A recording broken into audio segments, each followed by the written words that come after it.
goes.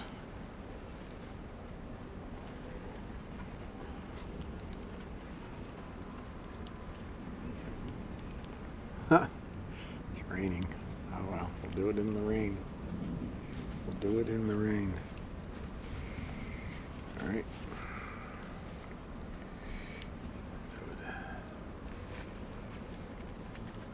Do it in the rain.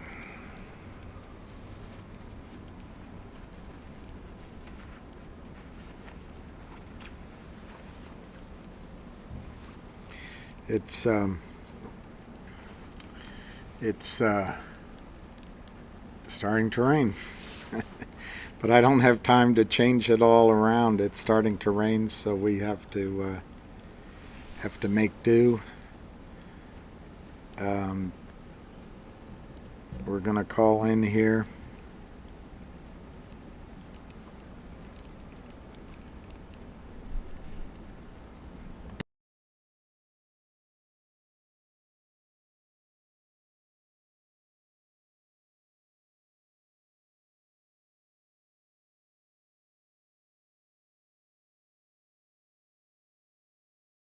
Let's go. All right, good.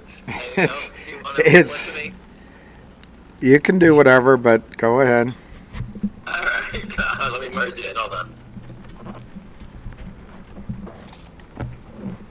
All right, everybody. I'm sorry about doing it so late, but my plans have changed for my meeting in Soho and my dinner in NoHo. So, for those who don't know what that means, it's north and south of Houston Street, or as William says, Houston Street.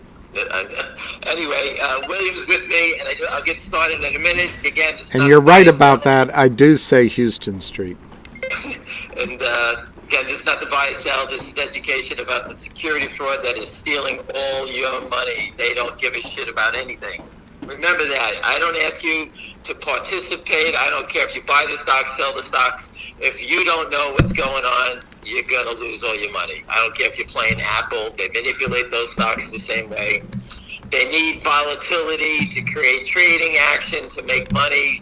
Yesterday, Tesla was down 12. It's up 8. You tell me, where's the trend? There's no trend is your friend anywhere. It's manipulation both ways. They need the stocks to swing, to be volatile. Okay? We want to look at we're looking for accumulation. Accumulation always leads to higher prices. Let's start off by addressing Gtii first. And I just want to thank Busy Brands. He helped bring that deal to the table. He knew the gentleman. He brought it to GTII, and thank you very much. That is all the communities working and helping each other. Again, he holds these great calls on Twitter. I don't know how to do it, and he's a great guy, and I can't thank him enough. Just remember, people, who wants dirty water? Only the Kramers, right? They drink out of the toilet, like I said. Everyone else in the world wants clean water. I spoke with William before about water and maybe get the distribution. And William, where would you think that people would want this clean water? Well, it wasn't where first. Number one, I think women want it. Number two, Middle East. So, and you do have contacts in the Middle East, right? Yes, we all do, but I do. Let's go try to sell them some nice, clean water. All right, that's the most important thing. When you have dirty water, you want clean water. And this is supposedly in the blue zone, which is supposedly the best water in the world. Okay, I'll leave it at that. But I checked with Power Up Lending, their research team. They thought this was a reason to sell the stock. No, they thought it was a garden hose. That's what they thought. Again, we're dealing with idiots that are trapped, and the only thing they know how to do is think they can sell more and that people are going to sell their shares. Again, just to show you how stock settlement is the most important thing, I put in yesterday a company Tune. They changed their name. I forgot the name of it before. The symbol's Tom, Oscar, Nancy. I posted it yesterday. I spoke with the lawyers, the CEO, and board of directors. I forgot when. and they did nothing to combat the naked shorts. Instead, they reversed their stock. And recently, and my friend was with them as they rang the bell yesterday in New York. He brought it to my attention, and I asked them if they reversed it. They said yes, and they rang the bell yesterday. The stock is down $1.10, down $1.10 on 4 million shares. Okay, no matter what you do, it's about stock settlement. I don't care what rewards are ringing the bells. They're going to put you on TV. It doesn't make a difference. No one cares. It's about stock settlement. If your shareholders don't know what's going on, for example, that guy Toon, he murdered his family, his friends, his employees, their family, friends. They all got wiped out. Now you have a complete mess, and they'll just keep playing the part, thinking that Wall Street rewards you. Just like Fngr motion when it was added to the NASDAQ at $9. Okay? The animals kept pushing it down, trying to destroy it. But let me just finish up with Gtii again. Anyone who has things like that, like ideas, Busy Brands brought it to the company, and I can't thank them enough. You know, I think it's a great fit. I love the idea. Water, you know what? Everyone needs it. Okay, when you have a pot, when you have a sink full of dirty water, trust me, everybody wants clean water, and Gtii now has access to it. Let them close out the transaction, and I think it's going to be a monster. All right, I have a connection to Pepsi. We're going to try to reach out to them and see if they can help out. Anyway, so that's on Gtii. We'll get back to that later. The back and forth action up to 90 cents, push it lower. No matter what news you have, it doesn't make a difference. All right, this is a different battle. I told you that from the onset. This is a war against criminals. All right, let's go back to Fngr motion, William. That's the subject you wanted to talk about today. Yes. Well, let me just give you my opinion, and you can chime in. This morning, when the stock was going up in pre-market, I do believe the shorts, Lynn, were bidding themselves at 450 and crossing it to themselves, because at 9:30 they came straight in and attacking. So they were trying to create that volatility, that spread. They need to get the stock to have a big wide spread, so now people could sit there and say, "Oh my God, it was 450, it's 390 now. Look at it's starting to get crazy." Actually, the first sale of the day was 422. They won't even let you pay 450. These idiots. They want it down faster, then it can go up. All right. So the attack, and I put it out at 9:29 that they were going to reverse an attack. You could tell right away what they were doing. All right? Again, this is a criminal organization. They're trying everything they can to get you to sell. They have 150 million shares short. No way out. Okay? If the SEC is listening and we're off by 100% and it's 75 million, there's no way out. Okay? This is a complete mess. They allow these things to happen. And for the people to accuse the people in Mmtlp of buying a stock because of a short squeeze, the SEC is creating short squeezes. They're creating the opportunities by these unsettled trades. People are not stupid. We can see what's going on. I always blame the victim. Okay? The criminals are the ones that are creating this. The SEC allows it. They should be shutting this down immediately. All right, short squeezes can damage retail investors because as they start going, they get caught up in the wash. You know, the thing spikes to 50, they buy it at 50, think it's going to 100, and it drops. That's the GameStop crowd. All right, they got caught up in that. Again, we have criminals. They won't even let it go up. Everyone gets in at the same price. We call this the Kramer Cha-Cha, the Kramer discount. We don't want to sell it high. We'll give it to everybody at the same level. When they do break, that's what makes it the number one picks on the board is fraud. They can't let it go up. Margin is the killer. So now they're in a tough spot, William. I'll let you chime in a second. They can't push it down because we all know there's buyers here. All right, we have friends now. And if it goes up, they can't let it go up because they have margin. If this stock goes green today, all right, if you're walking around New York City, look up because you're going to worry about jumpers, okay, especially around Madison Avenue.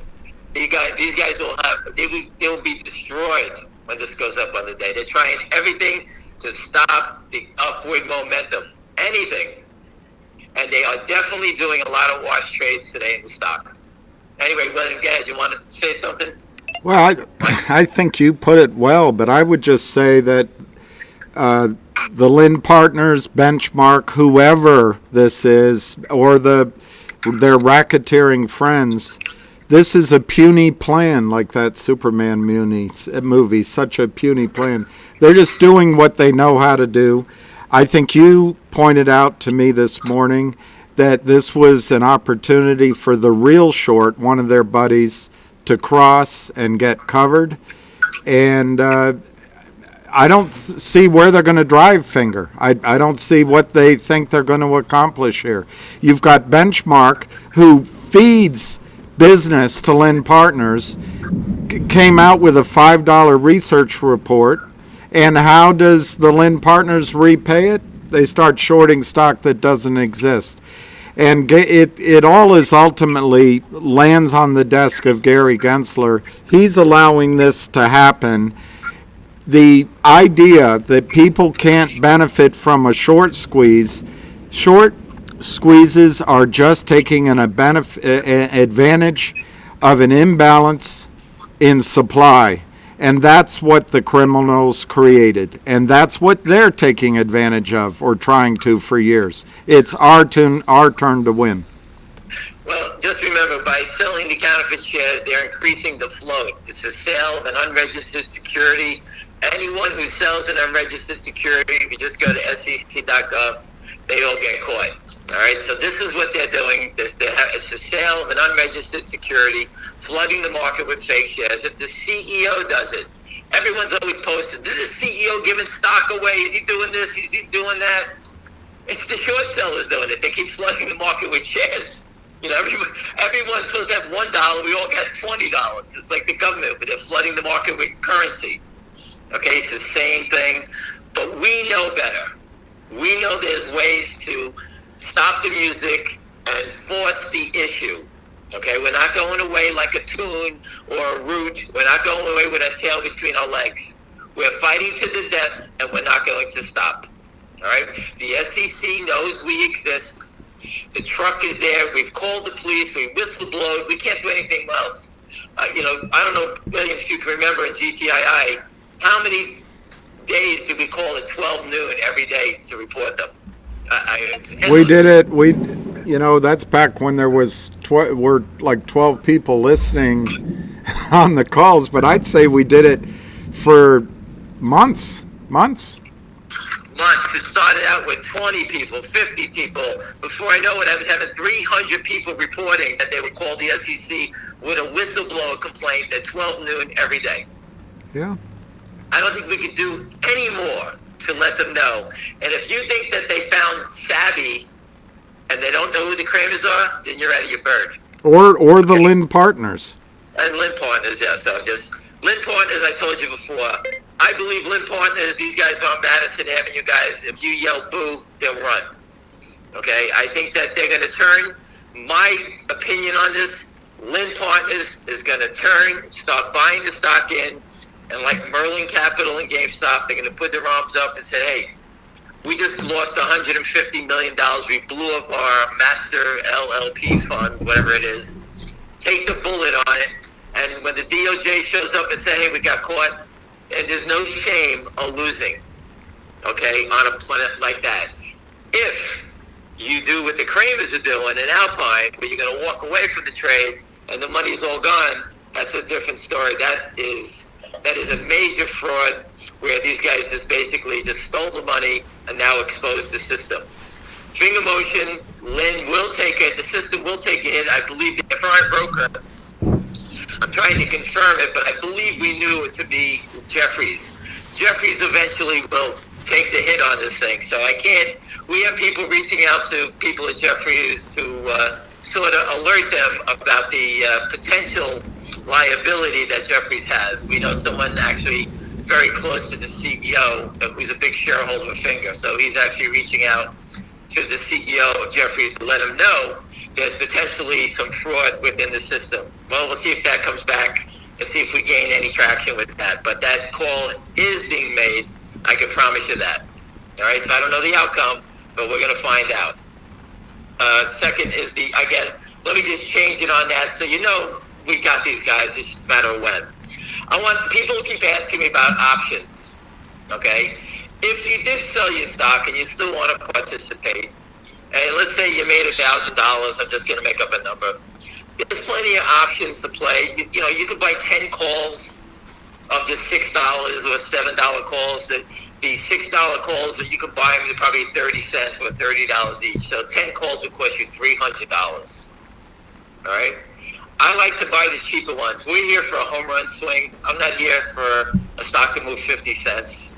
So let me just do the math for you. You bought 10 calls at 30 cents. That's $300 of the 6 calls. 10 minus 6, 10 calls is $4. You would make the difference of 4 times 10 calls, right? That's what the difference is. That's 4,000, excuse me. If you buy 20 of the 7 calls at a quarter, for $500, I always like to buy more of the cheaper ones.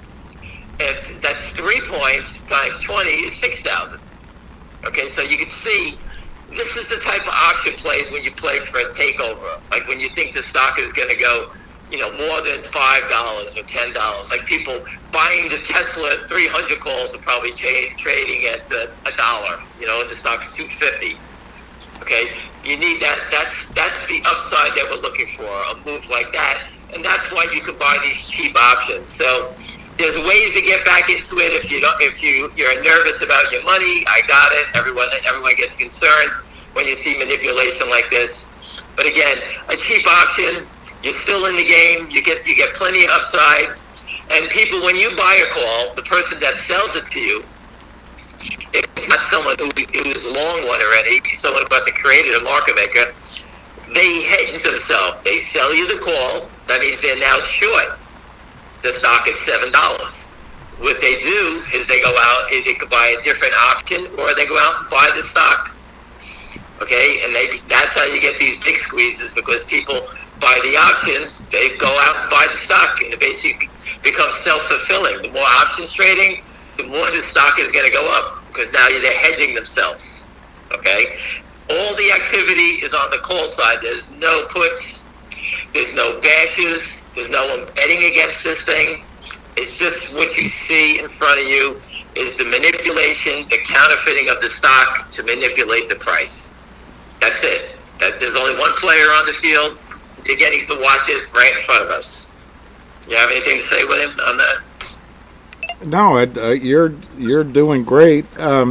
Talk more about the options, how people might trade them, if you want to. Maybe you don't want to. I used to buy, I started out buying 5 calls, 10 calls. The name of the game in options is try to live until the end, because you don't know. You're trying to pick a time on when it's going to happen. We're picking that. I think it's July 27th is July options. I forget the date. Let me look. I think it's the 18th. The 23rd they expire. Oh, 23rd. So you got a little time here. All right. So I look at it. You got to land. You have to land this plane between now and the 23rd. Do we think it's going to go up between now and then? If we do think that's going to happen, I would buy the July calls. Now, I'm not a believer in buying the August calls, because if it doesn't happen in July, the August calls are going to be cheaper anyway, because the premium will come out of them. The premium is the time value, so the time value starts to diminish and the options start to go down. So I always like to buy the front month. Let's say I pay 30 cents. Instead of buying the August for 70 cents, I buy 30. And let's say I have to buy August, maybe I pay 20 cents for them. So I'm paying 50 versus 70 for the time. All right, I like to play in the front month. I like to play with fire. I was an option trader, so obviously I like, everybody I know we like to play for the now. We like to play now. All right, so that's how I look at it with options. Okay, the Lynn partners today is trying to make a statement. They can't have it go up at all costs. All right, they need to have this thing down. Obviously, the only reason they're pushing it down is because of margin problems. If they thought they can win, they let it go higher. right? I did it. I told you I shorted many stocks. The higher we sold it, the better I was paid. All right, that's the game. It's not, these are frauds. They need to push it down because there's people looking at their margin calls. Same thing happened in GTII. People were looking. We looked at it every day. How's the stock at $9? And no, there's no margin. Well, there was margin. That blew up Alpine. Okay? They were hiding it. Could the people shorting Finger Motion, Lynn and their friends, be hiding this thing? Absolutely. They could be playing games also. Okay, they could have it in 20 different accounts. They could be begging for more time. They could be doing anything behind the scenes. We don't know. But there's definitely a problem because as it went up, they pushed it down so fast. They sold, in the beginning of the day, they sold, I think I put it down. If you just go to barcharts.com, put the symbol in, go to interactive chart, you hit the 1 day chart, you can see at 9:30 this morning how many shares they sold. They sold over 200,000 in the first minute down, and then another 50 and another 50 behind it, so it was north of 300,000. They sold in the first 15 minutes to mark this stock down. That, my friends, is a bear raid. I don't know if it was just one person or they used multiple people. And you say, can you use that in a different stock? Well, go back to when GTI was 9 and the Kramers brought in Timothy Sykes and his buddies to attack it. Okay, they came out of nowhere and they had like 10 guys all attack it at the same time. It's a premeditated attack. Okay, that's what they do. They do it all the time, just like they did to TIO, I think it was, with Hindenburg, with their attack on that company. The stock was going, and they came out with their report, and they followed with the attack. They all know what's going on. These are premeditated attacks. You know, as we speak, the GTI sell is moving down from 84 cents to 83, and has us all shaking in our boots here, waiting for what's going to happen next. The company just grabbed tremendous fundamentals, right? We all want fundamentals, and here I think is a tremendous fundamental idea. Water, clean water, but we'll sell it down anyway. It doesn't make a difference what you do. Cartoons, insurance, it doesn't make a difference about anything. It's destroy, seek, and destroy. For anybody who's new here, and I wanted to address this before, I'm just thinking, guys, I'm just shooting off the top of my head. I've been doing this for a long time. We've been, this is going to be 3 years in GTII. We just didn't draw up on a board and make believe we're here and walk away and come back. We stay until we finish it. Fingr Motion, I've been here since December 31st, 2000, I think it's 18. I've been here a long time. I watched stock go up and down. But once Lynn Partners got involved, they were destroying the company. And if you look at it, Lynn Partners destroyed SYTA 10, it's 5 cents. Company's raising money at 5 cents. CELU, who I met, I told you they did a deal. They gave some 18 million shares or 19 million shares. We believe it's Yorkville. Around 70 cents. I said, you don't buy this stock till you get the name. Stock straight down to 56 cents. The company raised $6 million. Every day that goes by, that $6 million is less and less. These guys have a real medical facility. That $6 million will be like a bonfire. That'll be gone before you know it, and then they have to go back to the well, to the criminals again. Because now no one's going to fund them because they keep going lower, and then what happens? You get the reverse. They force these poor companies into these holes where they have no choice but to reverse. And that's what TOON did, and they're paying the price again, straight down. It was $3.30 yesterday, and now it's down to $2. Go ahead, William. Anything? Yeah, I mean, I've got some questions, if you want. Well, I'll do one that just popped up. How long ago did you stop counting the fake shares? And I assume that's regarding GTII. Let me just use this. If it's 350 million, do I really need to count anymore? Exactly. I mean, just make it 50 million. They don't cover anything. Here's your opportunity. The stock's down. If I sold stock short and GTII at $5, you bet your ass I'm buying it back here at 83 cents. Not selling more. The reason they're selling more is because they don't have the money to buy it back. You know what? Ned Starks always has that photo from when Pat Burns said it. Take your foot off the landmine. Once they stop selling, is taking your foot off the landmine, they explode. All right? These guys do not buy back anything. Well, their job is to destroy, and hopefully you reverse and keep raising money from them. so in Fngr, the Lynn partner troika, whatever they are, mafia, they had sold it off previously aggressively twice.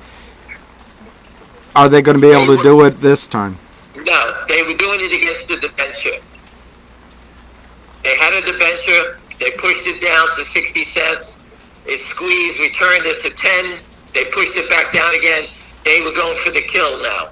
Now they're upside down big time. No debenture now. The word is no debenture. They're sitting here with their ass hanging in the wind. Right?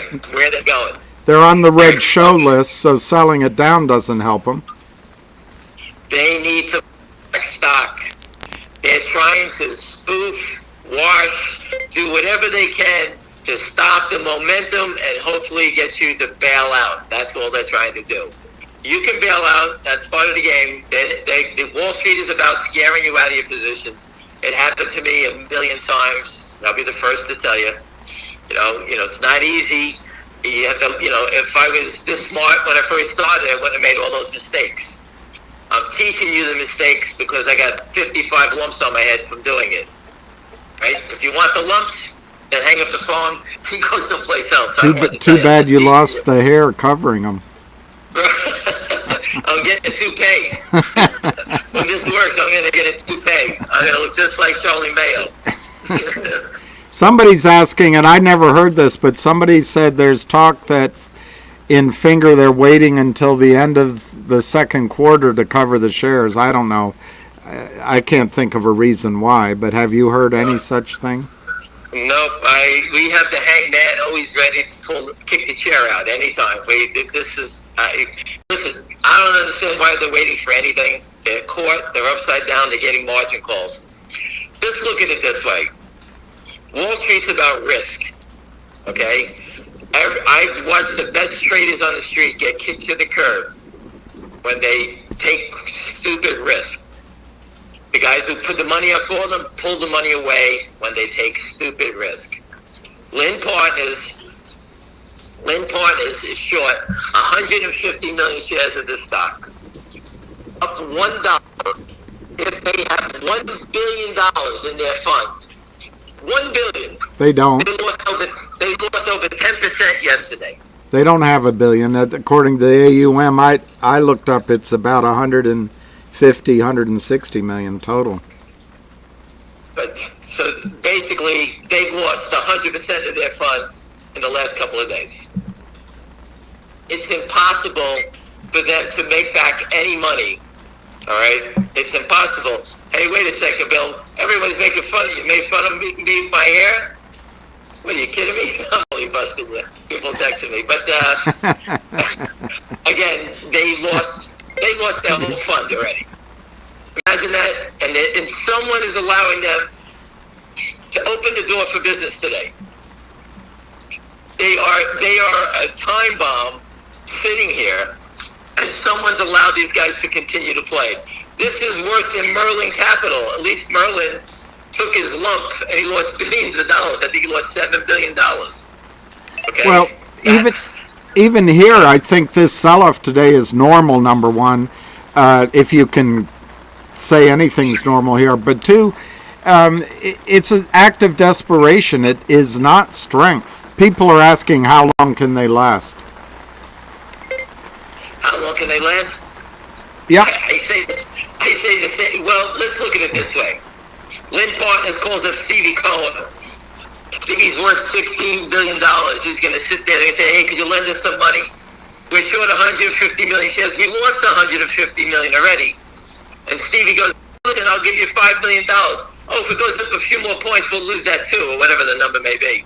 He'll sit there and say, They'll open the door, they'll hit a button and let them slide out into the street. Are you kidding me? No one will put money into it. This is what you call using good money to going after bad money. It's just a bad trade. It's just, it's just a waste of time. It's exactly why on Wall Street they say never trade an error, because it just gets worse and worse and worse. They thought that they thought by trying to stop the momentum, everyone's going to run.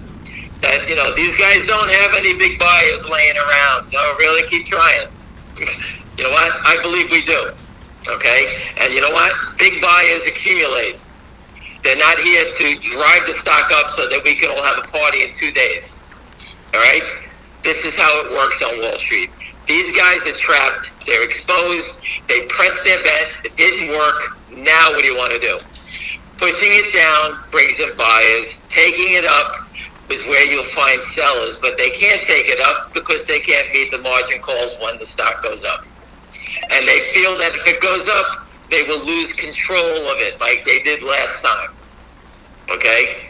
I don't believe with the SEC, the knowledge, the DOJ going after the short sellers, the SEC going after toxic lenders, savvy. All right? We had the truck in the lobby of the SEC 7 times with Lynn's name on it. If you don't think they know who they are, then we're all crazy. They know who the Kramers are. They know who Lynn Partners is. They are 100%, I guarantee you, will be investigating these characters. So, do you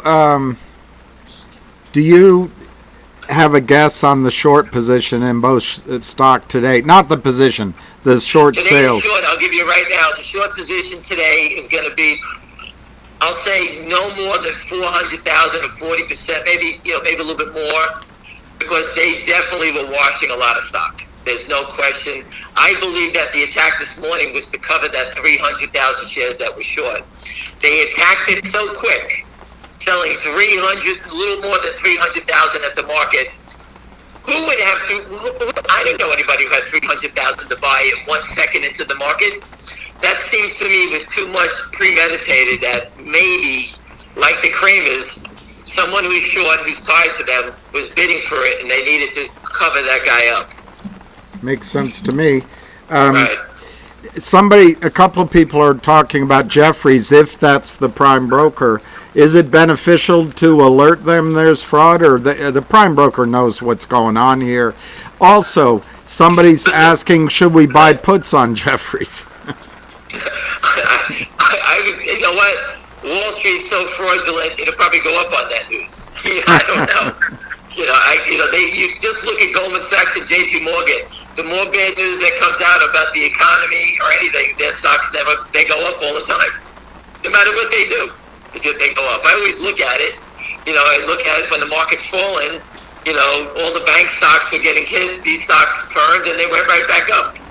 So we closed at 401, right on Fngr 401. That's pretty good. Again, where are they going? Where are they going? They're blocking it up and down. Just look at after hours. It's down a dime already. Yeah, hurry up, close the market and mark it down a dime. Listen, after market trading, they always do the same thing. If the SEC's listening, or FINRA, or any journalist that's a real journalist, why would anyone sell the stock down 40 or 50 cents from pre-market to get the lowest price possible? That's not normal. It's not normal. No.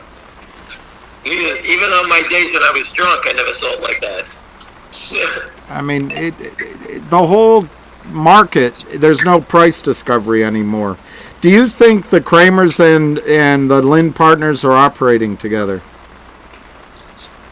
The only thing they do together is they're both morons. They overstayed their welcome in this game. They made money. They should have disappeared a while ago. They kept pressing their bets. When we first went after the Kramers and Gtii, I figured in the last 2 days that these guys would never stay around. Who would sell stock at 20 cents when it's $1, sit here and continue to press their bet? Right? That's what the Kramers did. and now they've blown themselves up. All the roads, they think, everyone on the phone, so you understand, any ticket that you write or do, the SEC has, they get to see it. It doesn't go away. What you did in the past does not go away. So if the Kramers were short and they washed it to another account, to another LLC, to something else, these guys are exposed. It will happen. You know, we all look at the Ameritrade burning down the ticket facility in Chicago over the GameStop thing, right? That's how deadly these things are. They're around. The DOJ, the SEC, you see, the blue sheet investigation leads to the money all the time. They know who's doing what, right? Just a matter of time. These numbers are not going away. The fraudulent activity, they will get busted sooner or later. They can sit here and play the games up, down. Listen, if the stocks were $20, $25, I can get the manipulation. I can see him playing the game because you can get the stock going up and down 5 points a day, and you can see and everybody keeps texting me, give me a minute. You can see you can make money on those wild swings. Where are you making money here? If they sell 1 million shares at 4, where are they going to buy back at 389? There's no room to make money in these trades. That is correct. And they can't let them up. One guy wants to know where the $5.36 squeeze trigger number comes from. That's from Tom Runk. It's right on. We put it on Twitter. I think it's up there a bunch of spots. If you look at it, it's called a short squeeze trigger. That's Tom's calculation. He says that at $5, I think it's $5.31 now. It's going lower because they keep selling more shares. That number's going lower. Once it breaks to $5.31, all the algorithms go to the buy side. Okay, they shut down the sell side and they go to the buy side. Okay, there's a video with Tom Ronk and the guy from GNS, and I'll say share and tell. It's on YouTube. Tom Ronk, I forgot the guy's name, Roger, whatever his name is, on GNS. And Tom explains the whole thing right there. If you listen to Tom, he's very technical. Tom is the expert. Tom gets the information from all 13 exchanges, all offshore exchanges. He gets any trades, he gets to buy them. He gets to see the naked short buy them. So he's the most accurate on that information. Remember, everybody, you can only trade 4 ways. You can buy a stock, sell a stock short, or sell a stock with the market maker exemption. That's what Tom specializes in, the market maker exemptions. Now, we don't get it when they mismark their tickets as a long sale, like Goldman was just busted doing. Okay, we don't see that number. So today in FNGR, I'm sure there's some people selling this stock as a long. Okay, and not with the market maker exception. So again, that's when you get these quick bear rates. No one's borrowing the shares. They just hit the sell button, whether they're selling it as a long sale, manipulating to a broker dealer, whatever it was. That was a premeditated attack this morning. So there's a few questions on Alpine and the Kramers, and Big RJ on Twitter is following it. I don't know the gentleman. No, the question isn't that, but that's good. Big JR, that we got to listen. JR, I got it wrong. JR, yeah, we'll listen to that, and we should get him on. But the question kind of is, if Alpine's going on down, what's their incentive to cover?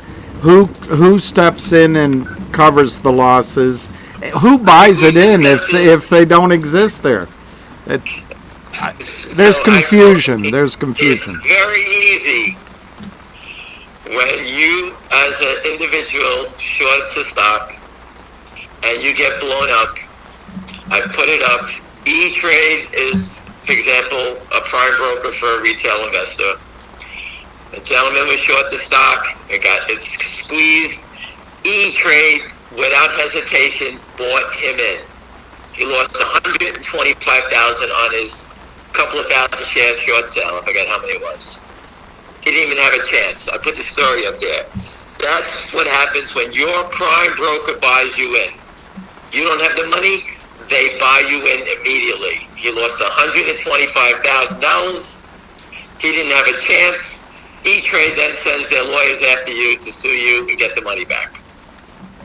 E-Trade is basically the Kramer's prime broker. Alpine is the Kramer's prime broker. Okay, so the Kramers go bust, then Alpine is next in line. But Alpine is now done. So now you come to the final frontier. Is Goldman Sachs going to pay for the mess? Or is JP Morgan going to pay for the mess? No, it's the depository trust.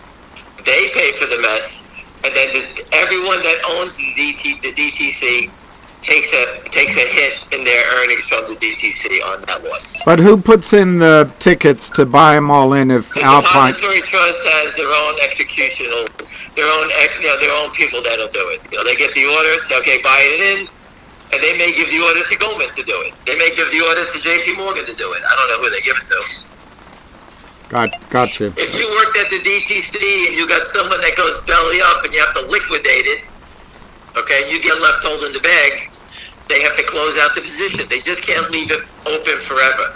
If they're going to leave it open forever, we should all become the Kramers and Lynn partners and just go to the Cayman Islands, do the legwork, get some LLCs and short the shit out of anything and just walk away from the trades at the end of the day. The system is all guaranteed. You just can't go in here. You don't think every thief and scoundrel is out here naked shorting, saying, hey, screw it, the worst that can happen to me is I just go belly up? You don't think the DTC and the brokerage firms are looking for these people? Right? That's what they do. That's how they operate. It does seem they're looking everywhere but GTII and Fngr right now. But well, I do believe once Savvy got caught, that guy who bought the $10 million condo and destroyed I don't know how many companies on the street. Okay, once they caught him, they're going to grab. This is the low-hanging fruit they're going to grab. The big boys are going to get the pass. They get the golden ticket. Everybody else is going to get hung. They're going after them for unregistered broker-dealers. They're going to go after, as Mark Brazil said, for usury fraud, RICO charges. The Kramers destroyed VNUE, DPLS. I can't remember all the symbols of all those names. But these guys have been toxic murderers for a while. Lynn, everything they do, it's funny. Lynn Partners got this big fancy flag that they're so great. Every investment they put up money for is zero, and yet they're wealthy. And how could that possibly be? Right? All the companies, shareholders, they're destroyed, but they're wealthy. They all do the same thing. It's the loophole in the system. They're not supposed to be shorting against something they haven't converted yet because they don't own it yet. They're unregistered toxic lenders. They have no license. Now New York State are going after these guys for usury fraud. The money they make naked shorting is considered interest versus stock gains. So there's a lot of shit going down. Again, the law moves slow, but again, these guys are all trapped. They can play the games, these attacks, try to knock it down. So Finger Motion, all the up, down nonsense today, we're down 14 cents from yesterday. No one, unless you're playing pre-market, okay, which is the Wild West also, everyone's down 15 cents, 10 cents. That's the damage. Okay, so I don't look at that as damage. This is normal, like you said, a pullback. It happens all the time. I don't like to see it. I don't like to see it because I don't want to see anybody get hurt. Listen, I don't mind you losing money, or anybody, myself or anybody, if you're losing money, if I'm wrong about a stock, their fundamentals, their technology's no good, it's a flop, or whatever, is not selling, whatever it may be. This isn't losing because of that. This is losing because of manipulation. But you also can't. It's good that the stock's not up 20 days straight because it'll come right down. Listen, you need a little pause sometimes. Listen, the SEC has allowed this to happen. They hate short squeezes. Okay, because it becomes very deadly for the public if they don't know what's going on. The beautiful part about GTI and Finger Motion, If you don't understand what's going on in these two names, then I don't know what planet you're from. We've talked about this. We can't even say any more about it. It's the same stories, the same patterns, different people doing the same thing. Okay, they're both at different levels. Both have had squeezes. Both have pulled back, and now it's it's showtime to finish these characters off. All right. So and there's a lot of questions. Apparently, this is day 200 for MMTLP. There's a wiseacre here saying, yeah, 200 days on MMTLP. Sure, GTI is going to run. But do you have any thoughts on the souls in MMTLP? And I guess I don't know who that smart ass is, but you know what? He's probably just got out of high school. He doesn't know what he's talking about. His ass from his elbow. All right. MMTLP is basically helping the whole equity market to get rid of this fraud. Okay, that's how important it is. I follow it very closely. I know a lot of people in the stock, including John Berger. I know everyone. Okay, those people I can't believe what they're doing here. All they're trying to do is grind you guys out with time. That's all they're trying to do. I'm giving you my opinion on it. I believe there's got to be a settlement. They're just trying to squeeze all the longs and suffer, so they have to give you less. That's my opinion of it. That's all I can say about it. I don't know what else to say. I don't know why Fngr would protect whoever it was who sold all the shares. They know who it is. Why would they protect them? This is going to be in textbooks, that story on MMTLP. All right? Again, I don't know who did it. I've been following Torchlight for a long time. I remember when Squeeze and it turned it. I couldn't believe it was still going on when I found out about it. I didn't invest in it. I heard about it. I did nothing. Okay, but again, time is a killer. Okay, and the people in MMTLP are it's a disgrace what the regulators are doing to them. All right, but for some guy to sit there and say another stock isn't going to go, he doesn't know his ass from his elbow.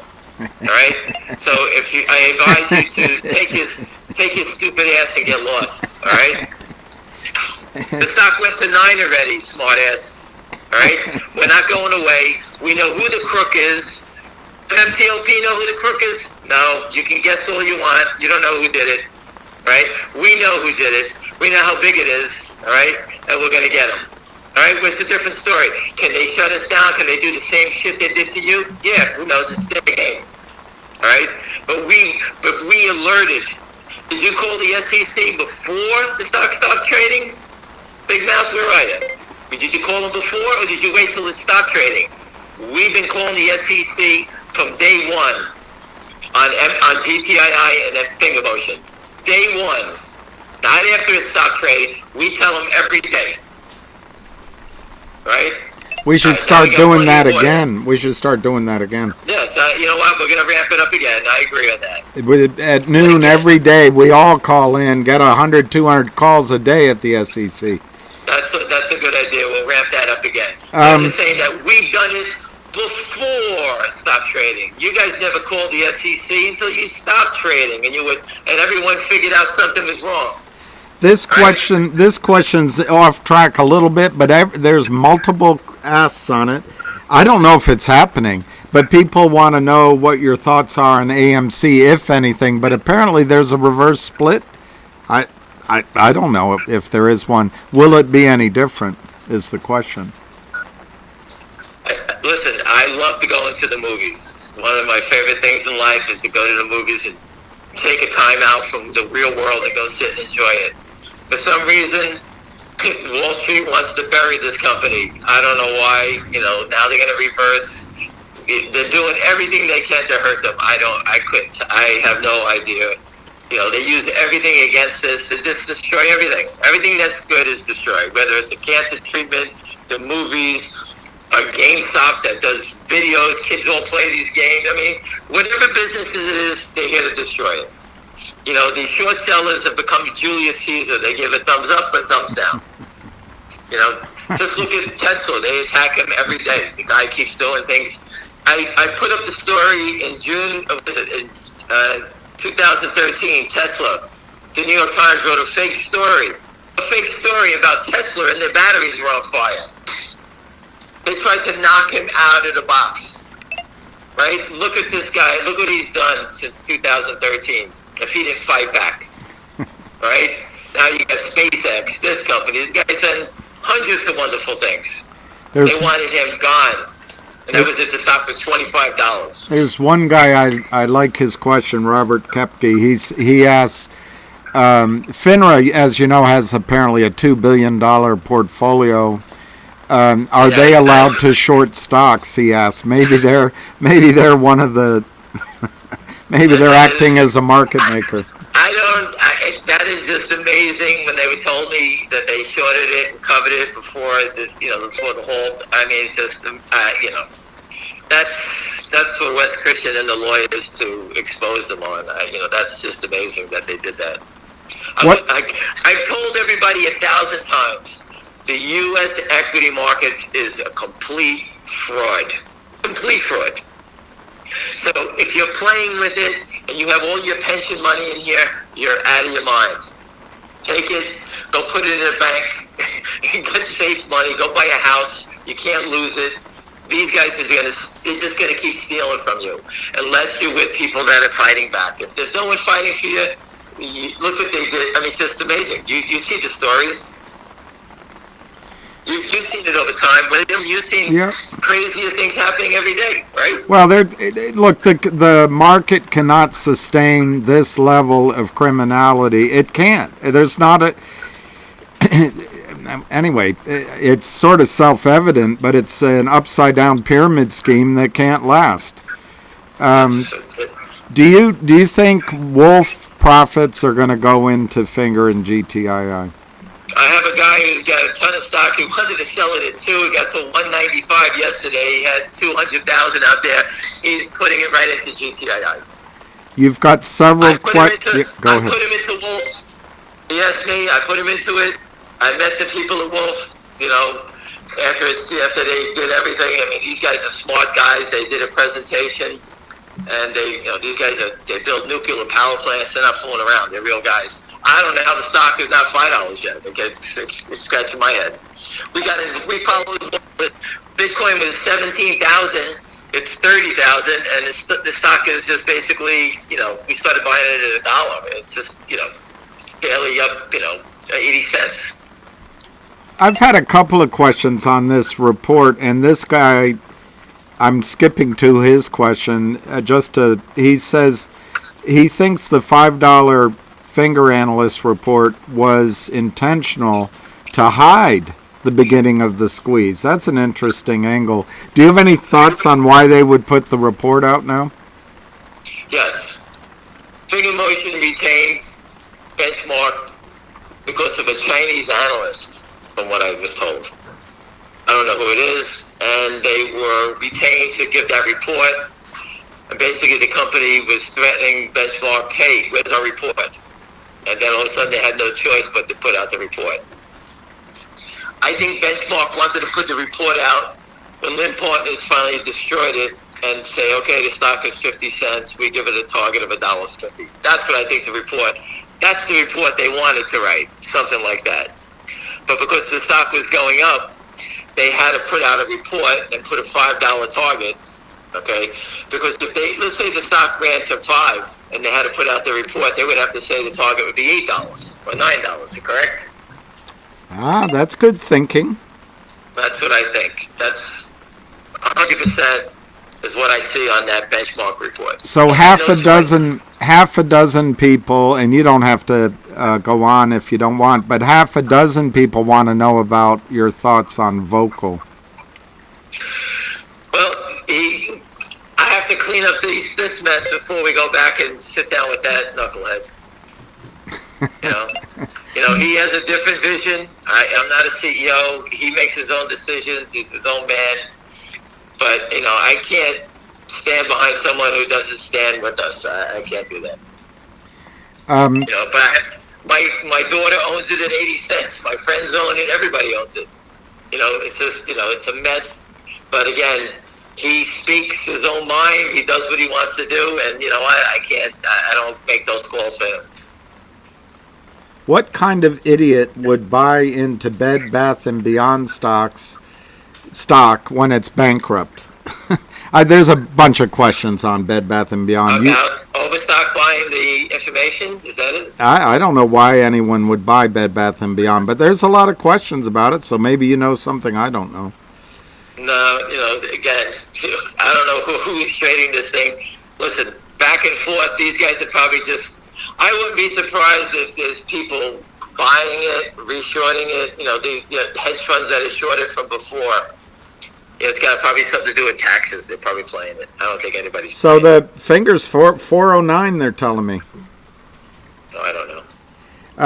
So on the water deal, couple of questions on it. One guy, a little cynical, says, so is this going to take a multi-year audit? And another guy asked, is it a multi-month process? I don't think you have to take an audit because I think there's full reports attached to the water already. That I think they, it's not a garden hose, so I think that there is water in the ground that has actual proof. I think if you read the press release again, I think the gentleman that who brought the deal to the company, I think he's pretty sharp, and he does. Read the press relece. I don't even know the name of the thing. I read it once, and basically is. I don't see it. Listen, for all the smart asses out there, you can see how fraudulent Wall Street is. Bring your deal. Bring your cousins, your uncles, your mother's deal, who's got a $10, $50, $100 million company, and bring it to Gtii and try to merge it in there. Let me tell you the first thing. Everyone who shows up, you have to worry about who are the Kramers? What's going on? What's my protection of my company that I worked 10 years on? Let me throw it in here. It's very difficult because I speak to people and try to give them confidence about why they should merge into GTII. Okay? But it's very difficult for me to say on a stack of Bibles, hey, I guarantee you're going to win here. I can't say that. I have no idea. This is supposed to be the American dream, and it's an American horror show. Think about what they're doing. I think, these guys are tuned. I spoke with these guys at this cartoon thing. These guys do all kinds of animated stuff. Big names. No one cares. No one cares. Kill the company. Our kids don't need cartoons. Don't worry about it. Someone else will do it. So someone's I trust is telling me that Overstock bought BBBY. But I'm still, anyway, I may be wrong. I still don't believe equity will get anything, even in a buyout, but I could be wrong. Overstock, I think they were buying their names of all the clients that have, I guess, credit cards there or whatever. Maybe there's a play there.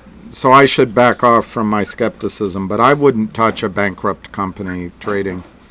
Well, they did it last time. Remember Hertz? Somebody went bankrupt. One of these, or Avis, one of them went bankrupt. The stock just took off. I can't remember. Maybe they forced them to close out their positions. I don't know. That could be worth a shot. I don't know. Not for me. So somebody pointed out that HKD is up. Is there anything from the so-called whales you met with? You don't have to disclose anything private. I pitched a bunch of people. I be the first guy to tell you that. I didn't take a business card. I didn't ask a name. I told the story, and I basically told them, I showed them all the evidence. I showed them the truck in front of the SEC. I showed them this, that, the other thing. Everything that's on Twitter, I printed out and gave it to them. 2 years of information, I gave it to them. I gave them the Lynn deal, the Lynn paying them off, got rid of them. Everything's right there. Basically, they know the story. That's up to them. I don't call, I don't speak to anybody, I don't tell them what to do. That's their business. But they definitely 100%, 1,000% know what to do. I can tell you that. They're big money people that know how to play. This is not, you guys all wanted whales, I found them for you. But I can't tell you. Well, I tell you, Fngr is, if they're in the sort of Chinese field, Fngr actually has fundamentals where the other two didn't really. So, or they did, but it's not as exciting as Fngr. So. Well, listen again. These guys are super educated, about the equity market. They super educated about short squeezes that I can verify, and information, proof, things like that only helps the cause. Again, I can't tell them what to do. No one's ever called me back. I spoke with them. I pitched them. I showed them everything. As an institutional broker, that's what I did. I told the story. You make your own decision. Do I think it's a great opportunity? 100%. Can I tell? Are they giving me the buy orders? I'm not a broker. No, I don't know. But they smell blood, because that's why someone reached out to me to come tell them, and that's what I did. I didn't tell them the story. I couldn't get to them. Someone did, and they asked me to tell the story, and I did. What did they do? I don't know. I think they're buying. I think they know how to do it. They know how to spike it up. They know how to suck it in when the shorts come buying, bashing them. Someone's standing there with a lot of buy orders. Don't let them push it down. Every time they push it down, it bounces back up. That's the sign of someone buying it.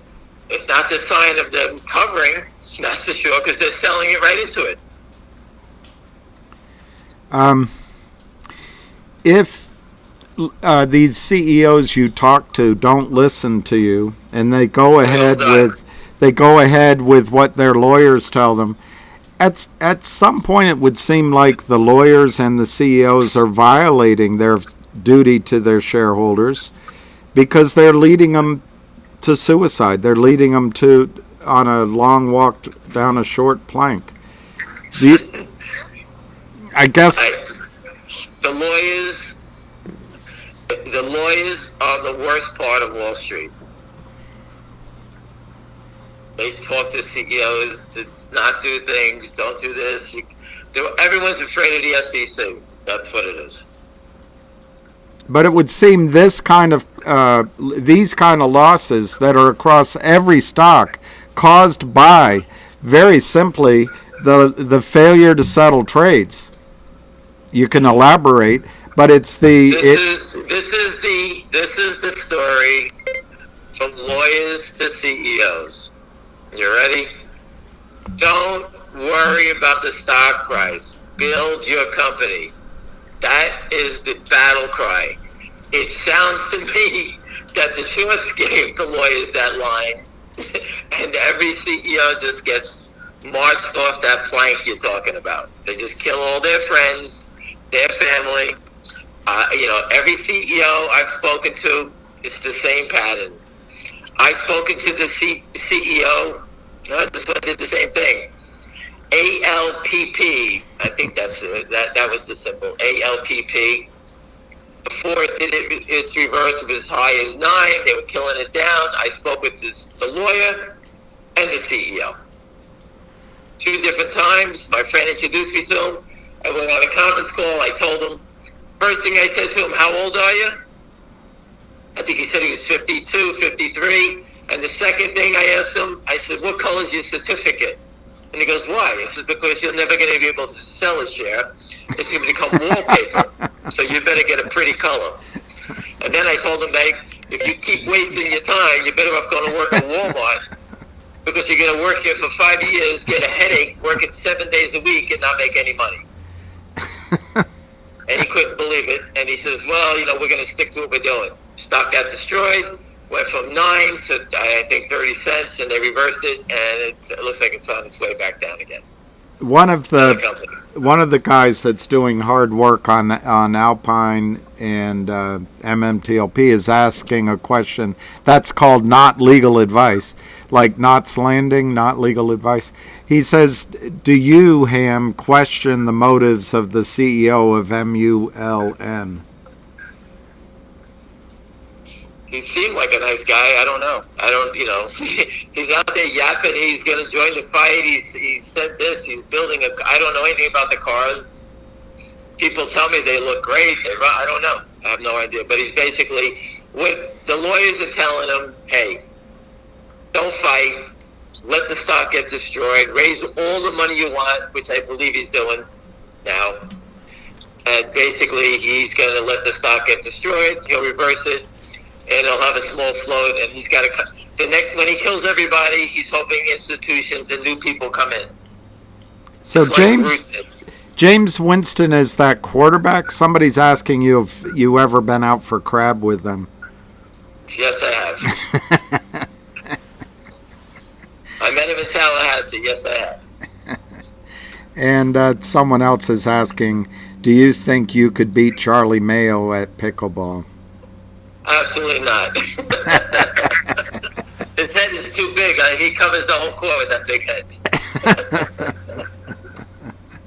He probably wouldn't follow. Put the ball between his eyes. I can tell you that. He probably wouldn't follow the rules anyway. I'll tell everybody a quick story. Yesterday I was playing, and a friend of mine who was not a great player was nervous. I went and played with them, and we're playing. And across the court is a guy who's very good, and a woman tennis player. She was very good too, and she kept standing right in front of me. And I told the guy I was playing with, so I'm going to nail this lady to get her out of here. I shot the ball at her so hard, 6 or 7 times. I couldn't hit her. She wouldn't even move, but I couldn't hit her. So I wound up having to play with her, and she actually knows me.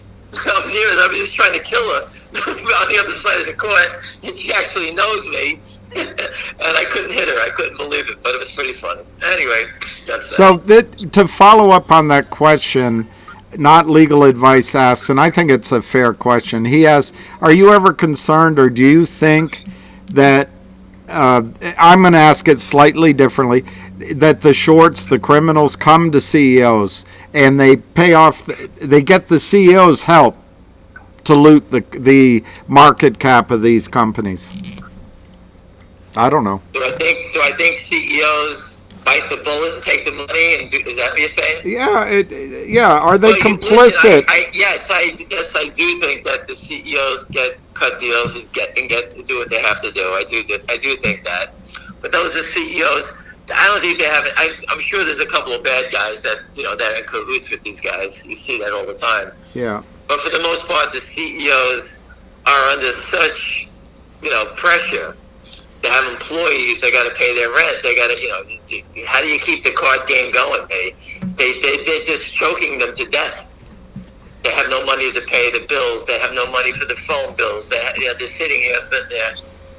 CELU was that company. I was there. They needed to raise money. I love the story.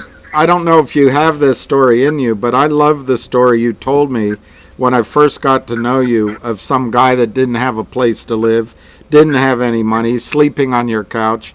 You lent him like 15 or 20 grand, and then he left, and you didn't see him for 4 years, and he brought this big, heavy business card back, and he had looted a company for $200 million or $400 million in market cap, a silver company.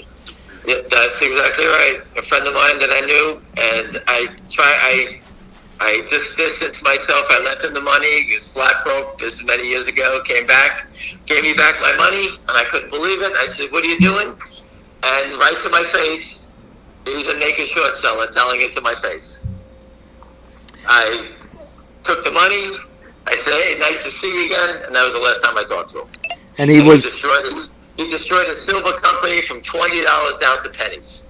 But he got busted by the SEC, and they went after him. I don't know if it's criminal, but I read that later on. But again, I don't know the name of the company. But I can go to him and ask him, how do you do it? I don't want to get involved. I don't know who's funding him because he had no money, and he is an idiot. And how did he do it? I don't know. I never asked. And he ended up with $400 or $200 million. Mm-hmm. Beautiful. He had a beautiful place in Miami, fancy cars, running around with a. And they banned him from the industry, but that didn't affect him. Right. Nope. Paid lawyers all kinds of millions and millions of dollars to stay out of jail. I'm sure they got him good, but I never paid attention, and I'm not going to knock on his door because who knows who is funding him. Why the SEC or Fngr wouldn't create a task force to stop this? Just settle the trades. I don't understand it. Who benefits from this? The only thing I can think about with a guy like my friend who did it is there had to be someone that he knew who did it, and they needed somebody else to lend money out to let them destroy it, because there's so many companies It seems to me like everybody finds their own target and goes go kill something. That's what I think. What happens? Does my friend recruit me to go do it? Hell, get you $10 million, go kill a company. You make $400 million. You give 200 to this guy, and you keep 200. Is that how they do it? I guess. I don't know. Well, they just needed another fall guy. I mean, I think Kurt Kramer thinks no one FUXs with him, but he's just the putz at the end of somebody else's chain. Same with Charlie Mayo. Same with the smiling faces at Lynn Partners.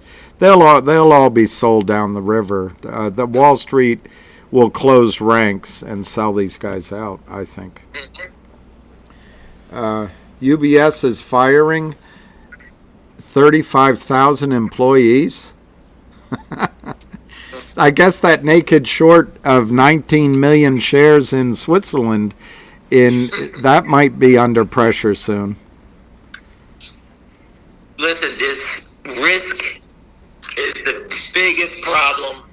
Risk. No one wants risk. Look what happens with risk.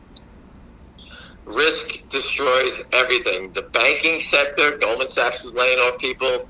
Once you have risk and you can't make more money because you can't have as much risk, everybody's got to go. That's how it works. And it would seem they would pull back the money they offered to these Kramers and I don't understand how anybody allows the Kramers, Alpine, Lynn Partners, the other guy, Yorkville, all these guys together. I don't care how much money they have. All the companies are destroyed. All the SEC or DOJ has to look at that. If Warren Buffett had their track records of investing, he'd be broke. Right. Every company he invests in, hey, it's $10 million. Your stock is $10. Oh, wait a second. It's now now it's 5 cents. How do I get my $10 million back? Well, it's funny. Warren buys private companies now. Who's that? Warren Buffett buys private companies now. Yeah. The public companies they just get destroyed. Just look at the root. It got destroyed from it was a $7 billion market cap, destroyed down to $1, reversed back up to 25, back down to 4, and then gets a takeover bid. Why? Because the whole company now it raised $750 million when it IPO'd. Someone's buying the whole company, everything they have, right, for less than $250 million. Yep. That's what's going on. I mean, that's a major company. It was the biggest IPO in Ohio's history, $7 billion. The whole thing's worth $250 million. That's in 2 years. That's how fast they're killing them.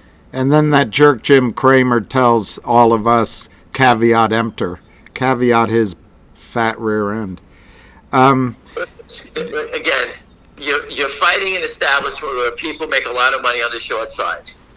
Okay? I don't believe I need a short seller to tell me that my car is overvalued or this or that, Hey, I sold my car to Carvana. They were paying me more. I used it for 3 years. I put all kinds of miles on it, and I lost a few bucks after 3 years without changing a tire or put brakes in it. I know that it was time to sell it. Someone was overpaying for it. I sold it to him. I'm not a short seller. I sold him my car. Gave him the title. Here you go. I sold him my car. Well, there's easy money made apparently on the short side, but maybe this is a good place to explain to people how Wall Street will also be drawn to making easy money in Fngr and Gtii when they go up, and to explain who is the buyer when they start going up.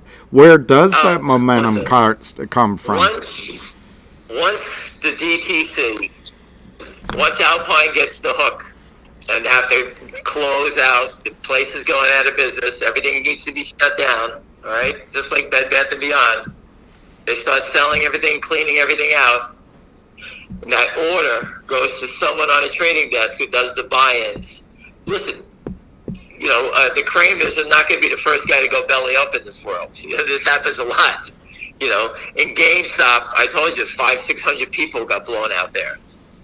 Lost all their money, all different amounts, hedge funds, everybody. So there's dead bodies all the time in this game. So when they do start to buy them in, the order goes to some guy on a trading desk. If I was on the trading desk, I'm not saying I would do it. I would never get out of the chair, go in the bathroom, right on the stall, go buy this stock and tell everybody to hurry up. I got 100 million to buy. People do that. That's how people get inside information. Someone tells somebody. It's going to be easy money on the way up when it starts going. The SEC doesn't look when someone gets a big buy order like that. They don't look. It's not a takeover, so there's not really information. There's information about a buyer. No one knows if it's factual. We don't know. But someone's going to have that order, and believe me, they'll talk, and someone will know about it. That's what happened in GameStop. When it started to go up, I tried to go back and look in 2020. I remember GameStop was doing the same trading patterns. If anyone can figure it out, they did a reverse, whatever they did, threw up my numbers. But I remember it was 3 5/8, went to 4, it went back to 3.5 to 3. I think one day it went to 3 7/8. The next day it popped to 4.5, back down to 3 3/4, up to 5, back to 4 and a teeny, and then all of a sudden it jumped to 6, back to 5, then to 8, then down to 4. It has this. What happens is they start to wiggle, and it's like they get ready to take off. It has the same pattern as finger motion right now. GameStop has the same one. Right now, Gtii is dormant, going sideways. Okay, again, so they're both different ideas. When they change daily, finger motion has the same patterns from February 2020 in GameStop. I remember it because I studied it. Right, I don't have the actual data anymore. They changed it up on me, so I can't really. I tried to dig it up yesterday, so I can show you what it looks like. The same patterns, up, down fast in the same spot, going back and forth, and then all of a sudden it pops to 8, then it drops back down to 4, then it just kept consolidating and moving higher. It's the same patterns, and that's 3 3/4. Finger motion is the same stock. GameStop is the same thing. AMC was down to $1. They went to 77. Okay, and no one even understood short positions down here. Everyone in finger motion and GTI. If you don't understand naked shorts by now, shame on you. So, can you explain the real short when you get the data? What do you think this morning meant? Oh, that's true. And could it trigger a if they have to cover that? Anyway, just the real short. Okay, the real short in both GTI and finger motion. In GTI, the short was over 600-something thousand. It's down to 200,000 from the last report. So they are obviously covering. So all the big mouths that post all the batches on GTII, the real short is covering. Okay, the real short is tied to the naked short sellers. There's no one in their right mind would go short that stock unless you had ties to that other short position. All right, so what they're doing is they're trying. I like to see what that number is today. It's 200,000. If it's 0, then you know what they're doing. They're ready to fold. All right, that's telling you that. Finger motion, that number is 304,000 shares. I studied it. I marked it down. I've been following it. Okay? These guys, I've been following it. I know the prices. Hold on. Someone's saying something to me. Hold on one second. Hold on a second. They said, hold on. Meta Materials retains West Christian following share until trading analysis. Wow. All right? That's powerful. So the pressure keeps going on. The more people that West gets, the better it is, the more lawyers he brings on. That's how the big litigators work. Anyway, so in finger motion, the short is 304,000 shares. I walked it down. They're short at $1.50. I used the data versus when they were doing it, and the stock price was like $1.50. So that's where they pressed their bet. That short went up to 304,000. And you can sit there and say, well, it's not 1 billion shares, blah, blah, blah, blah. Someone who shorted 304,000 shares of Fngr Motion at $1.50 was obviously being told by somebody to do it because they thought they were going to attack it down. The stock has reversed. It's gone from $1.50 to $4. What is the data going to show me today? Did they double down? Did they do nothing? Or they covered? Those are your three options. I'm waiting to see it just like you. I do believe that they're going to fold and cover. We see it tonight? We see it tonight? Yeah, the data comes out today, the 27th. I think that's today. Right. Yeah. So when it pops up, I'll report on it. But again, at $1.50, 304,000 shares, off the top of my head, is $456,000 is the most they can make if the stock goes to zero. All right?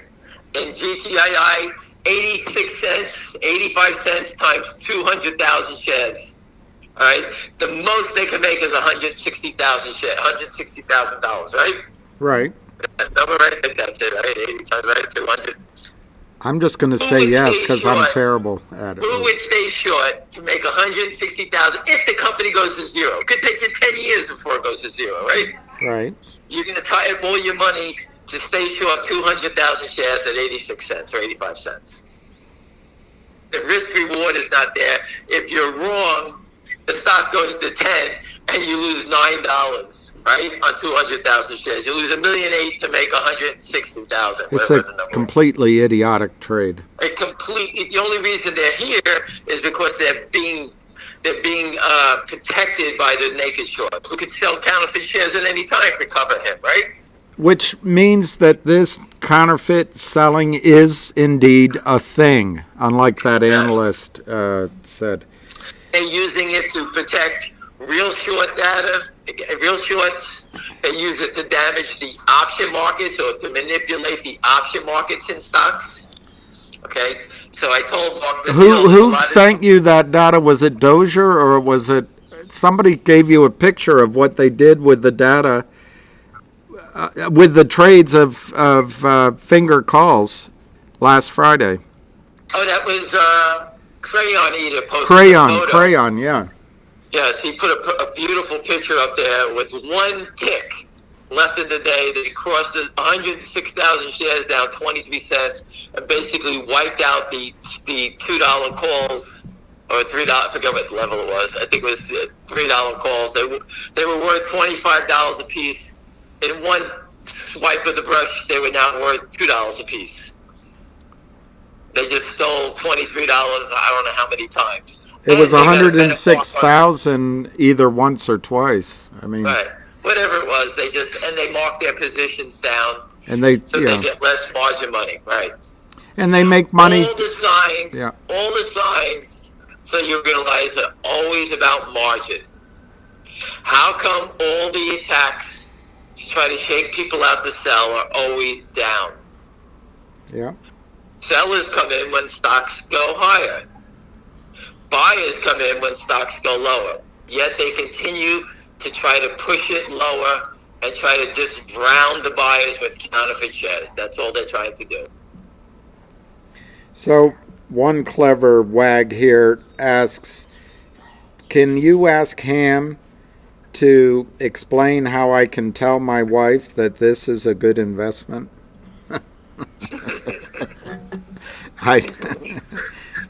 I wouldn't lose my wife over this investment. Listen, tell her to meet me at a bar. We'll convince her. This would be a good time. I'm watching some of the back and forth on Mmtlp and being in limbo. You've given the recommendation before, keep a notebook, keep a logbook of the trades. I told you to do it 1,000 times. Everyone in Mmtlp, since they locked you down, I said, hold on a second. So since they locked it down, I told everybody, hold on, I can't see it.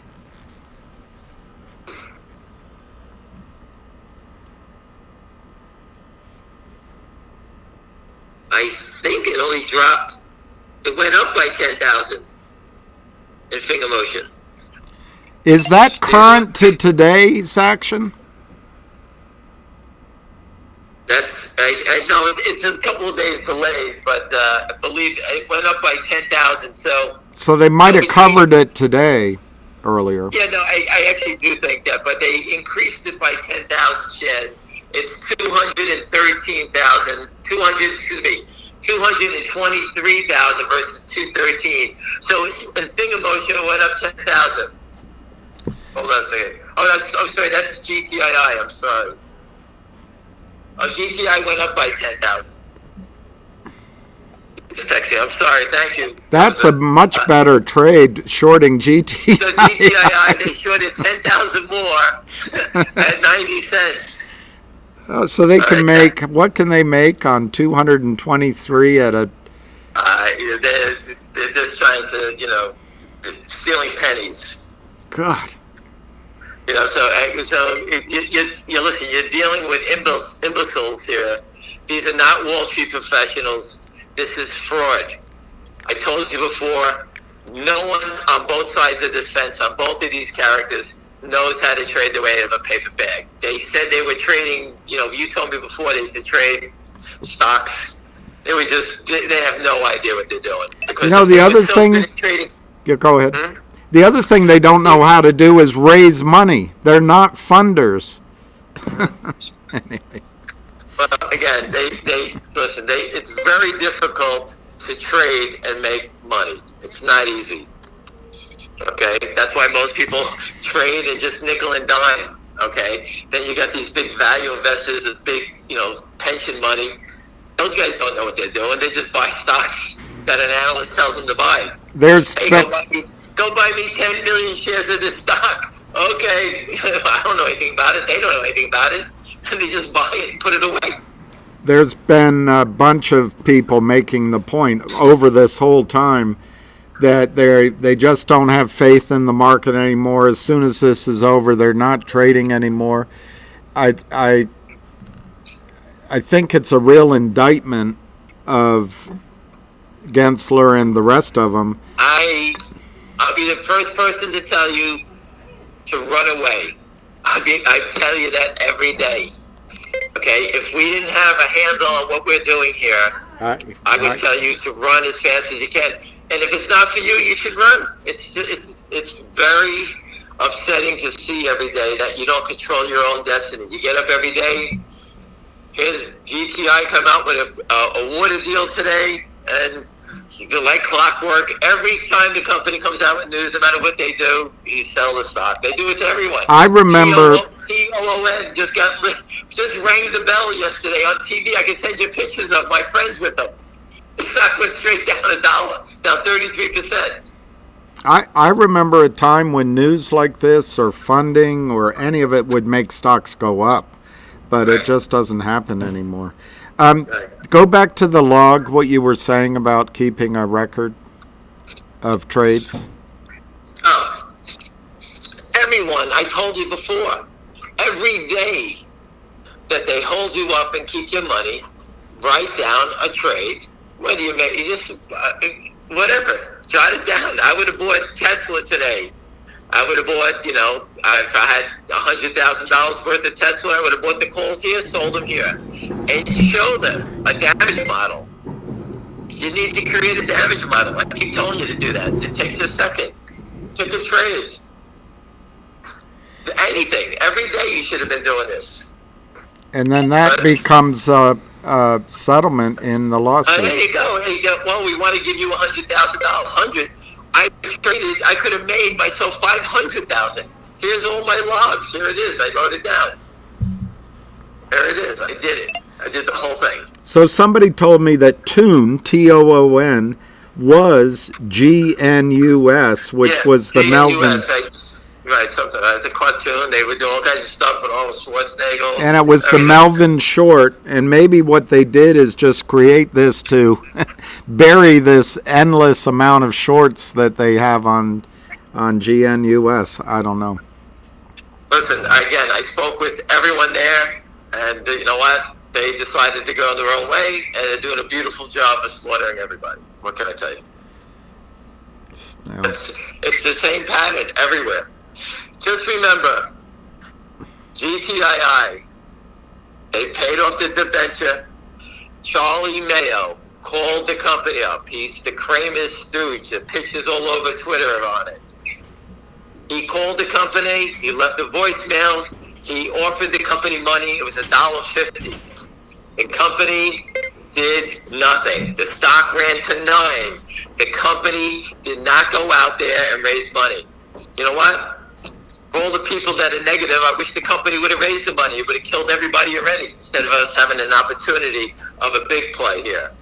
Okay, the company could have raised all the money in the world. Guys are begging every day to lend them money. That's what happens. When your stock goes up and you got volume, every lowlife on the street's calling you up to try to give you money because they want to short against it. But he didn't do it.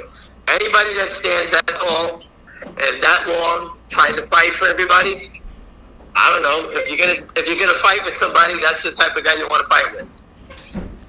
That's all I know. It's based on his actions. That's it. One person, it seems obvious to us, but one person asked, how does having the debenture, the note, allow these guys to counterfeit shares? I mean, it's... No, that protects them. The loophole, the market maker exemption, allows them to make it short. And if it ever gets hairy, they can always try to convert with the company, right? They can call the company up, hey, the stock's $3, we want to convert now. They have the right. If someone calls them up and says, hey, you need to deliver stock, and it's the Department of Justice and the FBI at your door, you're going to get the company to deliver your stock, right?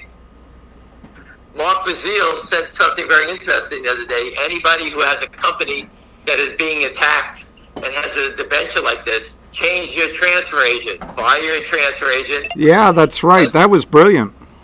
Right, and he says that put pressure on it. So, like, let's say the Kramers call up after you change the transfer agent. We want to convert.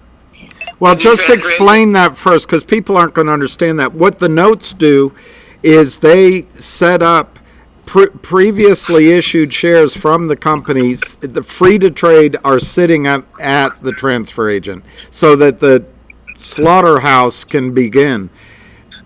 Belial is saying, change your transfer agent, and that contract, the new transfer agent won't honor that contract. That's correct. And now these guys are stuck trying to sue and do all kinds of stuff to get you to convert, and you got to go through the court system of the new transfer agent. So you're basically slowing them down. That's an interesting way to fight back, but the companies that I follow don't have any more debentures, so it's a little different. Do you think we should be registering our restricted shares and getting them? Anyway, that's another... That's something for another day. I'm not paying attention to that. Mmtlp was a dividend, correct? Yes. Did it create a headache? It created a major headache, but... GTI gave out a restricted share. You think it's going to create a headache soon? I think so. I think so. Yeah. There's so many questions about AMC. You don't have to answer, but I just will take it off, check it off the list. Again, it's like Wall Street wants to kill this company at all costs. I don't understand it. I mean, it's just like, again, what would you do if you're in AMC, you bought it higher and you're feeling trapped and you're saying, I can't do anything, I got to wait for it to go up? I mean, I've explained to people, just sell it and do something better with your money. But what would... Listen, it's hard for me to tell them to abandon what they believe in. I can't do that. Well, that's true. Right? That's true. You know, if you believe, again, I love the movies. I never invested in AMC. I never paid attention to it. It wasn't my thing. But they just trying everything to kill it. Everything. They try to kill this company no matter, I posted a picture. I have a friend that was sitting right next to the CEO, do a special dividend. He did nothing. All right. So, again, I don't, I can't tell you. I know nothing about the guy. I know nothing about it. But, again, I agree with William, though. If it was me and I was sitting here and, I had 10,000 invested and I got 2 left. Hey, let me try to get that 2,000 and let me make $500 a week until I get back to even. And I've done that. And you've got two stocks here, GTII Fngr, that can go up listen, just as much. Listen, I'm not going to recommend any stocks to anybody, but No, I know. you know, I know. get your own ass. Don't sit there. You can't let it'll destroy you. The weight of a loser on you is just brutal. But if you sell it, it goes up. Is it going to kill you? Yeah, you'll probably kill yourself, of course, if that happens. But I've done it. I sell, take my loss. I'll give you one of my worst trades ever. Only 2 years ago, I bought Shopify puts. I was being told that on Shopify puts. I bought them. I usually don't buy $13 options. I put up a lot of money. I bought $13 options. The stock dropped 100. My puts were like $15, still more out of the money. It was it was $700, I think, the stock. It dropped 100 and something. I had another $15 to go before my puts were in the money. The stock's down 100. My puts that I paid 13 for, with the stock down 100, were $17 to $19, something like that. They went up like $2 or $2.50, $3. And I'm scratching my head. Those things should have been up $50, $30. And I sat there. I said, you know what? Let me wait one more day. And the next drop, these things will go from $13 to $50, $60. The stock just kept holding. And I'm saying, how the premium in my puts were going the opposite way. With the stock down 100, it was 17 to 20, say. With the stock down, rallied back a little bit, that was down $95. My puts were $16 to $17. The stock rallied back another dollar, a couple dollars, and my puts were like 14 to 15. I said, wait a second. The stock rallied back $5 and my puts almost back to even with the market down, the stock's down 90. That was a sign to me, which I hesitated, I usually don't, that this thing's going to rally back. I hesitated. My puts went from 13 to 1. I sold them out. The stock continued to go high, went to $2,000. I took my lump of, I think it was like $90,000 a hit. And I had like $10,000 or $20,000 left. And I turned it around and did something else with it. I took my beating. I didn't sit there crying. I knew it was bad, and I just took my lump and took whatever I can get out of it and moved on. That's my worst story. That's a good story. That's a true story. It's so hard to take a profit. The hardest thing is selling. Profit, yeah, but just saying that, I looked at it saying, I deserved more profit because the stock was down 100. And that was in my mind. I'm saying, but I knew if the premium is not going to expand on the put side, that means that people believe that someone knew this thing was going to rally back. All right, I got the draft down like I was looking for, but the options were so expensive. Remember, I bought these things that were 115 points away. I paid $13 for it. I didn't pay 30 cents for it. I paid a lot of money, and these things didn't move. And that's the sign. When they're not moving, to me, I always learn, get out. But that time I decided to bite my tongue and wait, and I got roasted. Do you think GME has had its only run? I don't know. Again, that Ryan Cohen, when they announced him, I told you he was going to do, he cares about squeezing the shorts.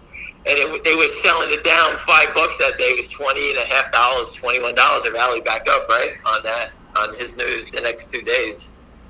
Again, him coming on was great news, I thought, and the shorts were selling it down, trying to get people to bail out. What was so bad that they changed and put this guy in charge? The whole thing's a head game. Yeah. And the thing turned, and it went up $7. That was the trade. Where does it go from here? I think you let it drift, let him get his feet in the door, and give him a couple of months, and I think he'll create some sort of short squeeze for everybody. That's encouraging. He's not that stupid. He knows what's here. He knows by taking advantage of a short squeeze, you get rich. He's not that stupid. I don't know when he does it, but he's very different from the AMC guy. That's encouraging. So I don't know what you think, but for me, I think Fngr today it's what winning feels like. I know it's down a little bit, but it wasn't a sign of strength by the shorts. And, oh no, listen, they have tremendous problems trying to knock it down. Okay, I think the short number is going to be a lot less today. I think they did a lot of washing. So I don't think it's going to be 65%, 70%. I think you're going to be in the 45 range, 40 to 45 range, because there's a lot of wash trades here today. A lot of that volume is make-believe. As you can see, it was stuck back and forth at $4 for hours, right? Yeah. So I'm just saying that, when you see that non-activity, that's just them back and forth. They were crossing it at 392, bounce up to 4, sell it back and forth to each other, mark it back down, waiting to see if they can catch someone bailing out. That's all they wanted to do. Yep. People are asking about what volume do we need to see in Fngr. Listen, volume doesn't mean anything. The whole market is full of counterfeits. So That's true. They create this volume. Today's activity was at 1.4 million in Fngr. I'm not sure. Was it 1.4 million, something like that? 1.3 million, whatever that number was. You could probably take away right out of the gate 500, 600,000 of fake shares that go back and forth. I mean, that's how enormous it is that these guys can go back and forth and just play these games. Here's somebody going to Cancun for 2 weeks, wondering if they should keep their phone on them for Gtii. I don't know.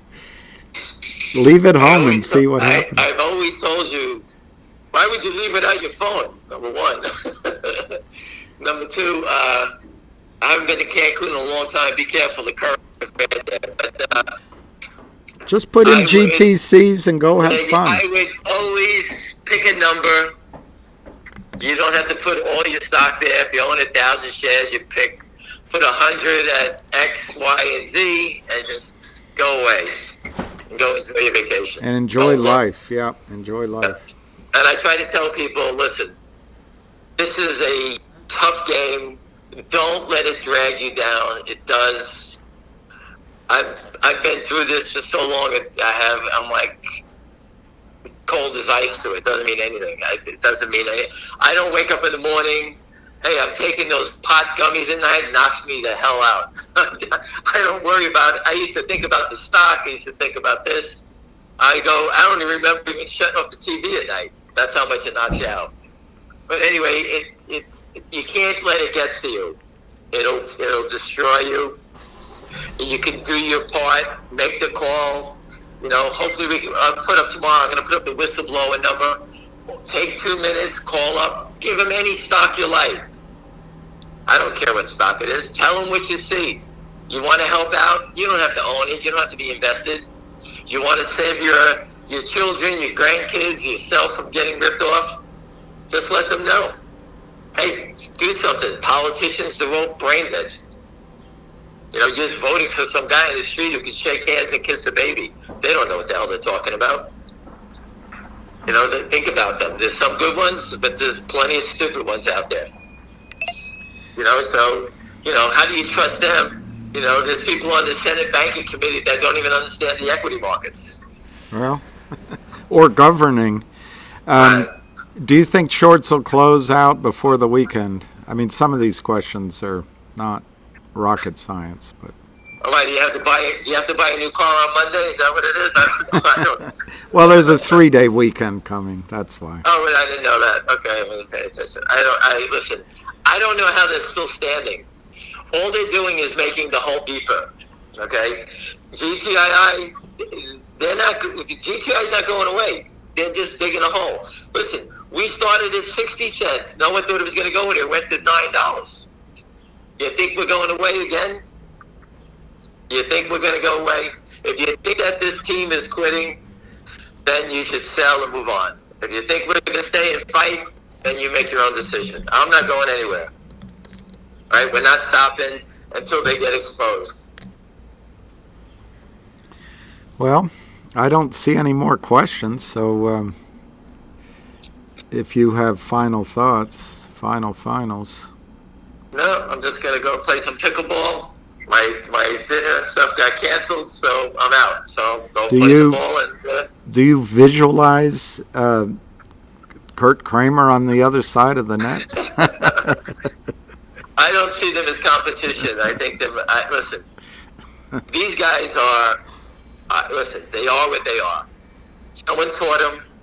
You know, we could probably go out and have a drink with them. They're just stealing money and spending money and couldn't kill us. That's all they are. I know 100 guys like those characters. Oh, Right? they're nothing special. In fact, I'm just saying they're just a bunch of guys with no knowledge that someone taught them, set them up with a prime broker, allowed them to make it short. Someone funded them, and that's all it is. it's like And they just and they're laughing. You can see how they teach their kids. No one fucks with us. That's their mentality. They're nothing. They're nothing but someone hitting a sell button. That's it. There's nothing else there. It's not like you're going against trading against a chess master here. There's no one on the other side. There's not a thought in their head. There's nothing. It's just that when you look in their ear, you're going to see out the other side. There's nothing there. apparently DBMM is going up. I just think people have to be cautious because it's close to seller boxed. But on the other hand, that CEO is terrific. I don't know. No, she is one. She's amazing. I don't know if she understands the equity market, but she understands everything that's gone on with the Kramers. She's told us about that. She's the one that gave us the heads up. I keep trying to tell Wall Street's a small place. When we hear things, we hear, these are things that are happening. She gave us the scoop 3 months before we knew about it. I didn't know Alpine was in trouble. I had no idea. I didn't know for sure that was their prime broker. She told us. Ace has just signaled that we're never going to quit. He's in full support of you. He's on. He's a poor bastard. He's a 49er fan. That's so bad for him. But yeah. He's a 49er fan. I have no idea. I don't follow football, so I don't know what it. He's always got that stupid hat on. Makes me vomit every time I see it. He doesn't always have the hat on. I'm only kidding. I don't follow pro football. I'm a college guy. So anyway, any other questions? I'm here. Anything? I think listen, finger motion was doing the squat. All of a sudden it got hot. That's how it happens. They're quiet. I've always told you, I'm a believer in buying when they don't want them. That's what I was always taught. Exactly. I watched some pretty big guys take positions in things, and I'm sitting there saying, "Oh my God, what are they doing here?" We bought 10 million shares of this thing, $4 or $5. It hasn't moved in a year. I don't pay attention. I don't think anything about it. Week, 2 weeks go by. Trade is gone. I paid. I did a DVP. I look at it. Nothing happening. No one knows anything. 2 weeks later, the stock's 12. I'm like, what the hell happened? They just go. No one wanted it. Listen, someone has to sell it to you to buy it. One guy told me the other day he bought 30,000 Fngr. And he called me up. He says, they're hitting me faster than I can put the orders down there. And I said, did you want to buy it? He goes, yes. So what the hell are you complaining about? And then the stock ran $1 for him. I said, someone has to sell it for you to buy it. Don't be concerned about who's selling it. You're concerned about stock settlement. That is the key. Right. Not who sells it to me. Right. Today the Lynn Partners was blasting the bids. You know what? They can keep blasting, but they have to settle. I believe the federal authorities on both of these characters. I think that Gtii short sellers are doing it from offshore, from faraway lands. Okay? I don't believe anybody around the U.S. is standing around playing that stock. Whoever's doing it is doing it from Switzerland, like we heard, and those type of places. All right? Where it's going to be harder to track them down. Lynn Partners is doing it straight from Madison Avenue. We know where they are. I don't believe Lynn Partners is doing it themselves. They don't look like they're sharp enough to sit on a trading desk all day to move markets. So they must be paying someone to do that whole operation. I don't know where their trading desk is, but there's probably a whole operation of people doing it for them. Wow. I guess Meta, I guess that's Facebook, is concerned about naked shorting. I didn't know that. I didn't see that news. Really? But that's what'll happen. These big companies will start crying back to mommy about naked shorting. And, we've been warning them all along. What is Facebook symbol? What is it? MATA? Meta, well, it used to be FB. I don't know what the symbol is now. It's not I think it's META. I'm not sure. Meta. Maybe it's META. Yeah, maybe. Anyway, listen, everyone, have a great night. And let me go Well, you've got a lot of fans out here. Everyone is extremely... Oh, he might be talking about MMAT. Maybe. I don't know what. Yeah. Anyway, Ham doesn't drink beer. They want to know what your favorite beer is, but just send him high class champagne. Send him high class. I am a champagne girl. Always have been. I started drinking DP when I was 20. Then I switched to Cristal about when I was 24, 25, and I never looked back. That's it. And you don't drink that much of that either, so. No, I'm not a drinker. I told you I'm a champagne girl. Give me a glass of champagne, and I'll milk it till every bubble's out. Well, you've got a lot of fans and people that really support you, and thank you very much for what you do. Listen, you can't follow me off a cliff. You got to understand everything you're doing. The information is there. As we get the information, whether it's the real short, this data, that data, there's a lot of, listen, their trading patterns are easy to figure out. It's the same playbook every time. It doesn't change. Today they use the move, spike it up, and slam it down. They need volatility. I told you, a stock moving up in a small range every day. Just let me leave you with this one last thought. Yes, sir. The trading patterns of both GTII and finger motion, because of the margin overhang, they make, when you go to buy the stock, everyone is getting it in an orderly fashion. For meaning, like, for example, in finger motion, some people would sit there trying to pay. The other day, my friends were buying it at $4. They gave orders to buy 80. One friend gave 80,000 to buy to Ameritrade, to pay $4. The stock was offered at $4. They were selling it to him at $3.90, $3.85. They wouldn't even let it trade at $4. They were marking it down. So here it is. That's a sign that they can't let it go up. They were trying to sell it down. Okay? So these are techniques that show you that margin is a problem. It's hanging over their head. GTI was just trading at 95 cents, 96 cents. Hurry up, there's good news, sell it at 83.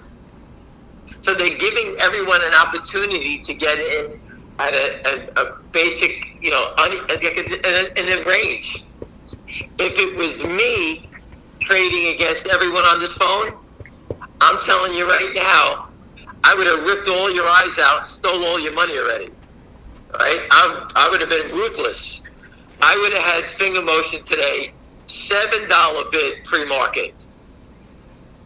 So any moron that would have came and buying it up 3 points, thinking that it's going to go, I would have sold it all short, and then by the end of the day, I would have broken past forward on the downside. That's the right way to do it. Okay? These guys can't even let it go up, which is the best part. Why does everyone sit there and say, I'm happy that I'm paying 4 and not 7. I'm getting it at 4. And when I buy a stock at 4, guess what I do? Hey, William, what'd you do? I just bought the stock at 4. Maybe you should take a shot. Okay. What'd you pay for it, William? I paid $3.99. I said, Jesus, I paid 4. And William tells his cousin, and his cousin tells the other cousin. And these guys keep giving it to everyone in the same spot. That makes it 100 times worse. The more that people get it in the same range, the better it is for the longs. Volatility, they want you to pay, I want you to pay 7, and at the end of the day it's 4, so when you go home and your wife looks at you and says, what'd you do? Oh, I bought 10,000 at 7, I'm down 30,000, I didn't even pay for it yet. That's the damage of a real short. Those are professional shorts. These guys are morons. They have no money. They can't let it go up. Can naked shorting be laundering? Oh my God, that's just, go look at the story I put about Wedbush. Go look at what's it called? You have to know your client. Was it KY, what was it, that's the symbol. Know your client.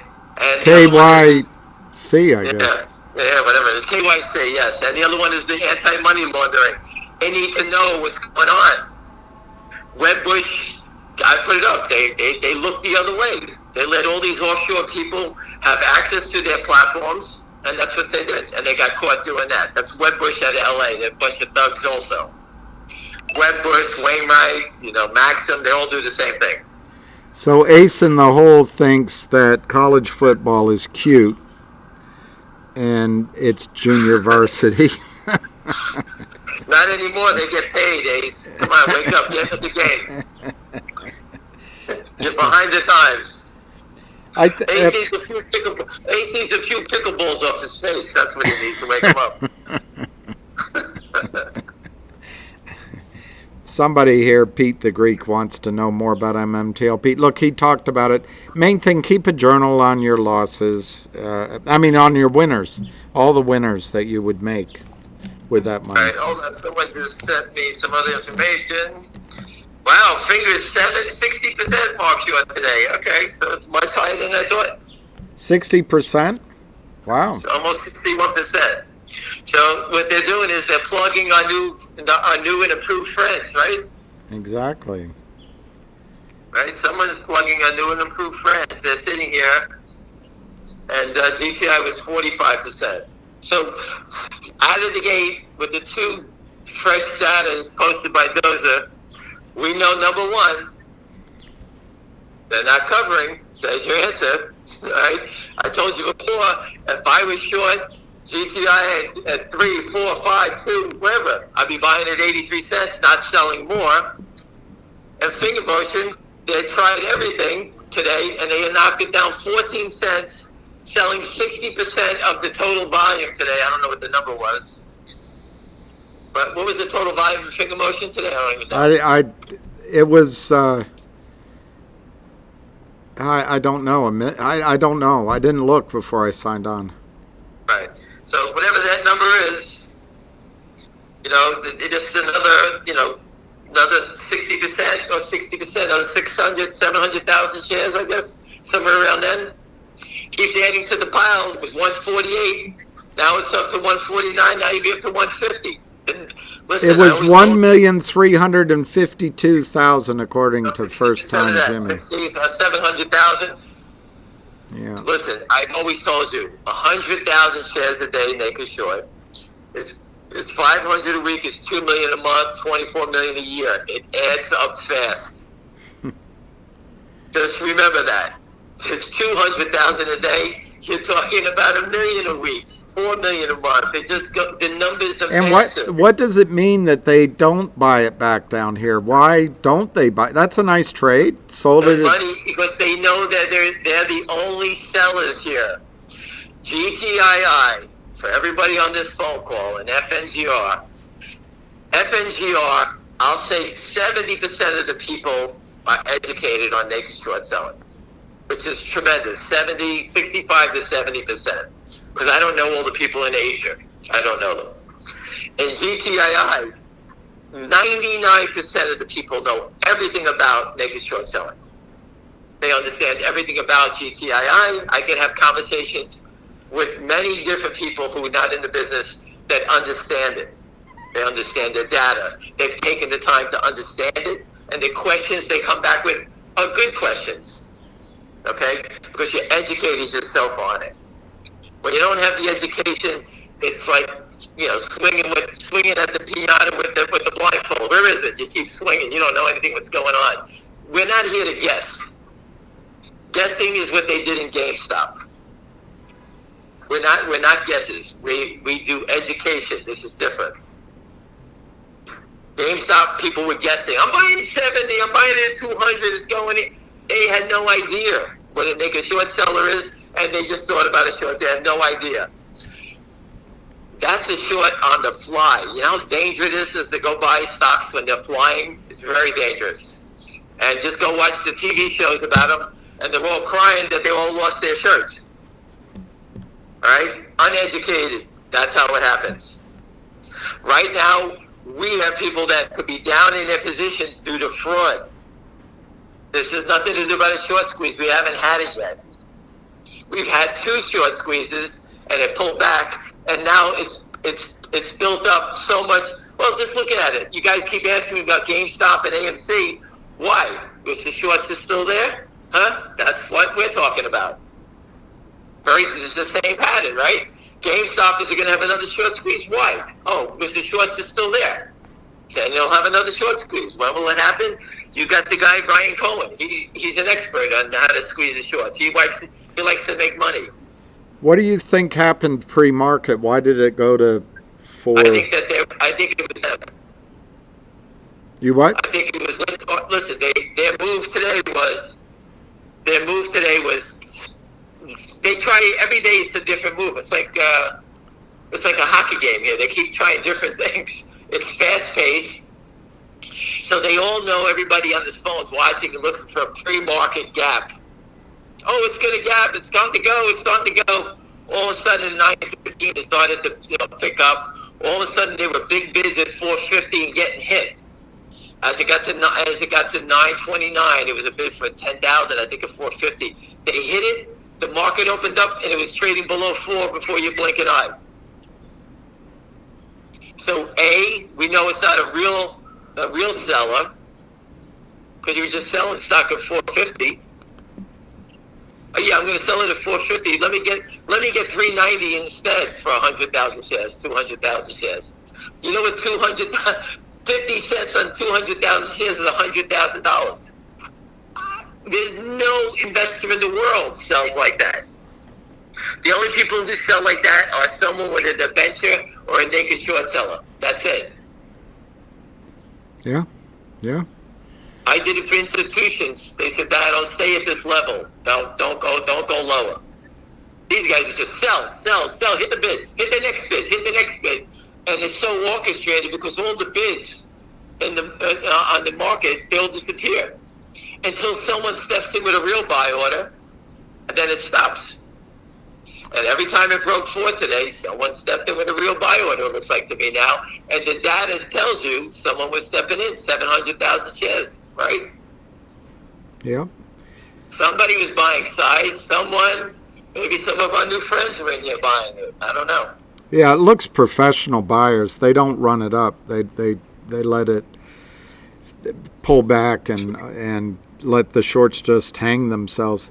Arik is asking, why wouldn't both in Fngr and Gtii, why not just cover the real shorts and then just walk away from all the other LLCs? Whoever's doing the real short, both these names is tied to the short sellers, to the naked short sellers. Yeah. It's impossible that you bump down the street and say, I'm going to go short a stock Gtii at 90 cents and try to make 10 cents. You're out of your bird to do that. I don't know if you know. Unless it's tied to the short sellers. Listen, one of the gentlemen that we met, William, when we were in D.C., he's an airline pilot, and he's thanking me for teaching everyone about how the market works. He was amazing. Right. Well, he's going to teach us how to fly. I'm going to set up a nice box and fake control panels in my backyard, and he's got to come here and show me how to fly a plane. He was amazing. Yes, tremendous. Everybody coming down here and doing that work. Yes, Todd and Lewis. We had great people that Lou took the time, Guido. spent their money, spent their time saying, "Hey, I want to help change the system. And what else can you say? It's not easy to do, but you know what? No one's going to bite you if you go do it. They're regular people down there. Education, the more they know, and the more they know that they're getting ripped off, and their families are getting ripped off, and the people they represent are getting ripped off. You know, I know I had great conversations, not with everyone, but a lot of good people, and they, and they couldn't believe it. And I said, the whole system's counterfeit. I said, they're not stealing my money, they're stealing yours. And you don't want to help yourself, then I don't care about it. Good luck. It's an interesting question, but I don't think it's linked, although maybe they're just trying. See, the thing is with the real short, Arik, they have to leave their money there. So there's an amount of cash there. They have to cover that. And they're probably the criminals have guaranteed it to get their money out. With all the LLCs might shorting, I don't know, they might just walk away from a lot of that. They might have other deals. Listen, what they do is the real short is done for a reason. When they get tied up and they can't naked short or get it into the system some days, or someone's blocking them, they throw out the real short sellers that go borrow shares, right, to add weight into it. They need to get, for example, if I'm short a stock, I'm calling William up and say, hey, William, go short this stock. I'm short it. I think it's going lower. William gets in, and then he tells his friends, right, and so on and so forth. But when they run out of people in that network, how are they going to get more sellers into the stock? They go out and borrow some. They call their mother up and say, hey, there's $1 million in this account. Go sell 200,000 shares short. Don't worry about it. We got your back. We'll protect you. You won't lose any money. And finger motion, Uncle Leo, who's short the stock, is probably sweating 300,000 shares. He's down twice as much as he can make. You got to be insane to be doing it. Well, I think he's wondering if they're focused on covering the real short first, and then they go on to the fake shorts. But I don't see that connection. They don't. The real short is tied to them. They're going to close that out before they run it. And I do believe that the naked shorts, I do believe that Lynn Partners will take the beating and lose everything, and won't have enough money to cover it all. They're going to put their hands up and say, hey, what do you want us to do? We're broke. Right. That's what happens. Shit happens. Right. The other guys, the kamikaze pilots, they're just flying into the building. They don't care. Right. Whoever signed off on the LLC, they got their distance from it. They don't care. Some guy named Hector in Panama signed off on the LLC. He's going to be short, 300 million shares, and they're going to go get him, and he's going to sit there and say, hey, some guy paid me $100,000 to be in charge of this thing. That's all I know. And that's what's going to happen there. And I suppose they could use the real short to manipulate the option markets, too. There's not enough. Listen, the volume is a non-event. These 10,000, 200,000, that's not enough. It's not enough. The reason I tell you to pay attention to it, because it's showing you how the short is thinking. Do you understand? Yep. That's all it is. The short is thinking. We're watching the short, who is actually doing what he's doing, and he's dragging in the real short, the borrowed share, and the borrowed share is someone very close to them that they don't want to blow up. But they're using them as weight. That's all they're trying to do. They're just a bunch of con men. Listen, let's not call them names. If you call them names, all right. Use the proper name. They're scumbags, not con men. They couldn't con me out of anything. They're scumbags. They're just basically trying to rob you in broad daylight without a gun. And if you don't speak up and say something, please, I welcome everybody to speak in peace. If you don't believe what you see, move along. It's not for everybody. It's not easy. Trading stocks is not easy. Yesterday, Tesla was down 12. Today, it's up 8. It's all over the place. Wall Street makes money by manipulation down and up. They want everybody to trade. That's what the SEC says. We're making it easier. We're giving you liquidity.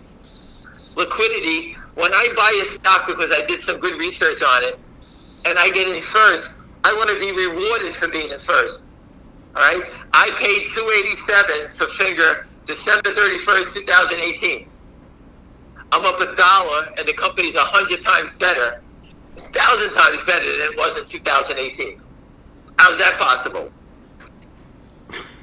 Well, the people at Virtue and Citadel are just helping you build your position. Yeah, thank you very much. I got more stock that I wanted to go higher. I don't need to own the whole company.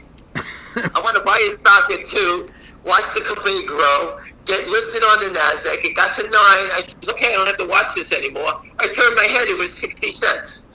Well, from 9, it should be going to 25, 30. And yeah, not to 60 cents. And become a grown-up company, so to speak. Right. Yeah. Welcome to the NASDAQ. Thank you very much, NASDAQ.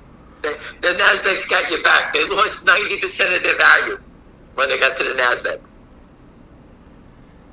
Well, this guy's making a good point. It took a while for GME to squeeze once you pointed it out. So, oh no, definitely it was.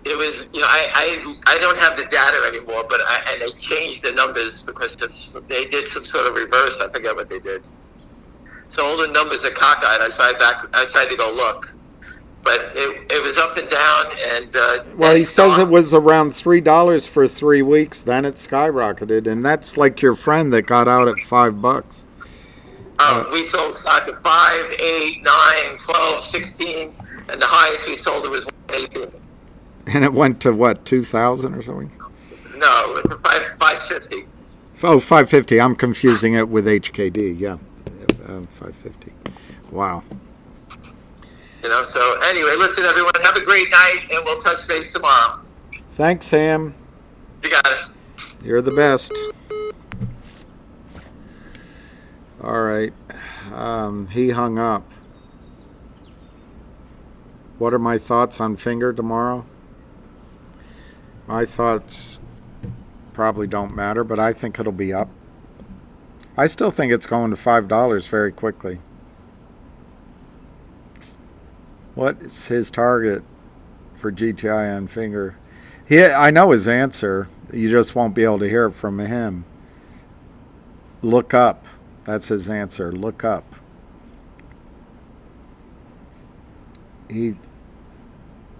But he doesn't think that means you should lose your brains about, put orders out at all prices. I'm seeing if there's a space call, because Busy sometimes has one. So there's a Busy call talking about Mmtlp.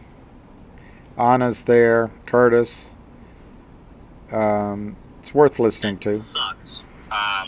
So that was an indication for me that metamaterials was doing well. I'm glad to hear there's an imbalance. I kind of had a sneaky suspicion based on all the noise that we've been causing on the old interwebs here. I actually got an email. I have like 15,000 unread emails in my Gmail, and for some reason,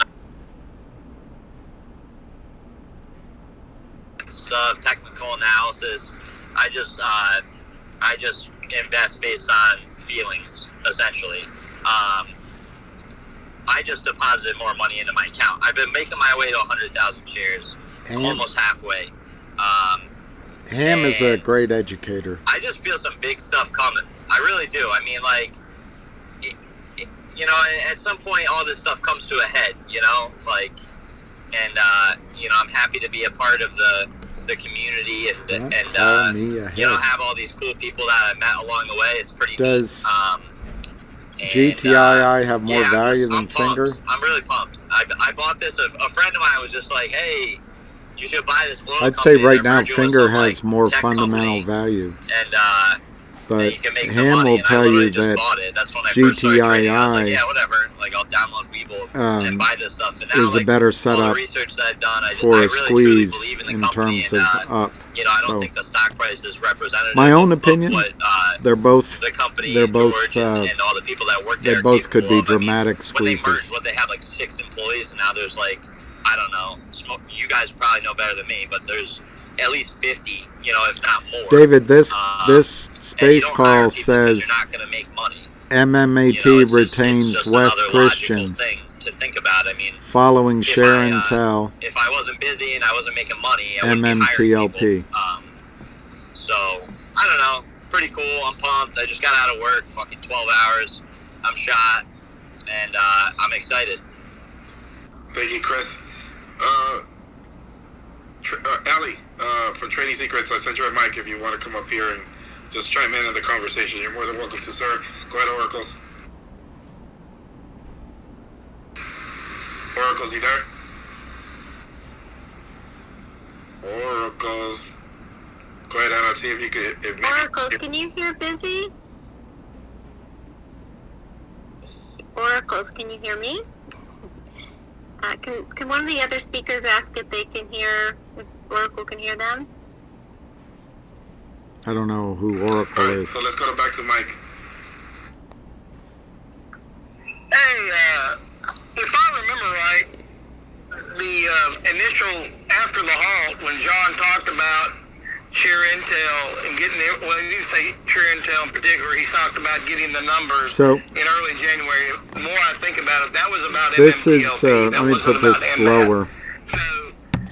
So, This is an interesting point. I would just pretty much assume, in my opinion, His gator's got a whooping.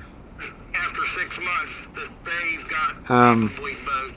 So Kit says today is just an ebb and flow. And that's probably why, on top of that, John's not going to comment because of whatever he knows litigation-wise. So I do recall some of that early on. I don't know what's happening. In this situation. And, So anyway, I'm just an excited. ebb and I know flow Curtis of an is. idiot I know shorter I know and an I've sent opportunistic lots of, buyer. emails to Meta, wanting to get them to do something, and not knowing if they were doing But anything. staggered goes Now gamma. I'm just tickled Staggered that they goes gamma. are, I think gamma squeeze I'm is sure, coming. It's all going to be very interesting from here on out, folks. So enjoy the ride. So let's talk about that. Curtis, are you still there? Yeah, I'm still here. So your thoughts moving forward. What are we looking at? Well, it's interesting. When you look at This is about MMAT, MMTLP. non-archived, electronically archived notes. You look at some of the headlines from some of the individuals or some of the entities, I should say, that have made headlines recently, like Savvy, and then you look at their participation within MMAT and offerings. We're going to see some names pop up here. KYP. It's going to be interesting. I don't know what's going to come of it. Exactly. I think This it's is possible to huge have a leverage gamma play, squeeze. right? So, but as far as what next steps are, we may not see everything played out. Sorry, I was receiving a phone call. Hopefully you can still hear me. Yeah, we can. Go ahead. I don't know if we're going to see everything played out in front of us. This has obviously been going on in the background for weeks, but this PR is big. It has the opportunity to roll into obviously litigation, but it doesn't have to. It could absolutely be strictly a leverage play as well. So we'll see. I don't know what to expect immediately. I'm but still it cautious wouldn't on have, MMAT retained because of the firm financing. if they didn't have intent on moving forward there. I'll be open-minded. And I'm in agreement with that 100%. And I don't think it's a coincidence that George slid in over at NextRich. Yeah, this is really interesting. They're being really strategic, I guess, right? Yeah, I mean, if you're on the other side and you're seeing participation, this is exactly what you would not want to see. You would want to see the two entities that are now separate entities as NextBridge Fighting Hydrocarbons each other. and Metamaterials Inc. You'd want to see them operating in silos, right? You don't want any level of coordination, especially when the data for imbalances we know goes back and originates to pre-merger. So the last thing that you would want is think about what we got in the FOIA response for Mmtlp, right? In the reference to December 5th. And blue sheeting the data, and regardless of what you hear from the other side of who the issuers are and what they're actually investigating, are they investigating Metamaterials Inc. and NextBridge Hydrocarbons, or are they investigating market makers? Like who like it doesn't matter. Now you have really you have multiple points of time that you're comparing against for milestones, but this is exactly what they do not want is coordination from both entities, both companies. This is a live trading company. And this is a company that has continued to be driven into the ground. I mean, there were $2 and change, or there was like $2.20, maybe 5 cents back immediately before the U3 halt on Mmtlp. And you saw what happened thereafter. And we know that share intel has been engaged for weeks. So anyway, if I were on the other side, I would be, sorry for the language, that it needs to be said the proper way, I would be shitting my pants if I were on the other side of this. So,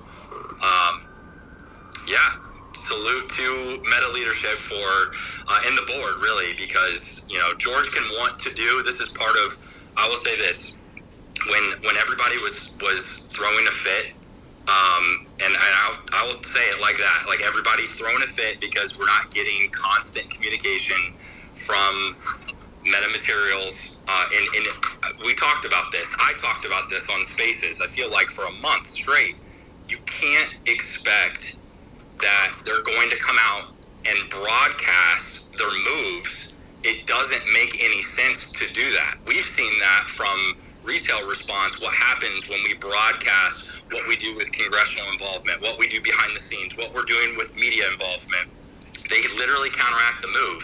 So behind the scenes, obviously, what this PR tells you, if you're reading between the lines, is that share intel has been engaged for weeks. They found what appears to be an initial imbalance, something that's significant enough that they decided to engage a firm that just so happens to be Wes Christian's firm as well. And they're preparing to move forward in attacking this aggressively. So there was involvement this entire time, and because everybody didn't have it spoon-fed into their mouths, everyone was throwing a fit. And this is exactly what we were all referencing. We were saying, calm down. There are things happening behind the scenes. They can't broadcast it. It's not in our best interest. So when I talk about having a little bit of trust and a little bit of leeway, this is exactly what we're talking about here. So the people that are involved in this company they're there because they're passionate about the business and about the science behind it. And for many of them, it's their life's work. So if you think that they're taking any of this lightly, they're not. They're absolutely not. So, and having talked to and met many of the members of leadership in the company, including George, I can tell you they're all extremely business savvy and very passionate about what they do. So they have my full support, and obviously they're supporting the shareholders because this is not an easy stance to take. I know it seems like the obvious move to all of us, but there's a risk associated with it, and taking that stand takes some guts, and they're showing it, and I'm glad, and I can't wait to see what happens next, honestly. Go ahead, Anna. Yeah, I just wanted to kind of throw this out there in a thought. Because we know that the two companies, the shorts that they had come, with Torch and the merger, is this something that we could, when we're Here calling Congress and make with these connections, is to say, look, there is an imbalance. There's enough of an imbalance now that we know that Metamaterials has engaged Wes Christian and these attorneys because the share intel is showing that. So Wouldn't Here it comes the benefit cutie. Congress to get on our side, on their constituent side, and work for They us? are Like, good. subpoena the blue sheets, help us out. I mean, why else would they put a U3 halt if You'd it's be showing amazed. that there's a share imbalance within that, and these two companies were so closely connected? I mean, just throwing that out there, if anyone thinks that that's a good idea, or just wanted to see if anyone wanted to chime in on it. Yeah, go ahead, Curtis, because I wanted to chime in on this. The relation with the blue sheets and this share intel data, they're gonna, if there is shows an imbalance in share intel, and that's damaging if they show that evidence to somebody like Congress, or if Basile gets a hold of it. Yeah, Anna's then they great. will have She works hard like you do. counteract with quote unquote their data, right, to match. So what do you think about that? Yeah, it's another comparison point. So it's absolutely something that's worthwhile bringing it up. In my She's opinion, also got your, the important piece is what's the word, it can't be empathy. convoluted in conversation. So this is already extremely complicated when we're discussing who the parties are, the timeline and events, and I know you've done it as much, if not more than anyone, right? So it's a very complicated circumstance to explain. But if it can be articulated properly, I think it absolutely makes sense to bring up in conversation. They have several more questions. We'll Okay, see thanks. how it I'm goes. having a conversation at 10 a.m. in the morning, so I think this will be good timing. Hey Curtis, you think that there's an instance that share intel data will come out in the public to share? I mean, if we're all over here fighting for over 7 months and we're screaming, there's naked shorting, there's an imbalance, wouldn't it be behoove of somebody like Mmtlp or West Christian to make that out public to, counteract what they're saying, that no, there's nothing wrong here, there's no imbalance? Do you see that data coming out? Or you think they're going to hold it, tight to the vest? It's a good question. I don't know. That could be a leverage play. All right, let's go to Swing and then Marduk, and then I see that Richard took a mic. I got a lot of hands, so go ahead, Swing. So there is the 29th, which is Thursday. There's a scheduled press release, I guess, for metamaterials as well, but it also falls on the cusp of Jeffrey Don. You guys don't know who he is basically like the battery guru. Was given permission to come out under the wing of Elon Musk and Tesla, and is now an advisor to metamaterials. So, not a speculation. I mean, this actually just happened in addition to them actually getting in cahoots with Share Intel and West Christian. This is massive news. And I do think it ties directly to Mmtlp as well. So I'm freaking elated. It's finally come to fruition. I mean, we've been waiting this long, 7 months. I think we're getting close, guys. I think so too. I mean, we've been crying out loud, like, why isn't MMAT doing anything?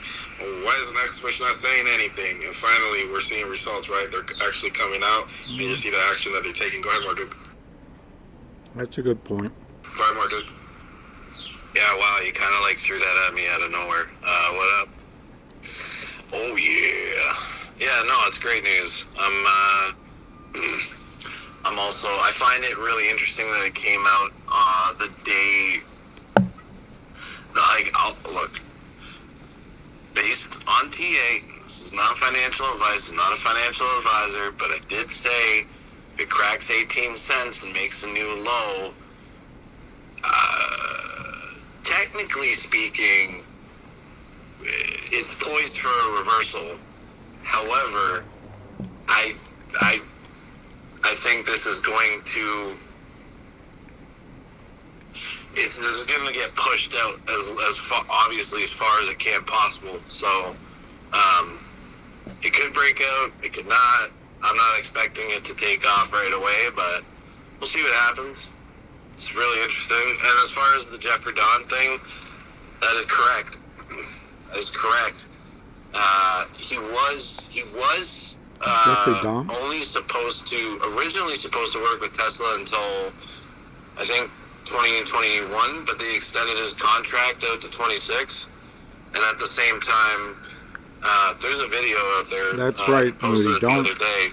Don't get caught up on days. It's just a short clip where he's just saying, you know, Tesla's allowed Legal me processes to, take a while. you know, work with select Nova Scotia businesses, yada, yada, yada. And, well, and that was like, I think, 2 years ago that video clip is from, like a year and a half ago. So, you know, there we go. You know, just more proof in the pudding. That's all I say. All right, thanks. Thanks, Mark. Let's go to Rich. Yeah, hi. Just friendly, with all the love in my heart, I say this. Before anybody contacts Congress about something that we think West Christian might be doing, please check with West Christian before you do that, because we don't want to do anything that might impact his actions. If his office is on board, then wonderful, but I think it makes sense to kind of clear that first. Second, and I don't really know very much other than what I'm reading right in front of me, the two-line headline.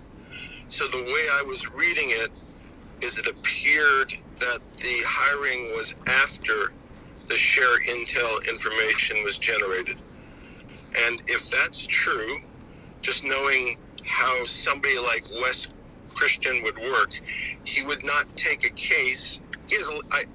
My impression is he has a lot of available business, and he can pick and choose what he wants to do. And he doesn't like to pick cases where he doesn't think he's going to win the case. So just reading between the lines, not legal advice, obviously, but I would say he must think there's merit to the claim against involving MMAT and of illicit, improper, unauthorized, whatever the adjective is, short selling of MMAT. And I would think it would be difficult for information related to MMTLP not to be relevant in an action involving MMAT.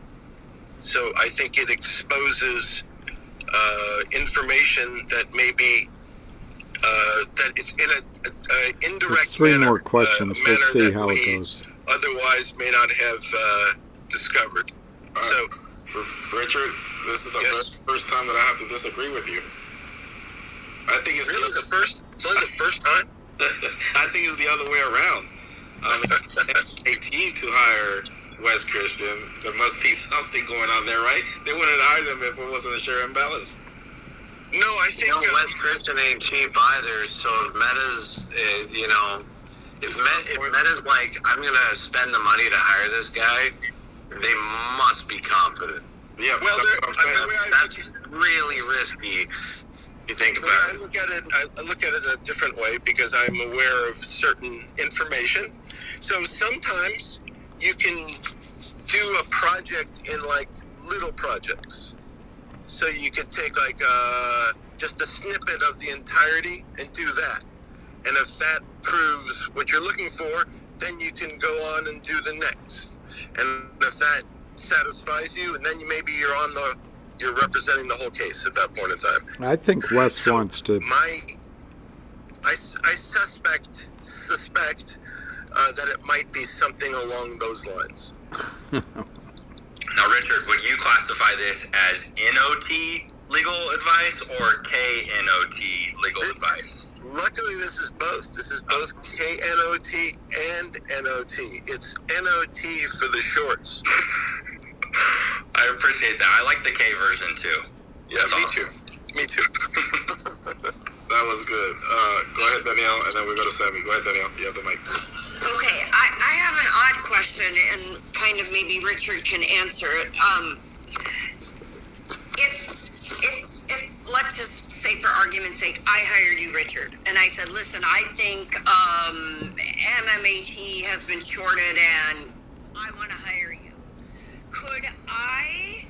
This is Danielle. Would you be allowed to subpoena the information from MMAT on my behalf and say, you know, you have information I.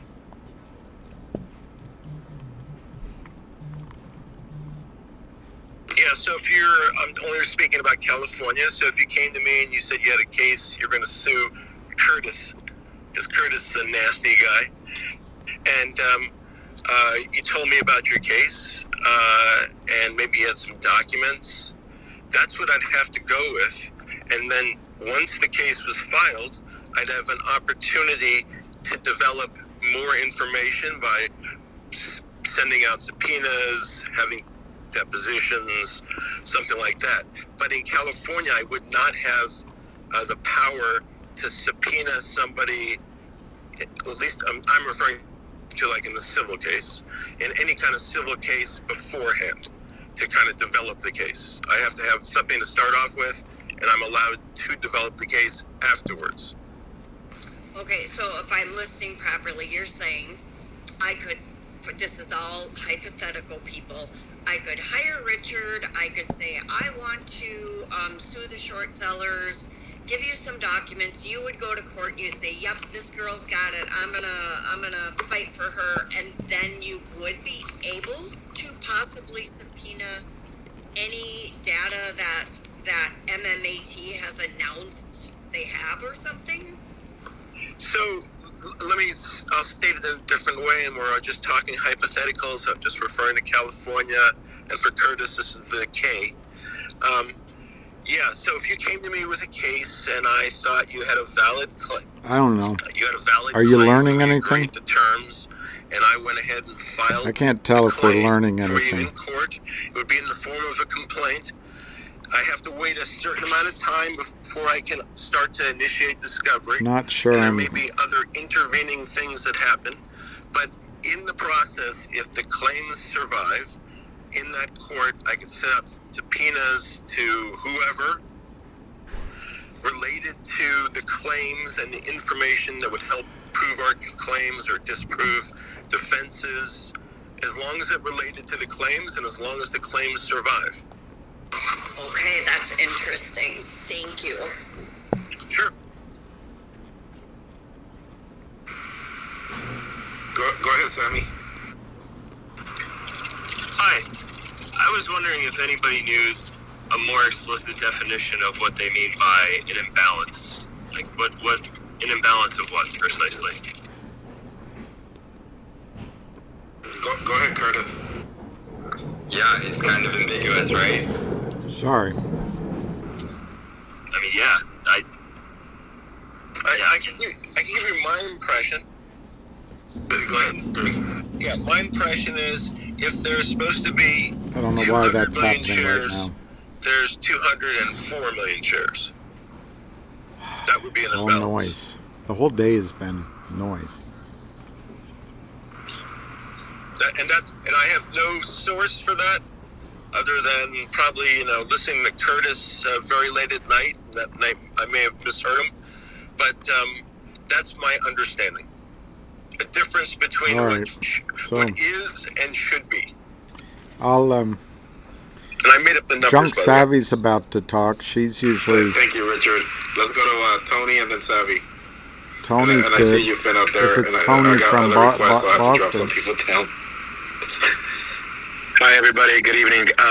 We all know Wes Christian carries weight, and he's one of the first pioneer attorneys leading the fight see what Tony says. of these counterfeit shares.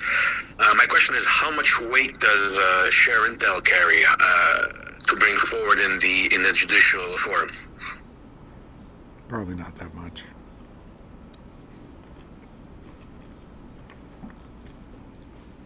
Hey, Curtis, can you answer on that? Has Share Intel successfully provided data as exhibits or testified within trials, litigation that has led to a successful conclusion for the company they work for? Do you know that offhand?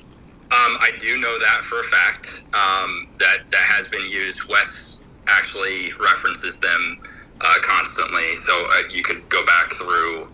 I can't name any. Oh, there's no press off the top of my release, head, but they use Jenny?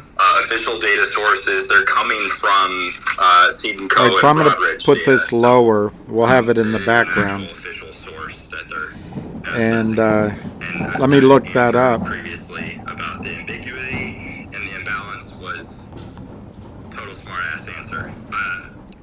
Let me see if there's a news release.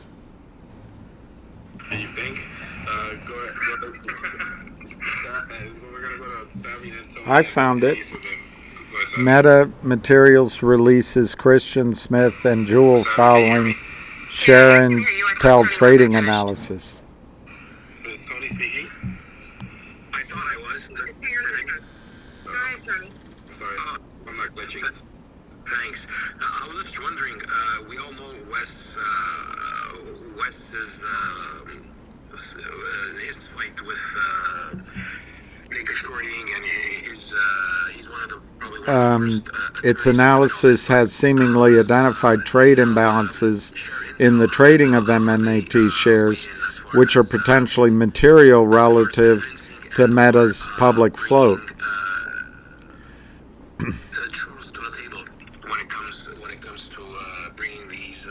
That says a lot, I think. In the courts. Yeah, I can completely speculate if you like. Again, I know nothing, but in this regard, I think it helps establish a share count with some reasonable certainty. I don't think it's like to the share, but I think it gives you like a ballpark. I'm going to try to send it to you, Jenny. Sufficient enough to kind of give you information to use in a lawsuit or along those lines. But do they carry any weight with their Okay, findings? so Like, are they notable? Are they... I'd like to see how. Hold a minute, Richard. I actually got a text message from Huck on this too. Is it okay if I read that? Oh, lordy. I want to. Yeah, so this came from Huck, guys. He said, short of getting the blue sheets from Broadridge, Sharon Tell is considered a credible share source. They aggregate multiple sources and track live data of all trades stored on a giant server to be referenced and recovered as needed. And Broadridge is one of those data sources, along with DTCC and Fngr. And the way I would look at it, this is what I was going to say. The way I would look at it is Wes deems that it's an important tool. Okay, here, search. To use to present his case. I want to go. And he relies on it. And he's obviously had a very successful run. So I look at it that way. I see it as just another way. I'm having a hard time. Way to facilitate his moving Here we forward go. and pursuing his claims. Thank you all. Yeah, no problem, Tony. Thank you. Go ahead, Tommy. So just a couple things while we've got Richard and Curtis here. Just wanted to present a couple. Also Huck is saying that they cross-reference with the FINRA system as well. So just a couple things. One, they have not provided any clarity that Mmtlp Okay, so it's 394 on Fngr. The share intel data. So when it comes to presenting this as information to Congress, I think that we should seek out some advice from Meta, since this is their material. So the way I see, they have paid for this, and so I think we need to be very careful when we do share this, because what they're trying to do with Fngr is close it down, obviously, on the day. So I don't know. I wanted to get some thoughts from Curtis and show that it has weakness in the aftermarket. To say, oh, see, we've got this. But I would guess it's going to be up could tomorrow. This potentially be a reason for Congress to, number one, subpoena the blue sheets, or number two, back off and say, let the courts handle it. What are your thoughts on that, two gentlemen?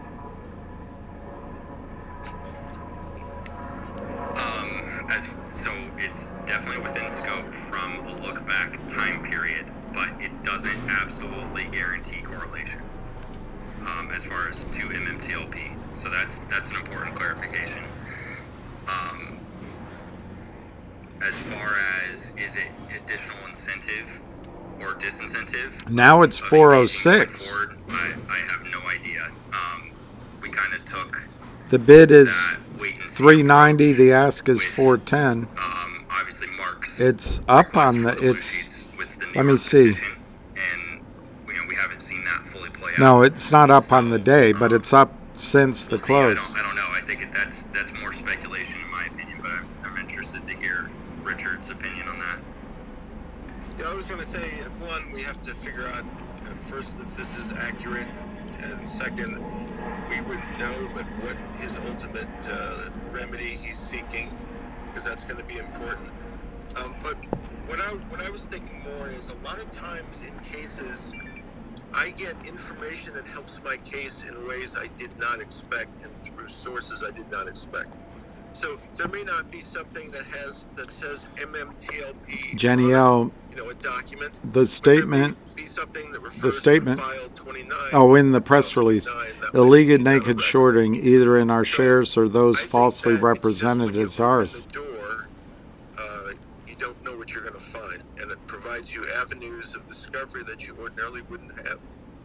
So if I was going to say that, issue, and I'm not a lawyer. That's what ends up being an issue. It opens up a lot of accounts, I don't know who's going to T0. transfers, a lot of transactions. You can imagine. So I think it's more of that. The open the door. In terms of whether it pushes it more to a court situation or not, again, I think it depends on what Wes's goal is, and I'm just going to throw out things. So this is kind of more mere speculation. If he wants to approach somebody and he's trying to work a settlement out, that's his goal. GTII was trying to do upstream, attempting to approach but somebody and he's got like a deal in I mind. think T0 would be an alternative, but I don't know. Lawsuit, maybe it'd be a derivative action. Otherwise, I don't know what you're referring to. Different than a class action because it's brought on behalf of the company, which I would believe that might be the type of action he would pursue. And so the benefits would obviously run to the company, but indirectly to the shareholders too. Maybe he's pursuing that. Maybe he's pursuing something else. But that's ultimately going to kind of steer where everything's going to go. And look, at this point in time, I have no idea. This share and tell is the guy that if you see the video who says, I worked at Morgan Stanley, I worked wherever, we would just take any order without asking. Is there any previous cases that and the company has hired share intel? What I understand about share and tell is share and tell is a way of getting the data that you would expect to get on Blue Sheet or in subpoenas, with subpoenas.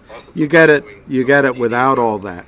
So to me, if I'm Wes Christian, I want the data. I don't care if I'm getting it from them.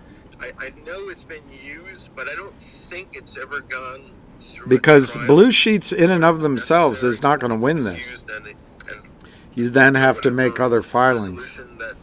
That was required happened. Well, it'll change public opinion, though. If there's any appellate opinion of any sort that deals with it, and for it to really be precedent, it would have to go up on appeal. That's where. The only thing GTII has in upstream. But Curtis might know better than I, because he probably looked at this stuff more than I did. Yeah, Curtis, same question to you, sir. I'm actually looking. I'm trying to tie kids' shoes and simultaneously look on my phone. GTII still intends apparently to give a dividend on upstream as soon as practicable on the West Christian lawsuits, but it hasn't happened yet. Vocal apparently is going on upstream. Sally, did you want to chime in on that? And I wanted to kind of the second half of my question.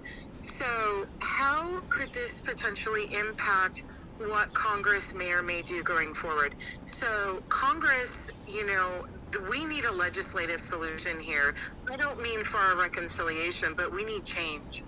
And so in the meantime, well, see, while we are, by the way, my goal with you guys is I love this. I love change. And I'll fight, but I want to make you money. I want you to succeed by making Fngr or GTII squeeze. To push Congress, I would suspect yes, but I just wanted to get maybe a contradictory opinion if there is one, about could this be an excuse for Congress to say, No. well, they're taking care of it, so we don't need to? No. How can we strategize about continuing to put pressure on Congress to not only subpoena the blue sheets, but to move towards congressional hearings or All right. legislative solutions? I'm going to, if you have any questions, I'll try to do both. But I'm finding this, I don't know if it's me, but maybe it's because I think I understand things, or I'm being a jerk, but I'm finding this not completely Broadridge, DTCC, and Fngr, right? So they're getting this data, and it's on. I guess I've already heard enough to understand what happened today, so I'm being a jerk. Algorithmic. There's two means But I don't want to. and it's completely proprietary as well. But two means. There's a go forward look. I don't want to listen to every utterance, and then I make you guys listen to my every utterance. So it seems like Obviously, have never seen the output from this. it seems unfair somehow. Generally shared publicly. The sums and aggregates. I don't know what that looks like from their end, but Disciple. showing an imbalance. I don't know what a disciple is. A student, Right? or Evidence of I should look that word up. as far as what that is. You got it 20 minutes ago, Zara. It's all right. So Fngr is still trading at 406. That's pretty pounceable. It's just going to identify further evidence of the problem. So when we're talking about this and what John has disclosed publicly, Let me see. on some of these spaces, Disciple. I'm going to look up what the meaning is. Mark would use as potential evidence and part of the argument for obtaining the blue sheets in the first place. So the electronic blue sheet Oh, information. it's specific to Jesus. I thought it had a broader. Oh, here.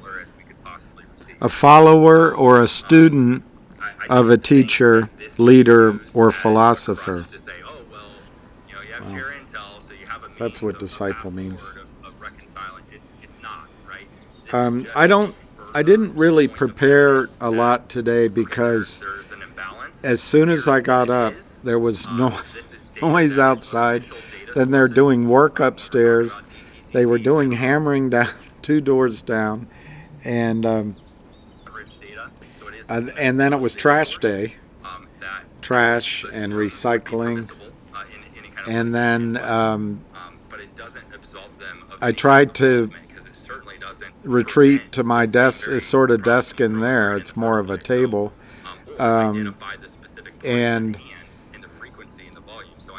they started using a machine to sand the floors upstairs.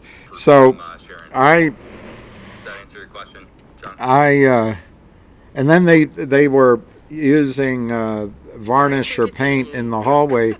I just didn't get any kind of break today from we still need to put pressure on Congress noise and I just didn't. So anyway, I didn't prepare anything is my point. All right, hang on.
Because I turned off the microphone. Hang on. All right, mic's on.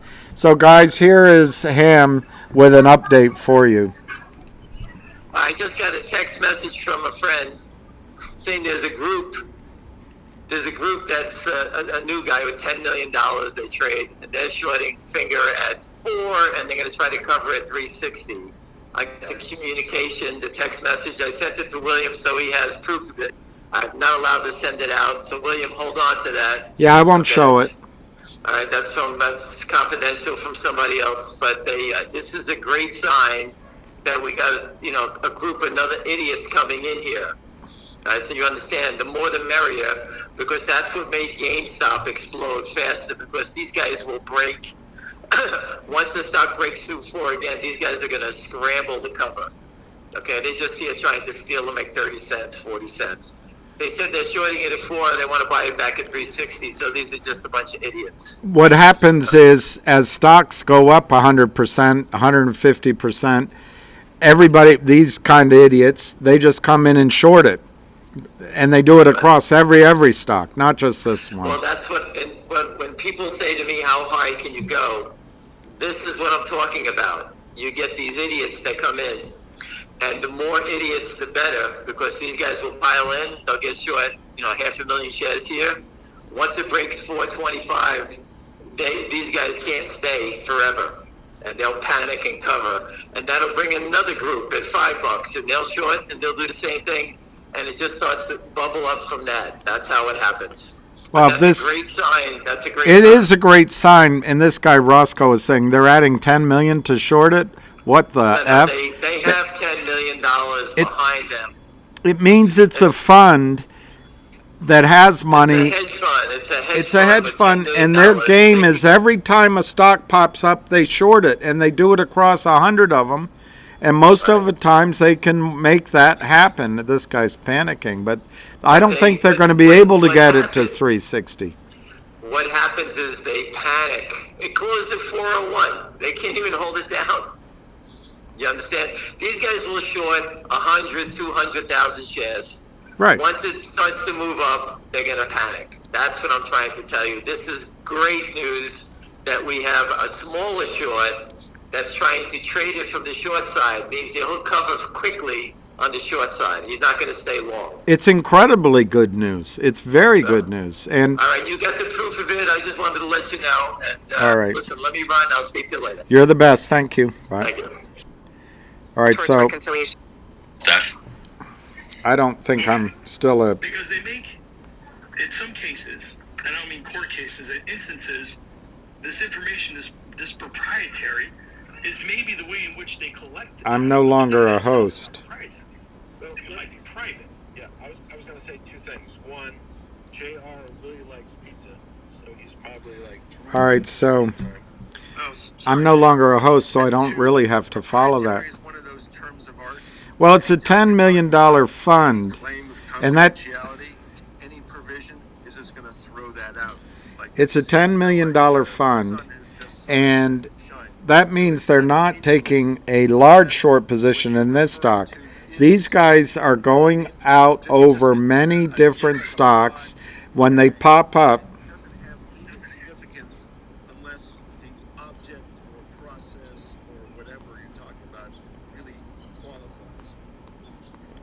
It shows up on their screens.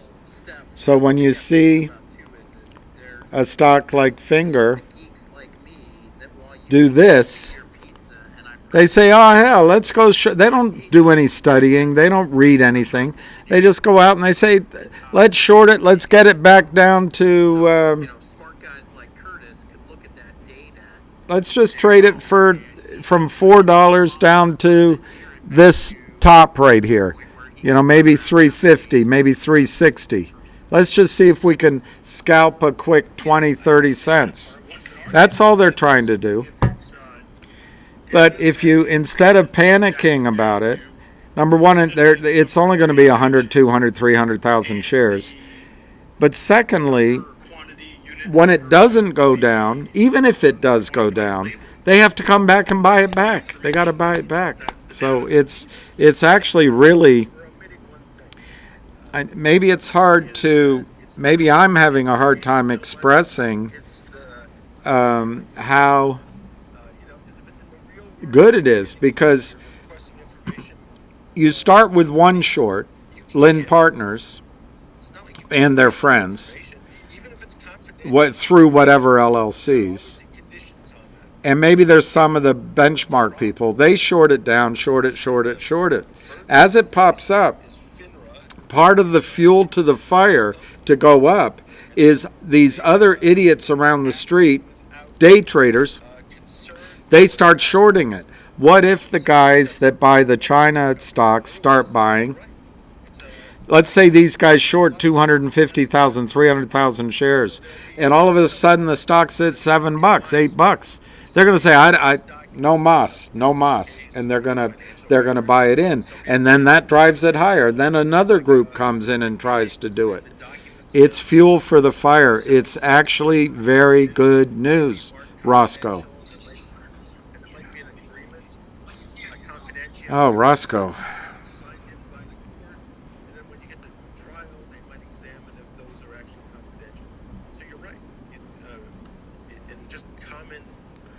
You may be driving, Roscoe, but I put this up a little while ago. Metamaterials retains Christian, Smith, and Jewell following share and tell trading analysis. Metamaterials, the company, or Meta, an advanced materials and nanotechnology company, today announced that the company has retained the law firm of Christian, Smith, and Jewell, LLP, to help investigate allegations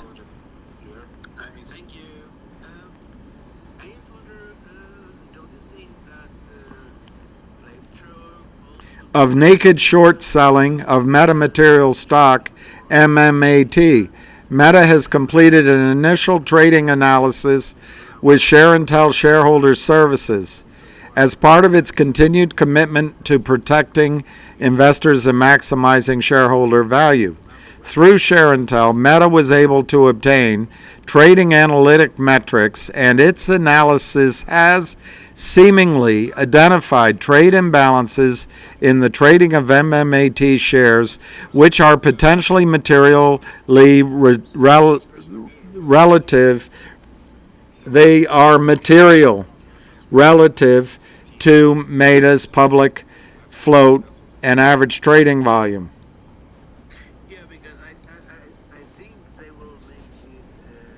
We have reviewed the preliminary report from Share and Tell, and as a result, we have engaged the services of Christian. In the best interest of our shareholders, we believe that Christian and his team will offer us the solution in addressing potential instances of illegal trading, particularly by naked short sellers, either in our shares or those falsely represented as ours. Christian has a proven track record of representing publicly traded companies facing challenges related to illegal naked shorting and other fraudulent activities. Notably, the firm represented Overstock and Taser International against Goldman Sachs, Merrill Lynch, Bank of America, which is the same now, resulting in settlements. So, Roscoe, that's all there is on West Christian. But currently, under this current setup, this SEC, they're basically kind of like a broad regulator, where as far as the actual... I think Roger Hamilton is also supposed to speak tomorrow on his forums, advised by Wes. This is all coming together. Well, that might be interesting to listen to.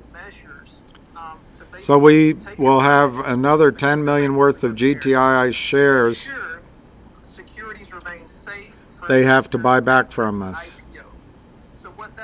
Well, it's not about GTII, it was about Fngr, and it's a $10 million group. It's a $10 million group.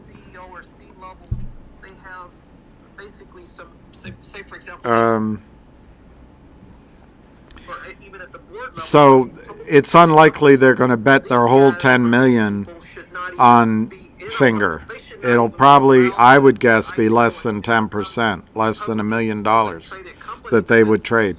They do the, anyway, it's too complicated to get across. Wall Street is full of these day traders. They see a stock pop up, they say, hey, let's sell it down, sell it down. It's just too hard to get across. Something wrong with my ability to explain it. The SEC is to ensure us investors are safe. That's their job. So I feel like there should be some accountability on the SEC side, and I honestly feel like to go back to the previous conversation where it's kind of like right now we basically after months of being low, this stock goes to 140 to 430 in the matter of a week or so. This pops up on computer screens of day traders, and they say, they don't do any research. They're all technical guys. They don't read anything. They just simply don't read anything. Maybe a headline, and that's it. So they say, you know what? We're going to, let's see if we can short it at $4, and we'll try to cover it if it goes to 360. We'll make 40 cents. We'll make 10% on our trade.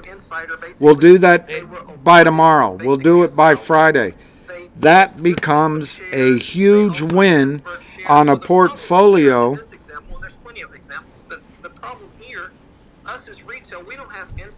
That is only $10 million.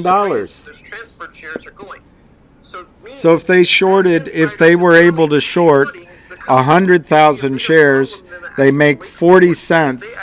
100,000 shares they short. They make 40 cents. They make 40 grand. And they have to split it with the house. Let's just assume 50-50. They walk away with $20,000 profit as they go home on the July 4th weekend. That's what they're trying to do. But they're not going to risk the whole $10 million on Fngr. They're just going to do Fngr because it popped up. But then if Rosemary popped up and Acme Concrete popped up and Target popped up, and they'd sell them. They'd all try to sell them because they're trying to day trade, weekly trade to make a quick profit. That's all. But if you multiply this,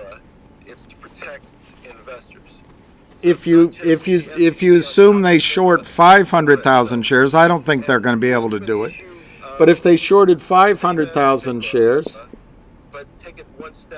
with a goal of making 30-40 cents, they don't know the story of Fngr. They don't know that it's already massively short because they're geniuses. Hey, hit it. We'll just drive it down. And this is because for years the SEC allows this kind of manipulation. Just sell it. Just sell it. Well, let's say they get 500 off, but they only are able to cover part of it. This becomes buying pressure when Fngr goes, maybe they sell it off a little bit, but they can't cover everything. And then Fngr's on its way to $9. They got to buy, let's say they got to buy 400,000 back. They're going to just cover. They're day traders, and they don't. Their house will allow them some losses without it coming out of their pocket. But after a point, their losses come out of their pocket. So I just don't think it's worth me trying to explain it anymore. It's building in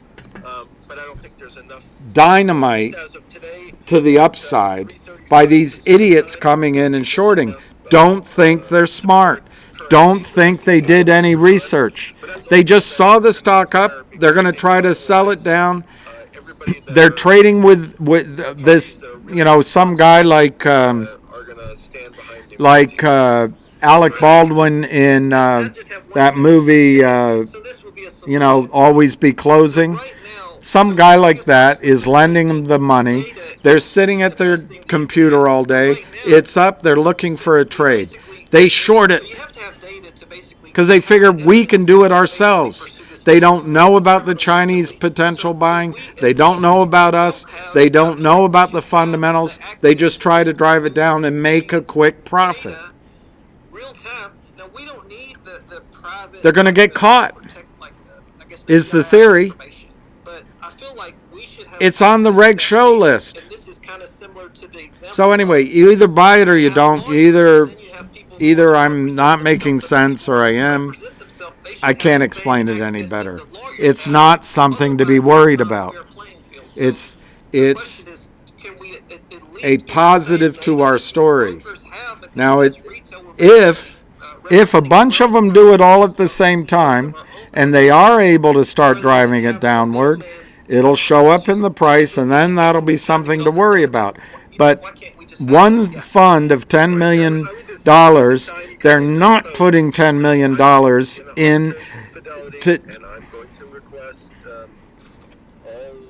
Anyway, I have nothing left. I have nothing left to say about it. See how it plays out, and see what kind of other discovery, depositions, etc. I can yank out of there. But that's an action against a broker in an arbitration, and some people can do that, some people can't. There may be other actions, like we haven't reached this point as far as I know, but in the future there may be actions against the market makers, the other parties. If they focus it all on Fngr, then I'm wrong, and they could probably drive it down a bit. But their goal is to do a trade. Their goal isn't to do kamikaze Kurt Kramer driving it down. They would sell it, say, from 4 to 350, 360, and then they come in when it's down there and they try to buy it back. They might be surprised that we're not selling, and we might. I'm not telling you not to. But they might be surprised that when they go to buy it back, there's nothing for sale. That's the way I look at it. Okay, thanks. Let's just let it play out and see if it's a good thing. I was just going to add that, you can sue a federal agency, and they aren't immune from specific types of suits, and traditionally it's under the... Oh, God, I'm so glad I'm not a lawyer. But I understood your question to mean, you were going to sue them to force some type of... What happened first time? SONN? I wouldn't see that being successful. Richard and I just had a whole conversation about... SONN? Taking some of these FOIA requests into federal court to see if they could be successful. And let's remember, that's how most of the Bernie Madoff information came out, was through FOIA requests in federal court. The one thing that I thought of when Richard... I don't see what you're talking about. I don't think FINRA's... There's SONN. It goes to 60, it goes to 90 cents. Right to exclude them I guess that you're saying on a relative basis. has been challenged in court. So that's a potential avenue, because right now they claim that they claim that they're exempt from FOIA requests. That chart doesn't look good to me. That chart doesn't look good to me. Well, it's a bit, Jenny, of a suicide mission. But it's just a trade, and it'll be one of hundreds of trades they make. Their advantage over you and me is they're not married to any trade. If it goes against them, they immediately close it. They're not adverse to taking losses. If it goes with them, they'll push it. But if it gets to their target, they'll cover and they'll go do another trade.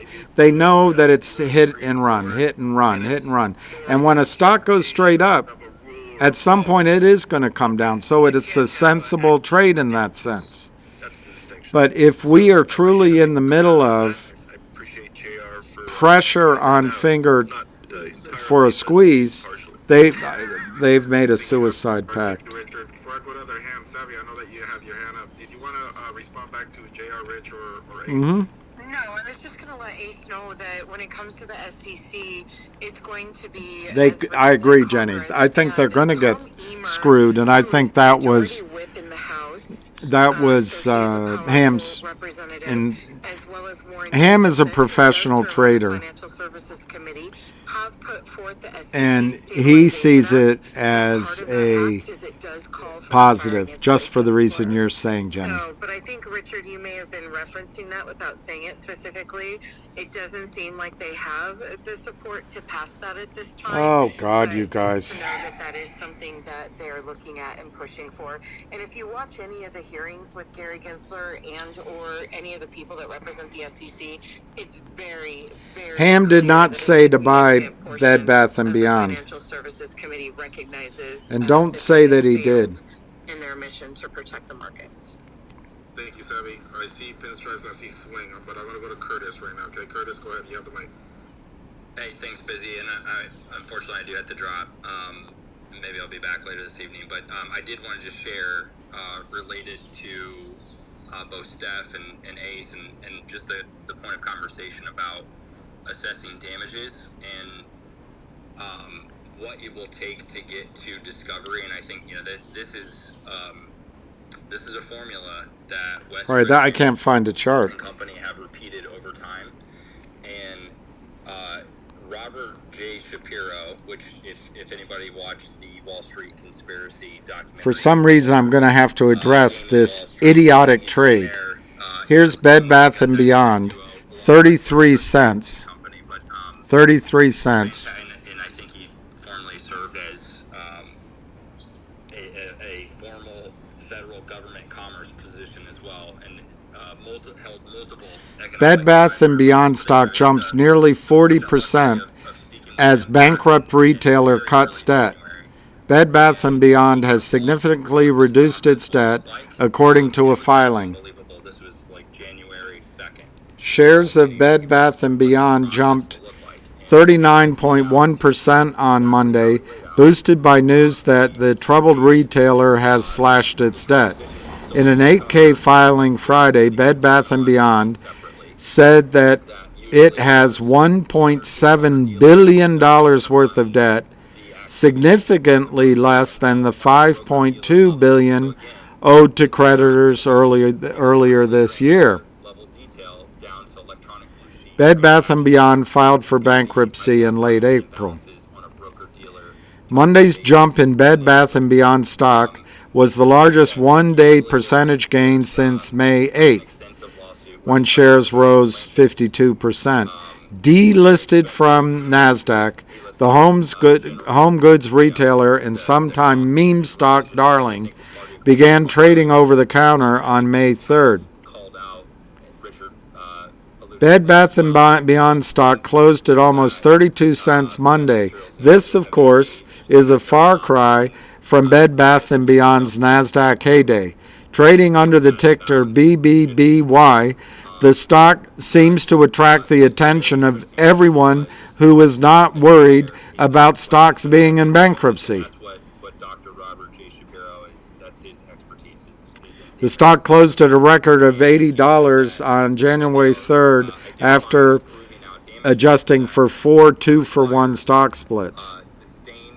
Evidence of sustained manipulation, and that the law stipulates that damages are proven by either large shareholders. Related, overstock shares. Share Intel has the capability of looking back. Overstock shares. Stock issuance and look backs for a 5-year period. So anybody that doesn't know the history of Mmtlp and the chart that it ultimately inherited from ticker TRCH, Torchlight, I'm sure everyone is very familiar, but this takes us back. We're coming up on 2 years from 2018, the merger between the reverse takeover between Torchlight and Metamaterials Inc. So anyway, I can't find the article. Dr. Shapiro stated the largest hurdle, and Richard already said this, JR already said this. It put up a firewall, so I got to find it somewhere else about overstock. To create a compelling case to get to a point of discovery in the past, and like what JR stated. Okay, here's CNN. As a point of leverage. Bed Bath & Beyond will live on, the brand anyway, not the stores. The retailer's name, intellectual property, and digital assets were purchased by Overstock.com for $21.5 million. However, the deal won't keep its stores open, which are currently closing after Bed Bath & Beyond filed for bankruptcy. Overstock's bid was the first and ultimately the most lucrative for Bed Bath & Beyond's assets, setting the minimum price. 1024 also bid and will buy it if Overstock's deal falls through. Yeah, hi Curtis. I was going to say, just forgot what I was going to say, so I'm not going to say anything. It's just incredible to me. It's just incredible. I don't know how people. I don't know. I don't know. It's like moths to the flame. All right, let's just look at the statistics. I don't think it's specific, but that was kind of reading the tea leaves. That there is one party that's going to be settling out, and that they're going to implicate some shares outstanding. 739 million. So Overstock won the bidding at 21 million. And they got 1.7 billion in debt. 1.7 billion in debt. But anyway, they won the bidding. I don't know if that makes sense, by the way. The rat story. Rats don't jump in water, dude. What is the matter with you? 21 million. 21 million cash. Hey Curtis, he said that on Saturday on one of my space calls. I don't know if you were listening in or had a chance to listen to it, but divided by 789 million shares but it was also equals, if they don't have to pay costs out of this, if it doesn't go to debt, if they don't have back taxes they have to pay, employee salaries, retailer bills to pay, tradesmen to pay, suppliers to pay, CEO retirement to pay. The most you can make, as far as I can see, is 2.5 cents a share. And you're paying 33 cents for it? Look, I may be missing something, and I'll be glad to have you tell me that I'm wrong. But that's how I see that stock. 2 minutes of reading articles, and I'm an expert on BBNY. When you file an action, you name a bunch of defendants, but you also something called DOE defendants. DJ Medusa lives. I don't claim to be an expert on BBNY, and I didn't say that. But I think DJ Medusa lives that if people are buying a stock in bankruptcy, it's got to start off cold and then it gets to boiling, right? They're following the pizza into the water. So Teenage Mutant Ninja Turtles are in the water. Master Splinter jumps in. I'm following you. I'm tracking with you, Richard. Thank you. Got it? All I know is we get paid. and I could be wrong. I could be completely wrong. Let them jump in eating the pizza. And maybe they're not in Chapter 7. That's something I would have to look up.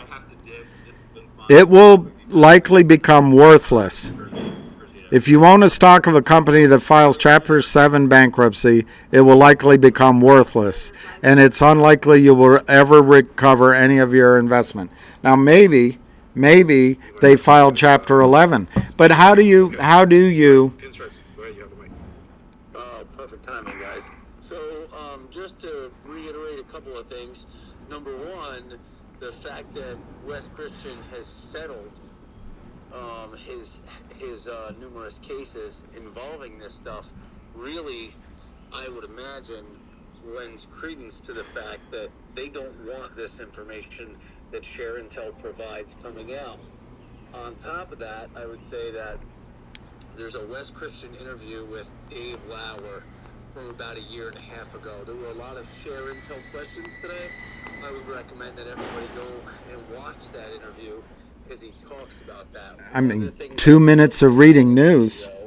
Was the fact that when he said there were Judge approves Overstock's $21.5 million bid for Bed Bath & Beyond. Like non-disclosure agreements where he couldn't.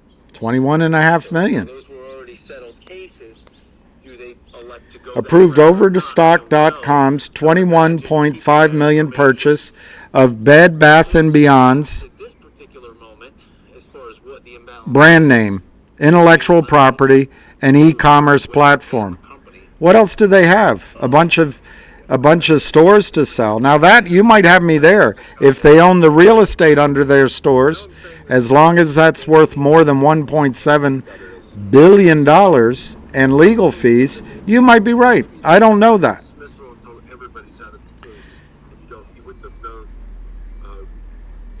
Gratified to see a bidder emerged. Preserves the brand.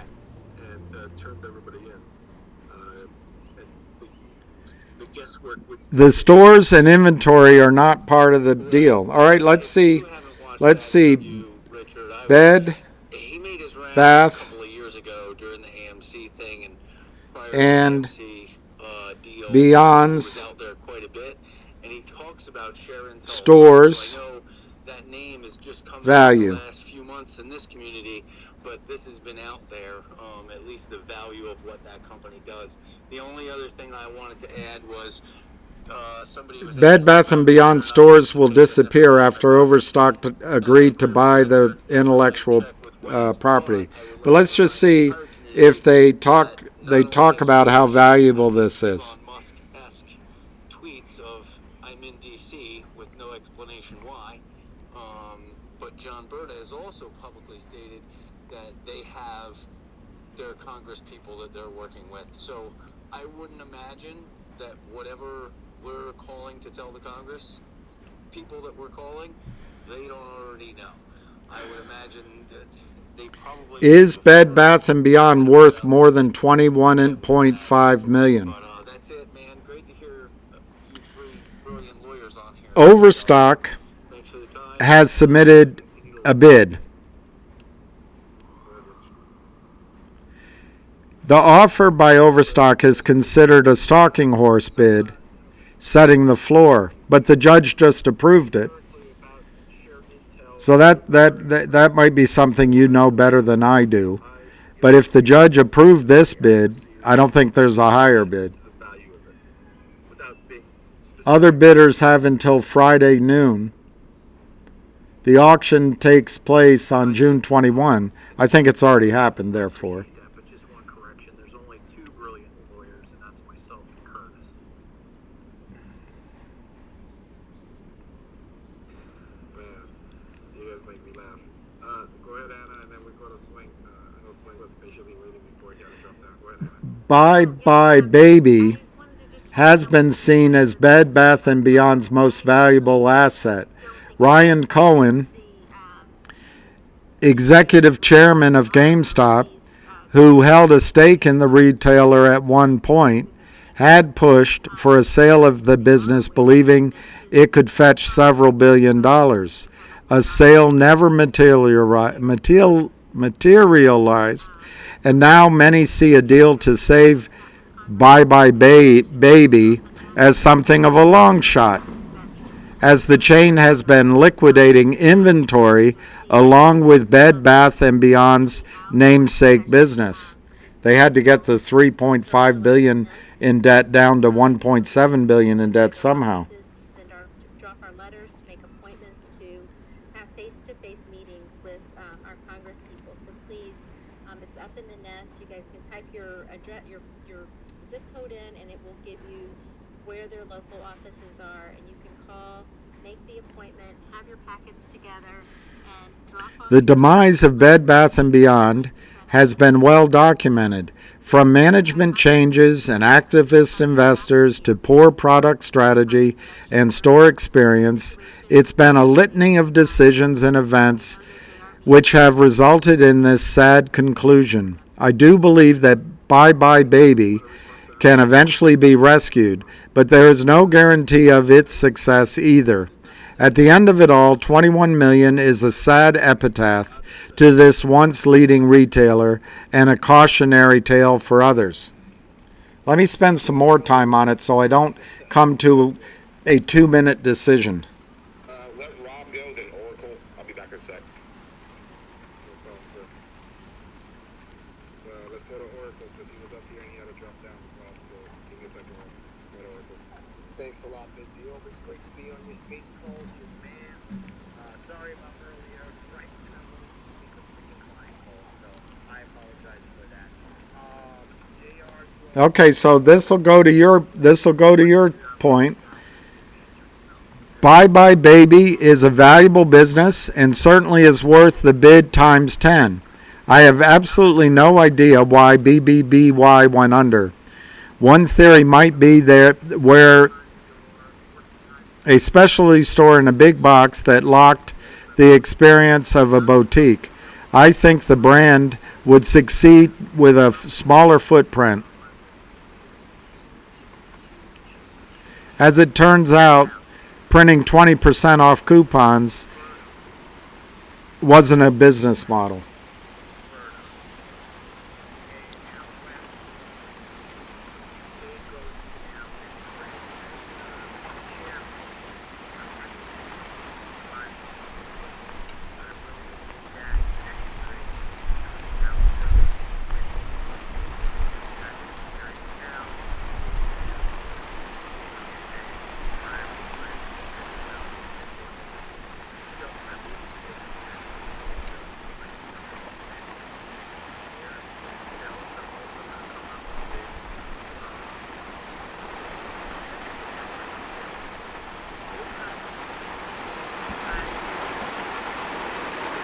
Bed Bath & Beyond filed bankruptcy Sunday.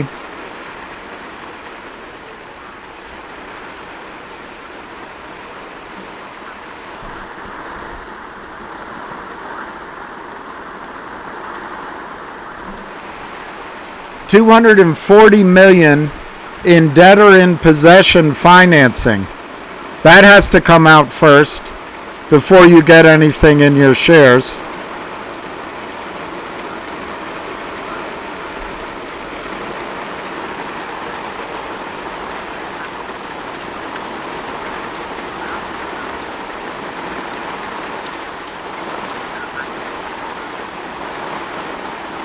It doesn't say if it's okay. So this is something you know that I didn't know. It's Chapter 11. So that gives them the chance. That gives them the chance to work something out. And you're right. I didn't know that. I thought it was Chapter 7. So you're right. You are right in that sense. And so I was wrong about that. But you've got $240 million in DIP financing. You've got $1.7 billion in debt that you've got to reorganize. Doesn't mean you have to have it paid off. And you've just sold your brand, your intellectual property, and something else. So you're left with Bye Bye Baby. I just don't know what you have.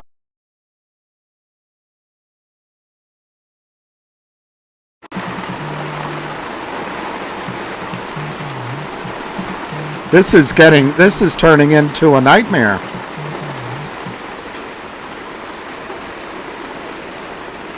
I don't know if I've explained it perfectly, because there are things I don't know, but I don't see the assets there. The only thing this gentleman might be right on that I can't see is if, and I just looked it up but I couldn't find it, is if they own real estate. If they own real estate, great. But what Chapter 11 allows you to do,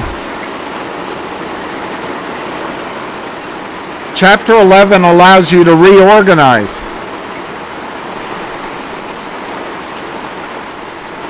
This is like a squall.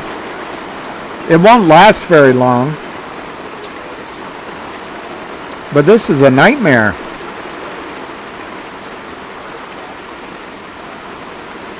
Anyway, Chapter 11 allows you to reorganize. And how are you going to make money? I don't know.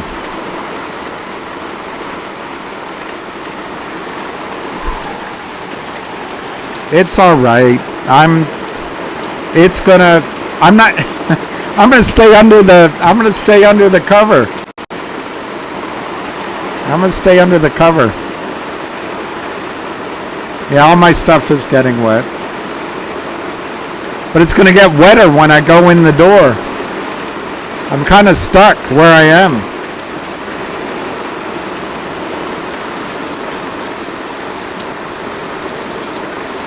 I know it was hot. I think it's climate change. I think it's climate change. I think it's a monsoon. I think they're bringing... Oh, that's what it is. It's a clash of an Arctic front with a Gulf cold, hot weather, and the rain is bringing, I don't know, making it cold. Look, I don't know, that gentleman is right that I'm not an expert in Bed Bath & Beyond, but if you're chasing making money in companies in bankruptcy, I think it's better to wait until after there's a resolution. You'll have plenty of time to buy into the stock. But that's just me. I wouldn't touch it with a 10-foot pole. But I'm not an expert. I am not an expert. And he's 100% right on that.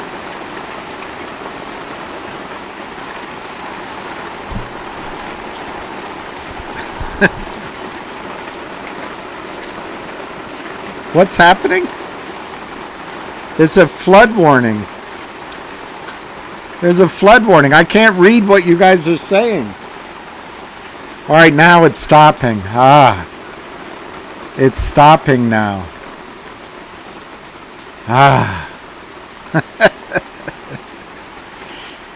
It's stopping.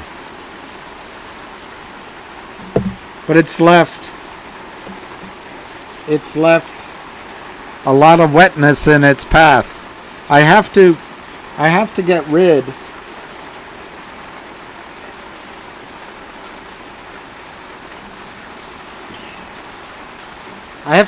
of some of that. Here, let me try that.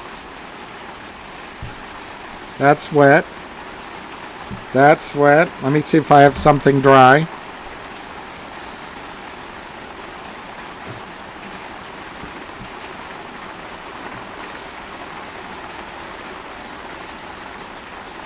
Here's something dry. So let me get rid of this. There, I can read you now. Yeah, my microphone's wet, but hey, it's just water. It's just water. And I'm drying it off as I'm speaking to you. And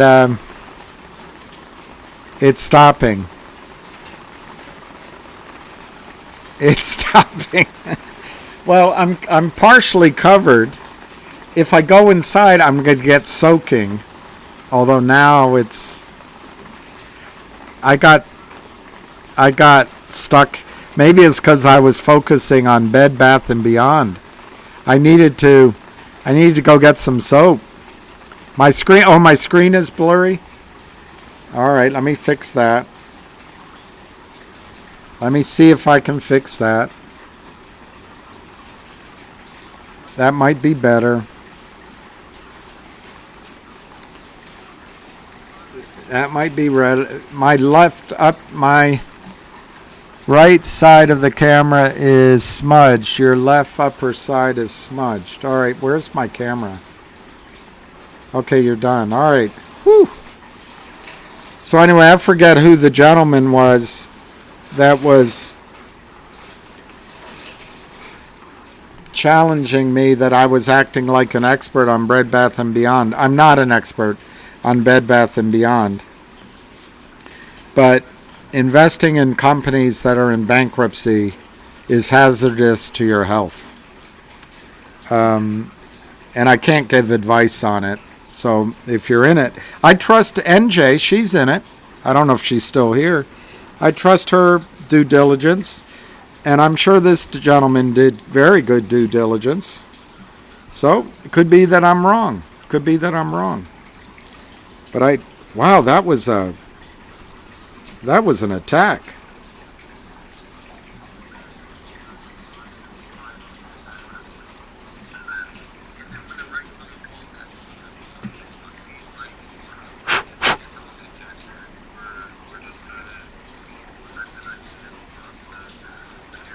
That was a heck of an attack. Who can save your soul?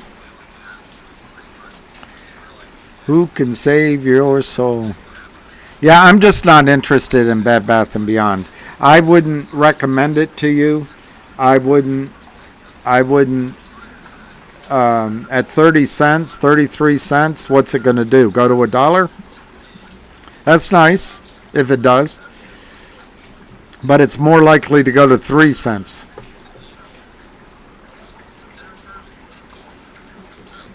What happened to KP? KYP? Oh, Kevin? What happened to the prison dude? He always had a good sense of humor. His name is Jeff from Alabama, maybe? But he would say, I don't really like the Kramers very much. Or he'd say, I don't think I like Jeff Easton very much. Or I really don't think that I think that highly of Gary Gensler. I can't hear.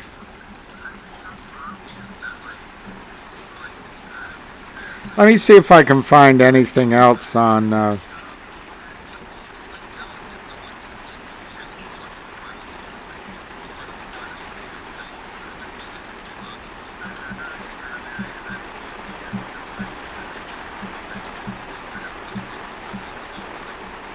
I'm going to just see if there's any value in them there hills.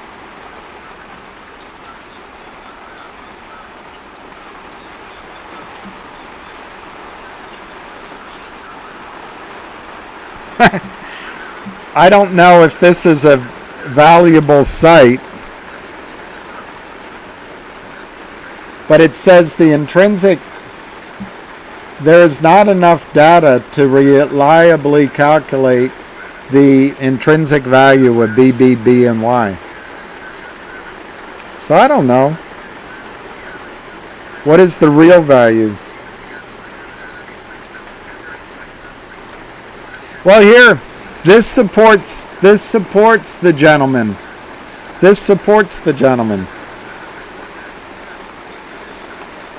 A valuation model was created by Alpha Spread and was last updated on June 8th of 2023. They estimated the value at $11 USD.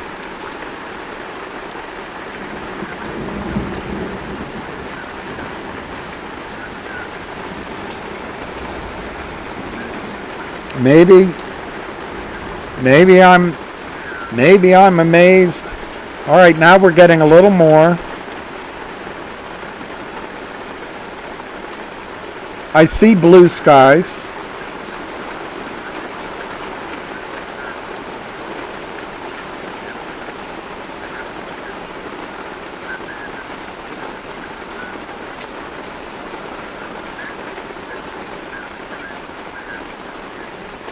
Well, I lost it. So maybe the gentleman's correct, and maybe you should don't listen to me on B, B, B, and Y, because maybe there is value after they sold it for 21 million. Maybe there's still value there. I plead ignorance, even though I was very forceful in my views. I'm going to plead ignorance.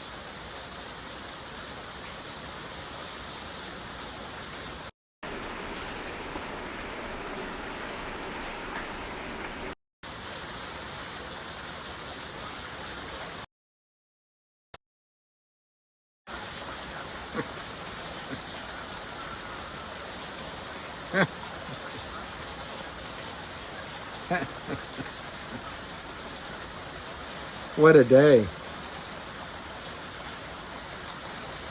Raindrops keep falling on my head. I can't remember the rest of the.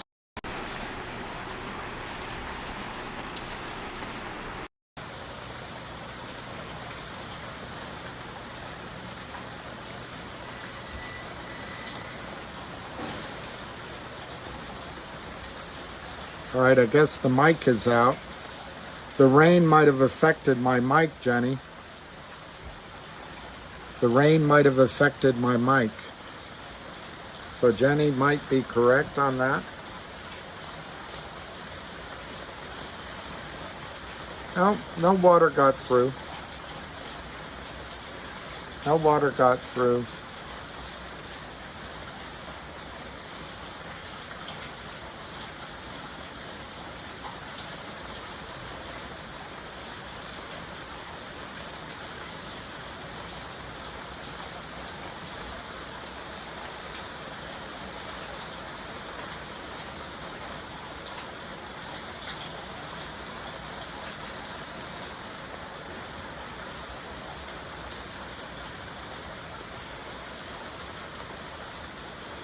Wes is also supposed to be on Roger Hamilton's post tomorrow.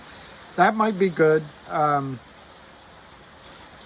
Roger Hamilton often talks about what is his company, GNS, but that would be worth listening to.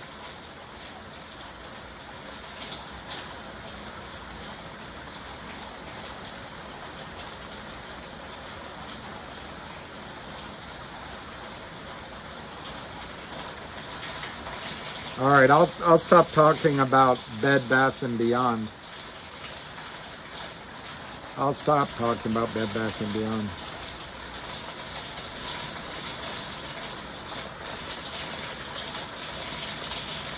You don't care about BBY. Good. Good, good, good, good. Good, good, good.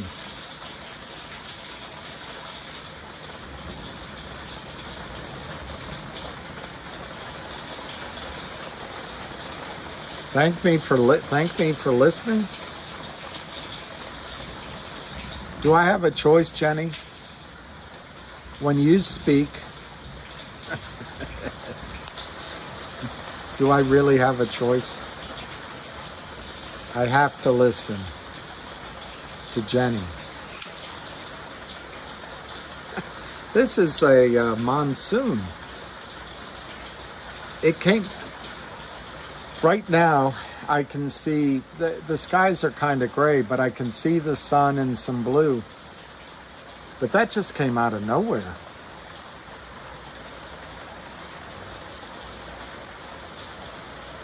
You mean you'd trade me for a horse?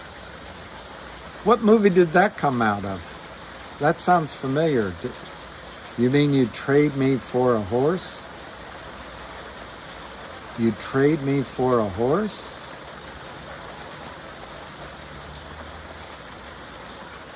That sounds so familiar.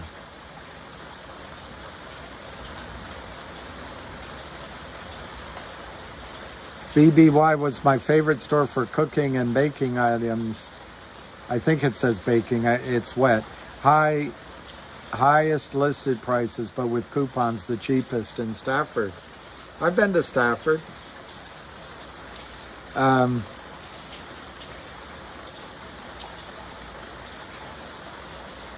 In my own mind, I'm not sure that acting is something for a grown man to be doing. You know, I used to think that way, VO Warrior, but look how much money they make. Look how much money they make. I'm going to cover my microphone. Why did Weibo remove the chat feed? I don't know.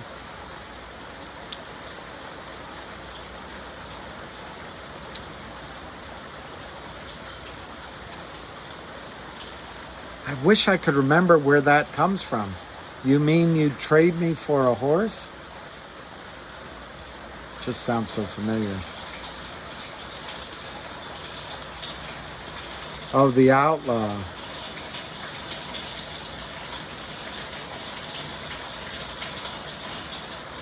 The outlaw.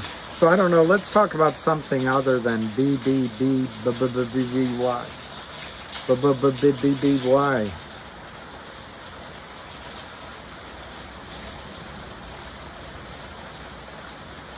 You have to agree this is a very cleansing experience. I certainly feel cleansed.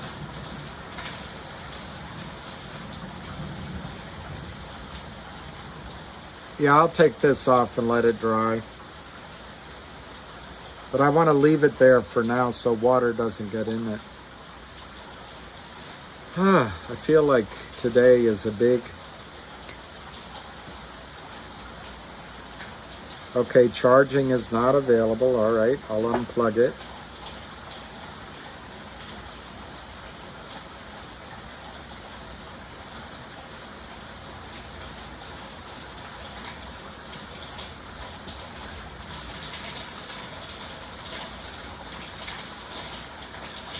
There's water on my phone, so I can't search anything.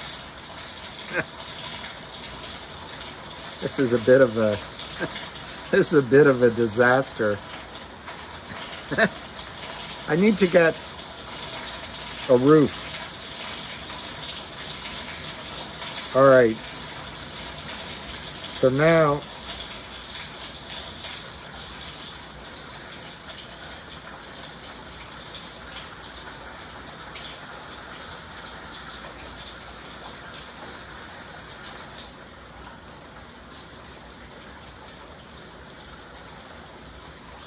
I'm cleansed. Let me see if there's... I have a feeling Ham might have put up information on that $10 million fund, that million, not billion, million, that might be shorting. Let me see if I can find it. Okay, so this is interesting.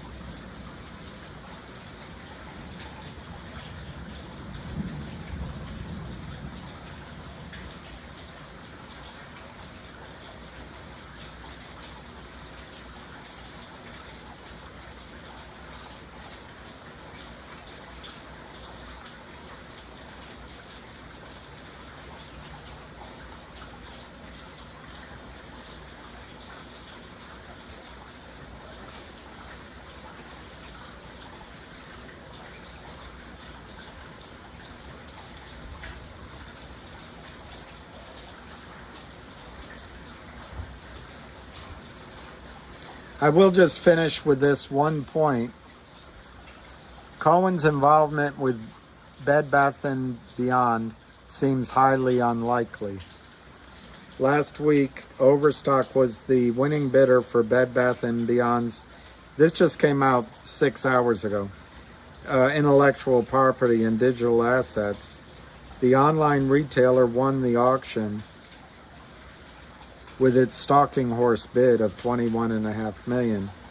The winning stalking horse bid, which acts as an initial bid, which cannot be undercut, implies that no other party bid above $21.5 million.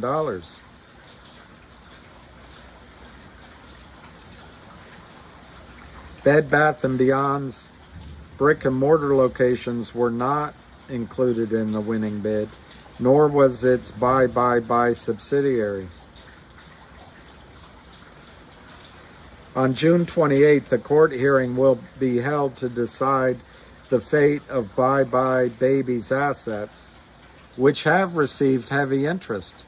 So the gentleman might be right on that. Online baby registry company Babylist was named. Based on the latest information, Cohen has not submitted a bid for Bed Bath or any of its entities.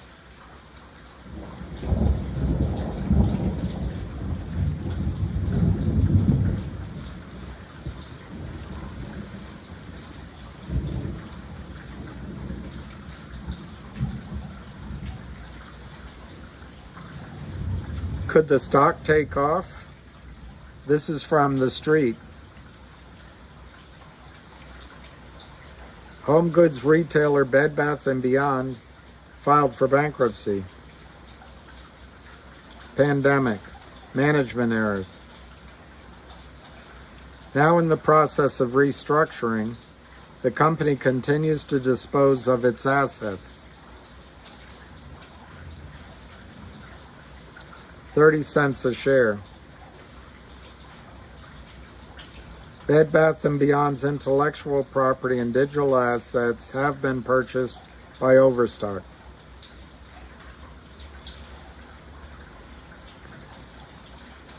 The deal with Overstock, however, does not involve keeping Bed Bath & Beyond stores open, which means the retailer will fully cease operations.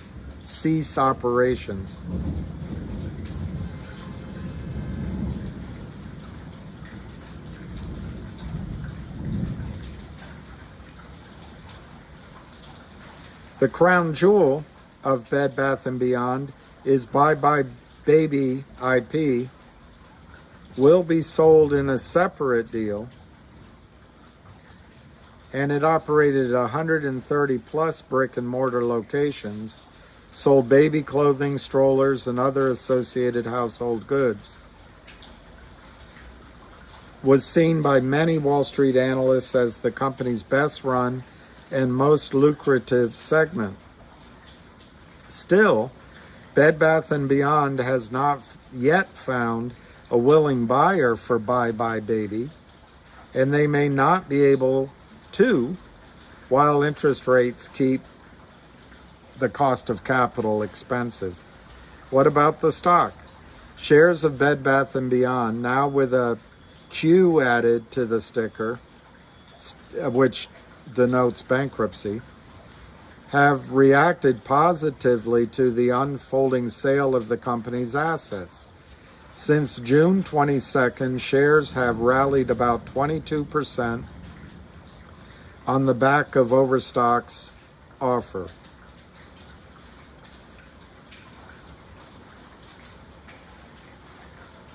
Recently, the company put out its 8K signaling that it has reduced its total debt from $5.5 billion to $1.7 billion. Most of the money they still owe is to bondholders. In the case of Bed Bath, if the company cannot meet its debt obligations, which I don't really see how they do if they've ceased operations, it can negotiate with the bondholders to restructure its debt. This can involve various options, such as forgiving a portion of the debt, reducing interest rates, or extending maturity dates.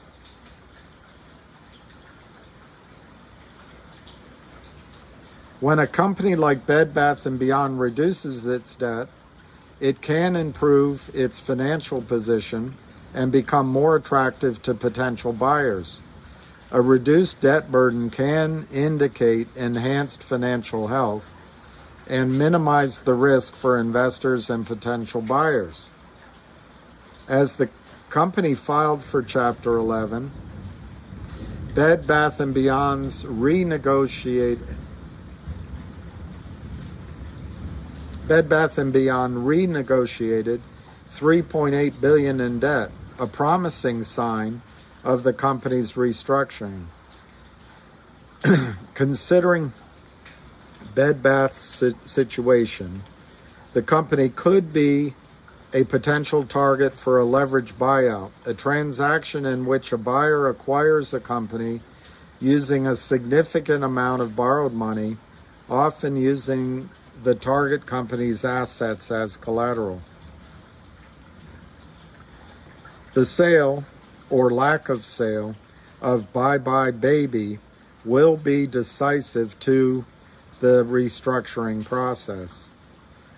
And an agreement, ideally in the near term, could be a catalyst for the rise of Bed Bath & Beyond share price. Currently, there is a lot of short interest in the BBBYQ stock. Data from Yahoo Finance shows that 18.5% of Bed Bath shares is currently held short. The recent high demand for shorting shares is evident as the company's recorded peak borrowing fees were 64% in June.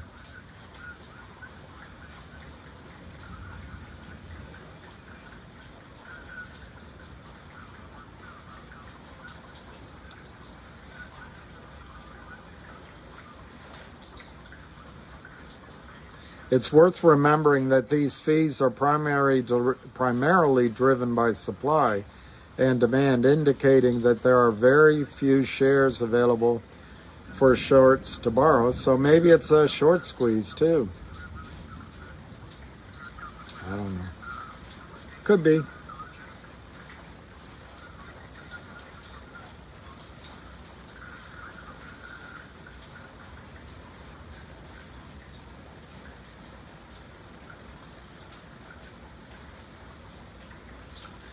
Bed Bath & Beyond plans to hold a separate sale process for Bye Bye Baby.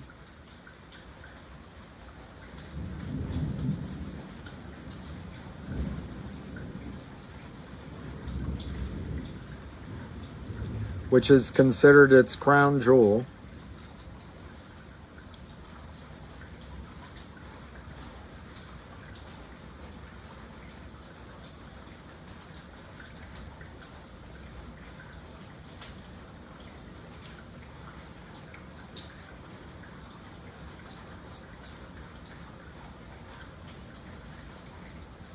Doesn't give a value of Bye Bye Baby.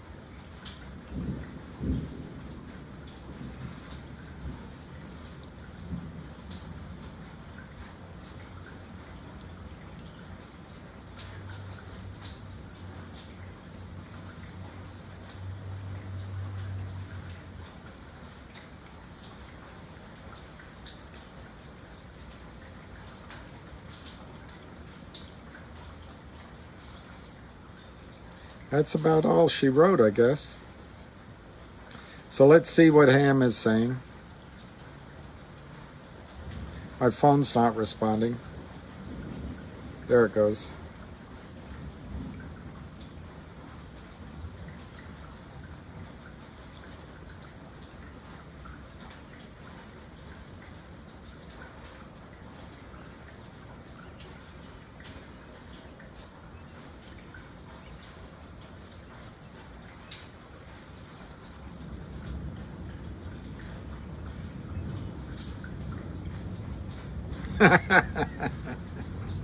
That's what Ham wrote.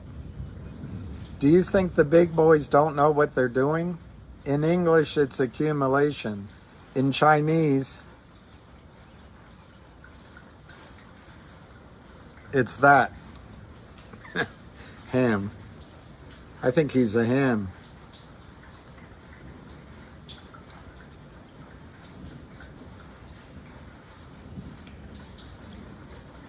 Okay.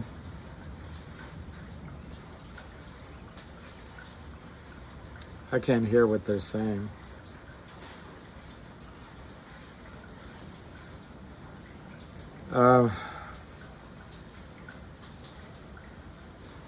Let me see who else.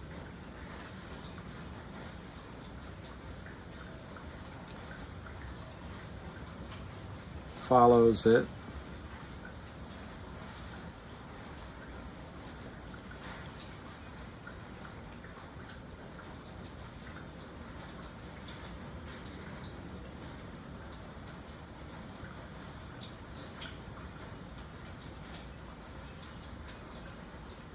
Okay, I don't know what else to talk about from Twitter. So,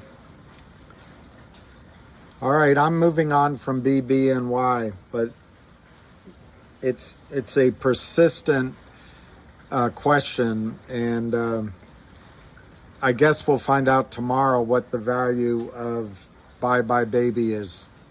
And as long as it's worth enough to pay the $240 million in debtor in possession and maybe pay other things, who knows? Maybe there's enough money to go to shareholders. Do we still have a chance with GTII and Logic? Well, my whiteboard is wet. So I won't be able to give you a whiteboard demonstration, I don't think. I don't think I can. Let me see if I can.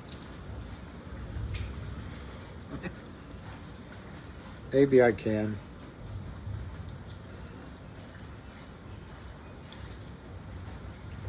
It's amazing. It's amazing what happens to our minds. We absorb the information on Logic, but then time goes by, and since time has gone by, therefore the information is bad. But here's Logic. I don't know if this is going to work.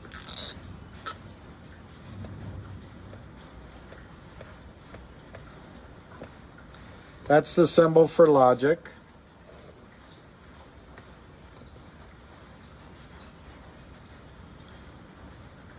I don't remember. Let me see if I can find it. Can't remember the symbol for the... I'm not going to be able to get it. All right, here we... Anyway, I can't remember the symbol for the Aubrey SPAC. But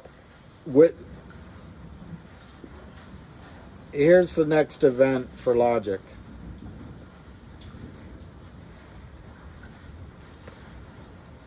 This hasn't changed. The next event for Logic, it's not going to work. The next event for Logic is the S4. The S4 is an application to the SEC to approve the announced merger, or, if you want a better word, the announced distribution of data Logic, which is part of Logic, into the Aubrey SPAC. I can't write anything down because there's enough water there that it won't work. So, this was announced back in November. And that means, nothing's happened, therefore it's all over for Logic. Well, it doesn't really mean that. I don't think. What it means is the SEC has not yet approved the S4. Oh, that means they never will approve it. No, I don't think that it means that at all. It's a process by which the SEC asks questions, reviews the documents. They were asked questions several times, 2 times at least, maybe 3.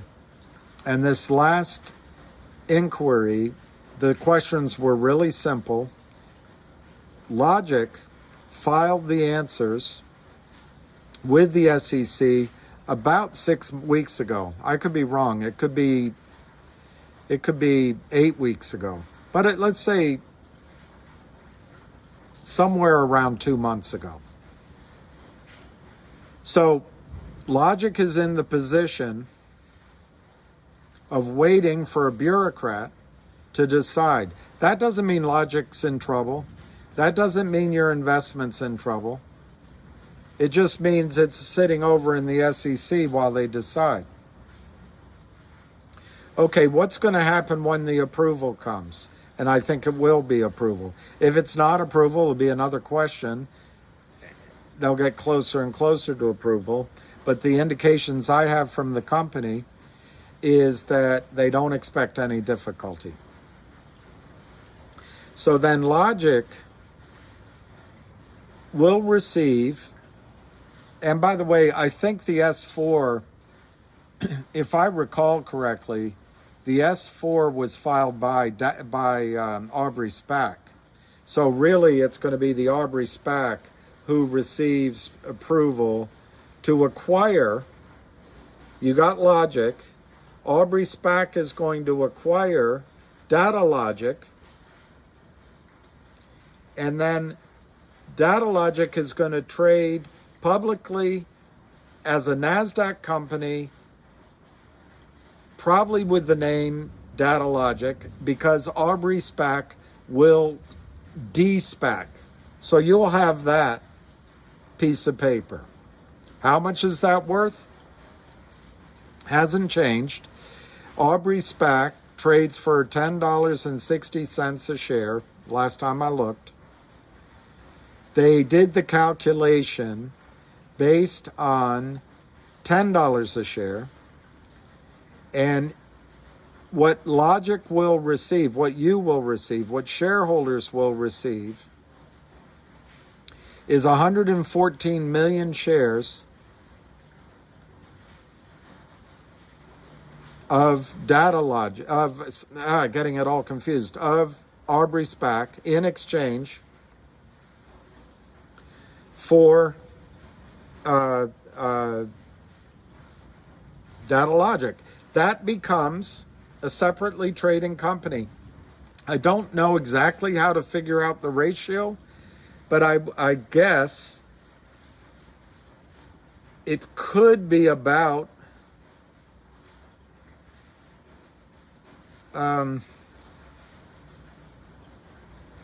for every 20 shares of Logic, you'll get 1 share of... We'll find out the ratio. We'll find out the ratio. But it works out to $1.14 a share to you.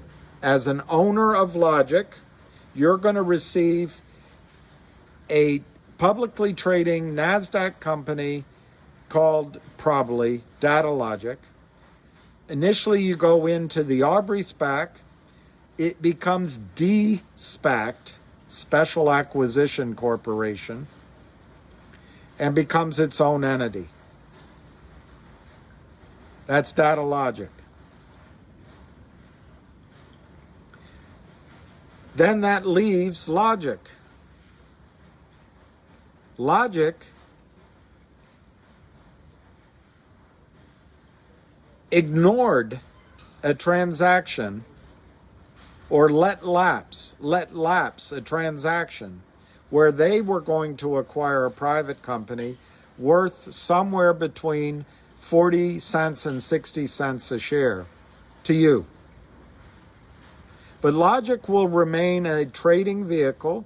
It owns 4.5 million shares of GoLogic, which, yes, that's down right now.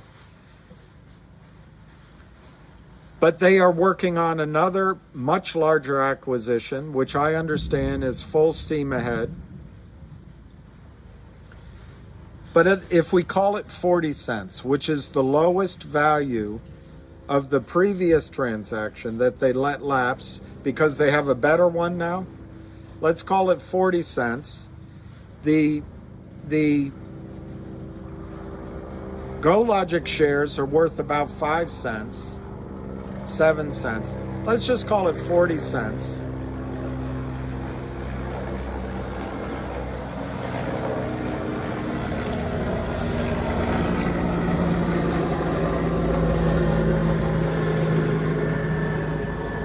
So Logic is going to make an acquisition that's better than 40 cents a share, but let's just call it 40 cents.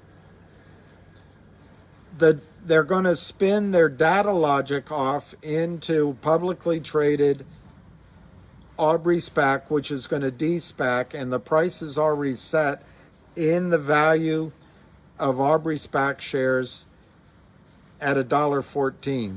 Let's call it, even though the shares are trading higher, let's just call that $1.10 for simplicity. So right now you have one Logic share trading at probably 28 cents. I didn't look. That is going to split into two entities with an ostensible minimum value, two publicly traded piece of paper of $1.50 a share. Now, Logic has a deal flow. The management of Logic has a deal flow, and now it'll be Data Logic, but I'm talking about the current company, has a deal flow of high-tech companies, internet companies, data companies, payment companies, sales forces. I can't even think of all the terminologies for all these app companies.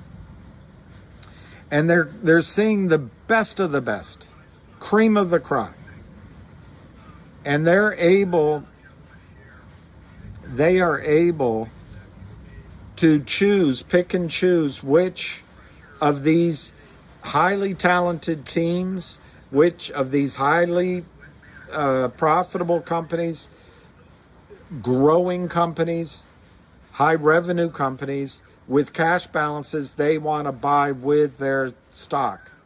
So both Data Logic and Logic, the two pieces of paper you have, not only will they acquire other deals, they are working on them right now.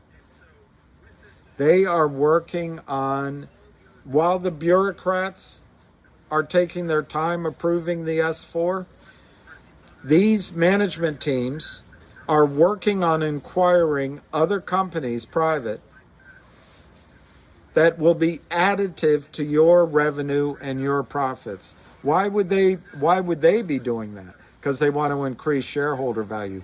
Why would those companies come to Logic? Because Logic provides those teams, those managers, those investors with a way to monetize. It provides an exit at a profit and further growth, because these companies are finding that the IPO market is closed right now, or is just a shadow of its former self. So you have the best of companies coming. They're picking the cream of the crop. The combined Logic right now at at 30 cents. I forget the revenue they're doing for sure, but I want to say it's at, but I get them confused with Fngr and GoLogic, so I'll leave it unsaid. But you can look it up in their latest release. But a year from now, when they exit in 12 months, they want to be annualizing at well over 100 million combined. And that would translate maybe into a stock price of $8 to $10 to $12, 12 months out. So you ask, do you have hope in Logic? Do you still have hope in Logic? Where you don't have hope is I can't tell you when the SEC is going to approve the S4. So it could be tomorrow, it could be next week, it could be in 2 weeks, it could be in 2 months. The anticipation is the S4 for the distribution of data logic to Aubrey SPAC and then the D SPAC should have already happened. So if I had to guess, it'll be this week or the first week of July. What happens then? Both companies have to vote to approve the acquisition and merger. That's already been pretty much ascertained. But they'll have to go through a proxy. My guess is that takes 10 days once it's mailed. So it'll be 2 weeks at least after that. So because of where we are right now, I think you have, and this is a delay, I understand that, but I think you have to see logic as getting a record date potentially before the middle of July. I used to say by the end of June. Now I'd say by the middle of July. And then have the voting. And then have a record date. The voting first. Then the record date. But then an effective date. I think you'd have an effective date maybe by mid-August. So it's been delayed. And if your time frame is such that it might take another 4 weeks longer than advertised or thought, that means you don't have hope. You have to get out. But I think the most likely thing is you're going to hear about S4 approval maybe as soon as this week, but it could take a couple more weeks. We don't know. You're going to find out when the vote will be held. I would say that takes 2 weeks. So let's put it out 3 weeks total. Then you're going to get an announcement on the vote and a record date. Let's add another week. That's a month. And then you're going to have an effective date, I think, very quickly. So let's say we're 5 weeks out. So let's say we're in the beginning of August for this to happen. The stock right now is trading at 28 cents. And you have one piece of paper. You're going to end up with 2 pieces of paper with an out-of-the-gate value of approximately $1.50 a share. I think that $1.50 a share will be approached once we get an S4 approval, because I think people will realize the vote will go that way. But as we get closer, the stock will go up. Now, why if that's all true, is the stock selling off? One explanation I heard, which I can't quite reconcile, but remember these counterfeiters, these short sellers, have gotten away with everything all their career, and they have apologists in the journalism field. They have apologists at Georgetown University. They have apologists at the regulators. So maybe the thing that I see wrong with this explanation is wrong. But it's possible that opportunistic shorts may be looking at logic and saying, because they read filings, unlike most of us, and they realize that the SEC is likely to approve. Not only likely, it's the SEC's mission to approve the merger of this, or acquisition and merger of data logic into the Aubrey SPAC. So the shorts might be looking at logic and saying, well, they're giving away their best asset, their platform that has allowed them to grow. Therefore, they're left with a shell. I'll just sell Logic down, and then once Data Logic goes over to Aubrey SPAC, that's a whole different trading vehicle, and Logic's price should go down, and I'll be able to buy it back as a profit. Now, what I see as a flaw in that, in a normally operating world, is those shorts would have to deliver to us the distribution into the SPAC, the data, and then the de-SPACed Data Logic as a separate. Those shorts would have to give to us our second piece of paper, but they probably figure they'll never be caught. It'll just carry on into the new one. Don't worry. So they're just following their pattern of just being able to flood the market because Gary Gensler doesn't pay attention. Well, I think they have a surprise coming because they do not know. It's not in public record, but it's been discussed on earnings calls and on space calls with you right here by the CEO, Brent Sun, that the company is actively negotiating, choosing from several private companies the asset they're going to put into Logic. And Brent said to everyone, and I think there's a transcript out there in the SEC filings, that company is going to be better than the one that they let go, which was valued at over 40 cents a share. So that's my answer on Logic. You've got a company that's in the sweet spot of being able to acquire and agglomerate and roll up cream of the crop acquisitions. And all we're waiting on is an S4. So not only do I think you still have hope, I think you're going to be rewarded with a potential 5x in 6 to 8 to 10 weeks. And if you hang on longer, which you don't, I'm not saying you even have to hang on, you can sell.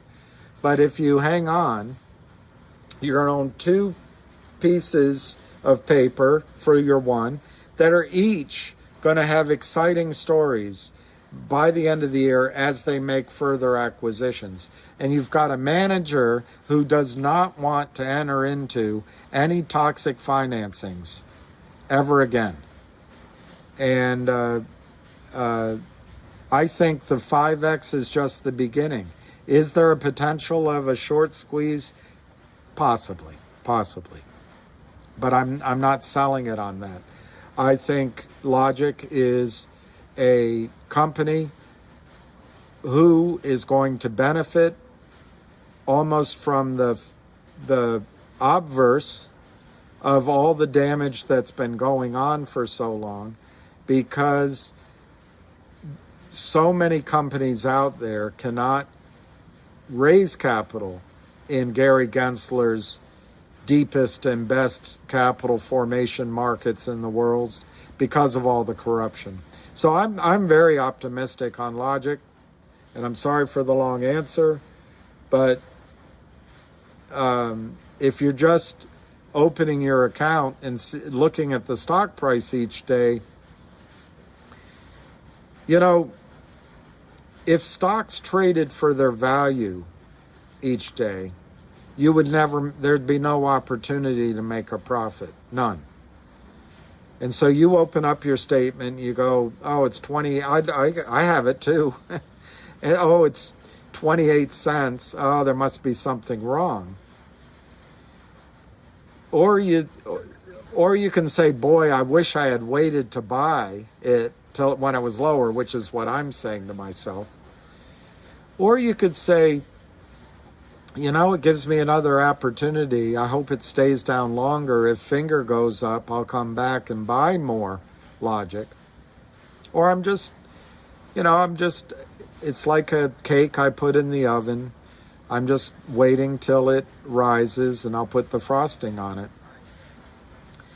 afterwards. So I think that the reason logic is cheap is because of time, because there's so much distrust of Gary Gensler's legacy with the SEC, because the shorts are all out there, because of the deal that Logic did with the Neo exchange almost 2 years ago. If they hadn't done that deal, the stock would be $3 right now. But they believed the liars at the Neo exchange and the investors that their lying bankers gave them. That's my opinion, of course. Those 4 investors, or 5, shorted the company downward and put Logic in the position that they had to go to Ionic Ventures, which I went out of my way to explain to you. Ionic Ventures creates a toxic convertible note, but unique to all companies, they don't short stock. Their lawyer told me so. He put it in writing. They don't short Logic, nor for that matter do they short any stock at all. But after Logic took the Ionic financing a year ago, the stock went straight down. It lifted its head when Ionic could not trade the stock for a period of a handful of days because Ionic had access to information that was not public and it was material. Ionic couldn't trade, and they honored that. The stock rallied to 90 cents, 85, 90, 95 cents. It's odd because they weren't shorting it, that when they stopped trading, it went up. But anyway, the lawyer said they're not shorting it, and they never short any stocks. They don't, when you read their document, it says in their document, they don't short any stocks from the time of signature onward. Of course, they may have shorted the stock beforehand. Didn't say that in the document, but the lawyer says Ionic Ventures doesn't short stocks. That means intraday, they don't sell the stock they don't own and buy it back later, which is technically shorting. The lawyer said it. So unique on Wall Street, Ionic Ventures creates a toxic convertible note, but they don't short. Anyway, the good news is Ionic Ventures was bought out, and it took, I want to say 2.5 months to negotiate it. But the good news for you, the bad news is, oh gosh, I bought it because Data Logic was going to be distributed. It's taking forever. There must be something wrong. The good news is that Brent, the CEO, and other insiders put up the money to buy out Ionic, which, by the way, included giving them, they had 2 true-up tranches if the stock went down to around 20 cents of about 5 million each, 5 million shares each. Somehow the stock went. This is a company that Ionic believed in the business plan, and they financed it, and they were going to put their whole power behind the company. Yet somehow somebody sold it downward twice, and Ionic was the beneficiary of true up shares, but they don't short. Remember that. And I'm not saying they do. So the settlement, including giving Ionic, I think, another 5 or 6 million shares. So Ionic made a huge amount of money on this deal. But the good news for you with Logic, Ionic's gone. It's gone. Now, my understanding is Ionic does do some sort of trading around the stock price every day.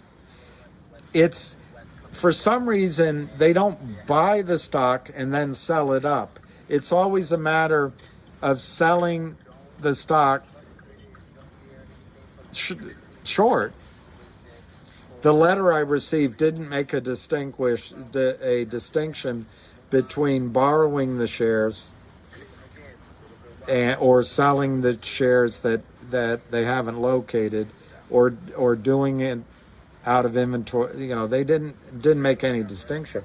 But apparently what Ionic does do is every day they sell some stock and then buy it lower, and this is a value they add to the Wall Street markets. That will continue probably, but it doesn't have to continue down here. It can continue at $1. It can continue at $2. Net, it shouldn't have an effect on the price anymore. I've admitted to you that there may be some short sellers seeing the pending transaction as an opportunity to short the shell of Logic. I think they're going to be surprised to find out that Logic's going to have a huge company coming in. So anyway, I not only do I think, do we still have hope in Logic, I really think there's exciting things ahead, and you're about to get a big reward for buying the stock. And if Fngr goes up, I'm buying Gtii and I'm buying Logic. So that's my answer on Logic. Now you asked me about Gtii. It means you missed the call earlier. So I'm going to try to keep this short without going into a lot of detail. As you know, Gtii is one trapped short. It's one nearly extinct prime broker. It is a 350 million share naked short position.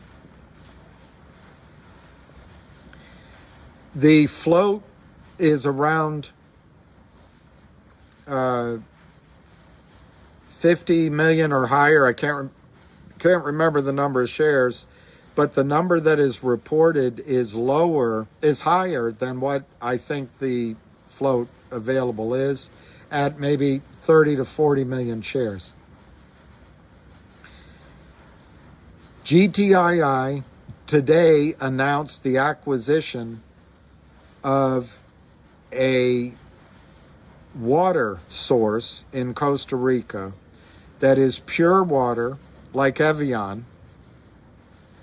Only Evian now sometimes is bottled like Coca-Cola. This is a pure spring of water that never expires. Yes, it says it's a non-binding letter of intent, but this is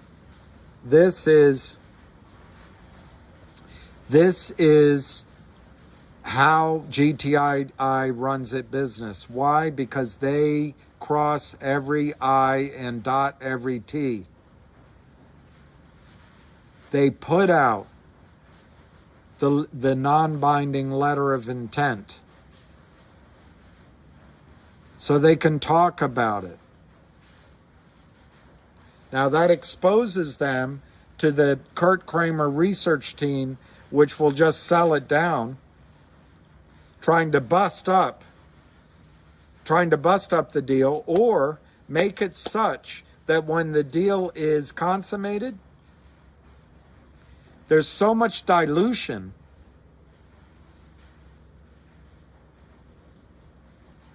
that it doesn't translate to value for you. That's Kurt Kramer's modus operandi with DBMM, HPIL, VNUE, GTLL, and dozens more. But in this case, the fourth thing, Gtii has management which bought back the note, is not going to do a dilutive financing, and is going to insist on the terms of the deal as originally agreed.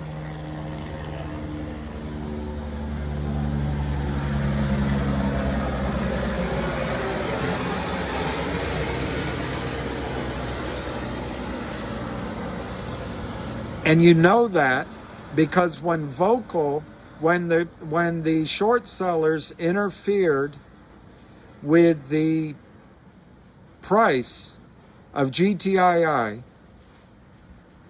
to try to screw up the deal with CRTD, the CEO went into renegotiation. And GTII said, nah, we'll honor the deal, but we're not going to renegotiate. He walked away. Well,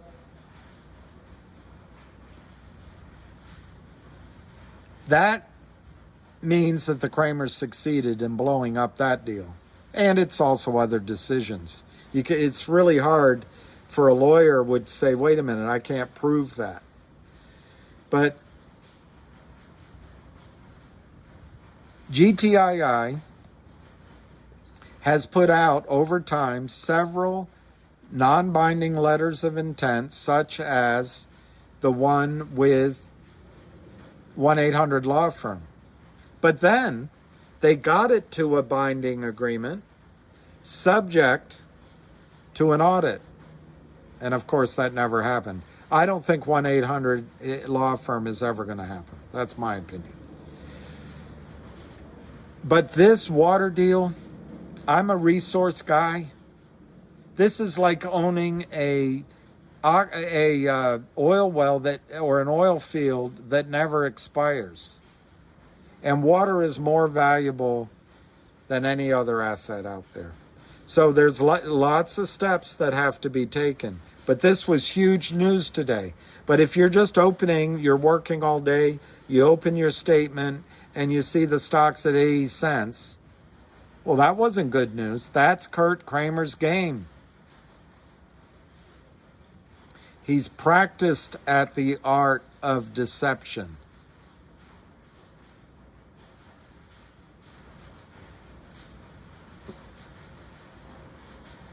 That's just his game. So anyway, I think GTII at 80 cents or whatever it closed at is just another chance to buy the stock. And I can't give personal advice. Could it go lower? Of course. At any point in time, any stock can go lower. But the Kramers have made a mess out of this trade. Kurt Kramer met with a powerful guy in New York a few weeks ago and said, we made a killing on GTII. Now we wait for the lawsuits. That's how cocky he is. Well, the lawsuits will come. The SEC will come. But right now it's Alpine. Alpine is going to go down. And you're saying, oh, God, it's another week. It's another week for the law firms. It's another week for the appeals. Yes, it is all of that. It's just how it is. But Alpine's going to go down. And then we'll find out what happens when they buy back the naked short positions that are held at Alpine. Now, there's another negative you can say. Well, it's not 350 million shares. Just say it's 50 million shares. Just say it's 25 million shares. Even that is going to make GTII go to the bloody moon. So, do you still have hope in GTII? Absolutely. At 80 cents, could it go to 40 cents? Sure. In a spike. In some sort of engineered attack. Could it go to 10 cents, 5 cents? I don't think so. Could it? Because remember, they're not going to do a toxic deal. There is no toxic deal. They have cash. Could it go, instead of 80 cents, to $80? In a space of 2 weeks? Yes. When? I can't tell you that. All right, so I'm done talking about that.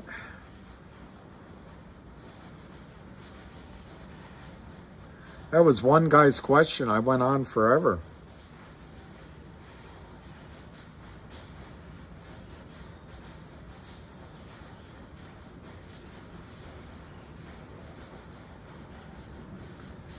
Oh, that's nice. Let me see what. Ah, cool.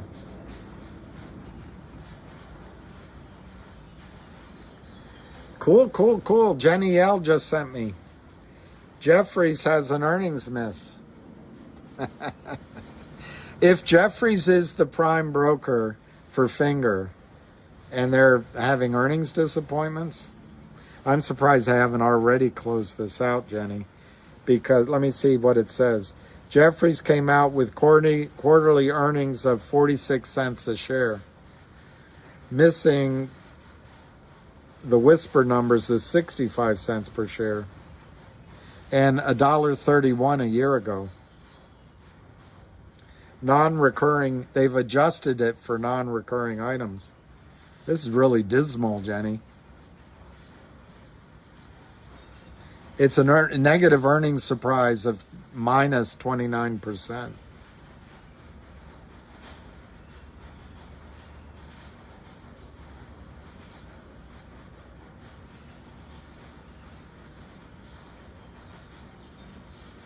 The shares are down about 28% since the beginning of the year.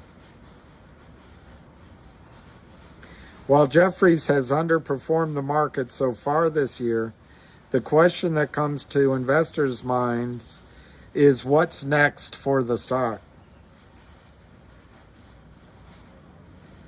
There are no easy answers.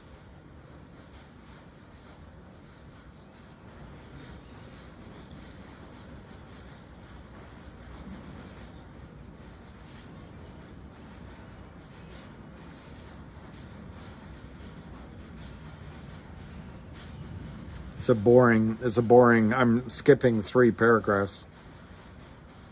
It will be interesting to see how estimates for the coming quarters and current fiscal year change in the days ahead.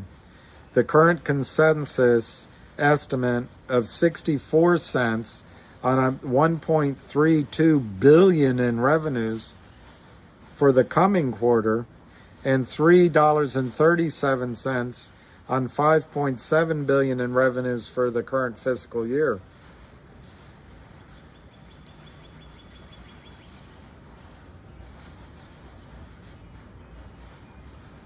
Freedom Holding. I think Freedom Holding is a spinoff from a company I used to work at.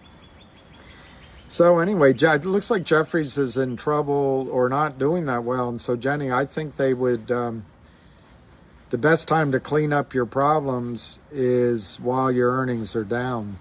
So you can then surprise to the upside.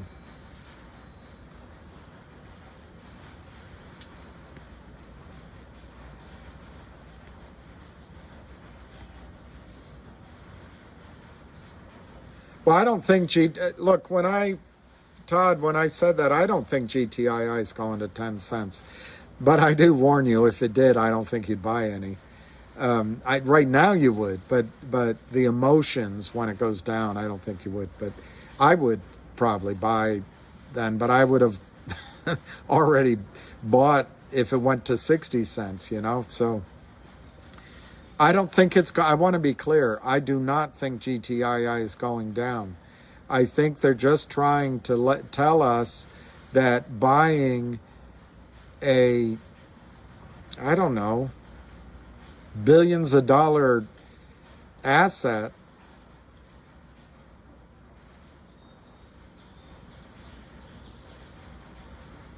is somehow bad. I don't know anything about Trento that's new, but and I can understand taking it that, oh, that's bad, but I choose to read that as a positive because I think I would have heard if the deal is off. I don't have any particular right to knowledge of what's going on behind the scenes. But if you think about Trento Mines, it's multi-continent in terms of financing. It's multi-banks in terms of financing. It's at least 2 countries in terms of resources. It's multiple owners and management. It's lawyers. It's feasibility studies. It's asset values. It's comparables. It's all of that stuff. And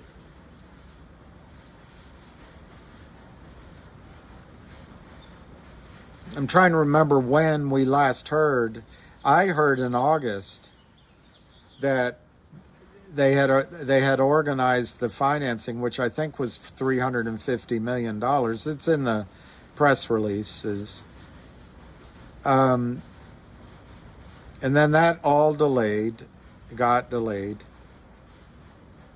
And then very recently, I would say now it's about 6 weeks ago, but I think I let you guys know that I was having a really good feeling about Gtii.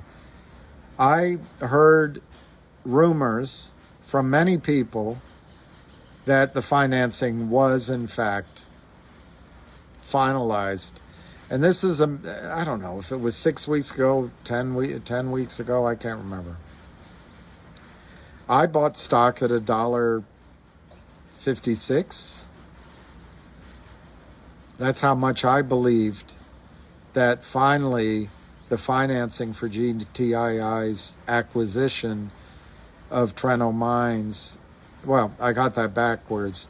The financing really is for the funding of Trento Mines, and then there's an ownership agreement that, without complicating it, and I don't remember the title of it, that involves Sean Weintraub, ambassador. Gtii is then going to acquire initially 40% of this mine. So it's all dependent on getting this funding, this financing. Well, if you allow for the fact that since Thanksgiving, I can't remember when Powell said that I want to be Paul Volcker, he started raising rates. There's been a lot of distress in the banking communities and the various countries and in our country. We rescued, you did, taxpayers, we rescued SVB. We gave Jamie Dimon $15 billion, and we told him, here, take all the winning assets, we'll absorb the losers. At SVB, you had a woke board and a woke management such that they notified their best clients, take your money out before this happens, and here, do you want a loan? And they also, I don't know who taught them, but they went out long on their assets against their deposits at 0.5%, 1%. I mean, who does that? But anyway, they got upside down. So did Republic Bank. So did many, many banks. So I'm willing to assume that over the last months we've had to wait, whether you choose August, whether you choose sort of the fourth quarter, or you choose the approximately 6 weeks or so ago, that I had heard and was convinced that the financing was in place for the Trento mine. I'm willing to assume that there's been difficulties in the banking syndicate that they put together, or with the bank that was organizing the I don't know what to call it, the the deposit of funds, the custodialship of the funds. I don't know. I'm willing to assume that there's been further, it's like buying a house. Interest rates went up. We've got to check your, you got to put up more money or whatever. I'm just willing to assume the delays do not mean the Trento deal is finito. I think it just means that there have been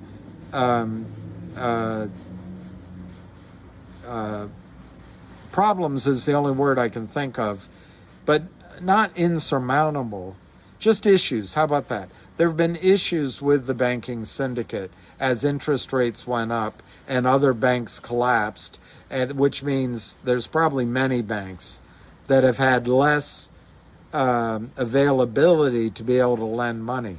I'm willing to put it at that, and I think they'll have it sorted. I really do. So that's a long answer for saying I don't know any news.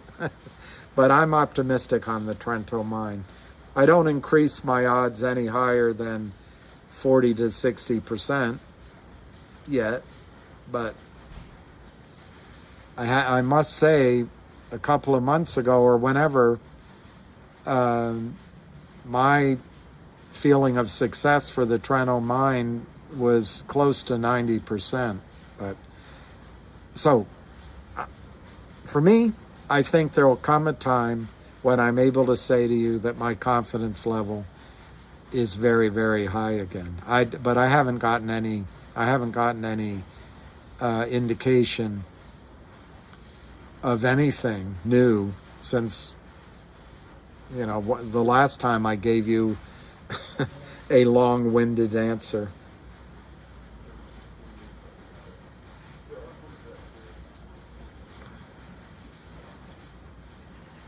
Well, what I mean by syndicate, of course, VO Warrior is just, I don't know. Let's say Citibank ran the books and then they got Banco Italia or whatever. I can't remember bank names. Banco Nacional and, what they should have done is just run money into Ukraine and say, we want 10% back. Thank you very much, Buck Thanar. That's very kind of you. People are telling me I should use some other service than YouTube. I really appreciate it. I'm going to find out how to actually collect. And you know what I'm going to do, Buck? I want to upgrade my ability to do these, whatever these are called, so that I can get people on, so I could be live and busy brands could pop up. Ham could pop up with the Riddler mask on. Oh, the Riddler didn't wear a mask. I don't know. Who wore a mask? A Green Lantern mask on. Yo, does the River Company have any revenue GTII would realize? No, not yet.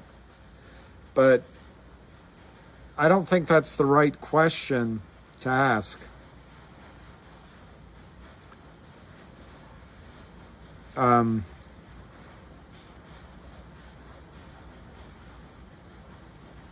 It's not a bad question. I'm not criticizing your question. I'm just saying I don't think it's the right question to ask in this case. Because if this company and the immense, and I mean immense, potential were already revenue producing, flowing, water flowing, and profit creating, you wouldn't own it. GTII would be, they, in my opinion, they'd be lucky to buy the the fleet of trucks that the factory owned or something, or they'd be lucky to own the boat that transport it, or they might own the warehouse. I think the opportunity to get in on an asset that has enormous upside value, and it's measurable, and it's real, and even you and even I can figure out that we wouldn't, one, last very long without water, but two, we would love to buy bottled water, or however it's delivered, water, like Evian, or like that those bottles that used to come out of Iceland. It was called, I used to buy them, I can't remember the name of them. People pay up. I used to pay $6, $7 a bottle for that crap. Sparkling water and all that. So, I think the real question to ask is it revenue producing? It's what is it worth? And how much does it cost to get there? And how much does it cost to prove it?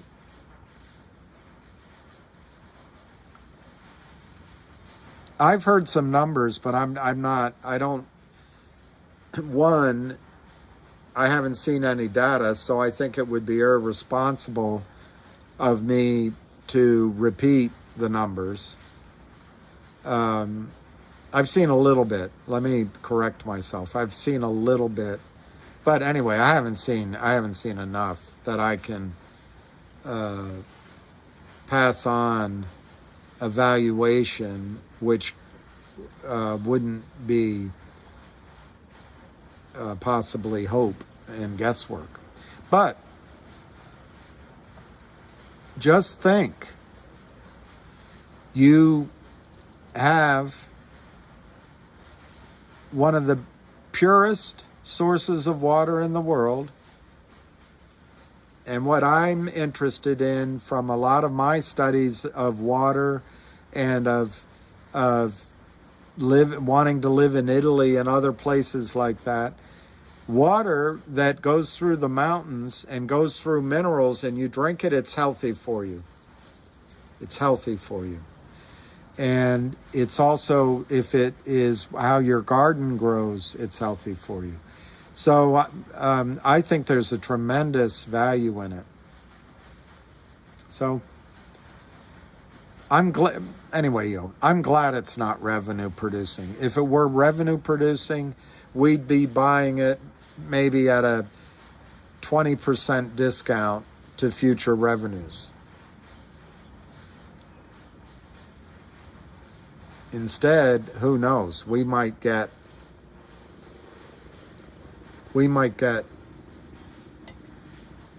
tremendous rates of return. I don't know the deal they struck.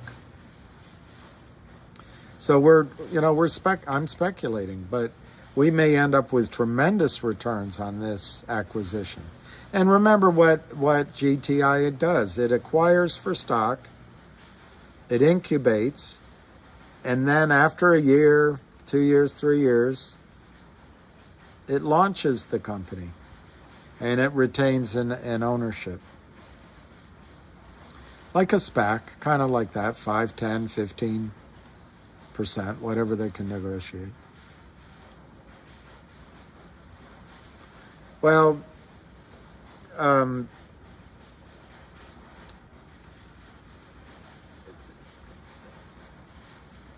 Jenny,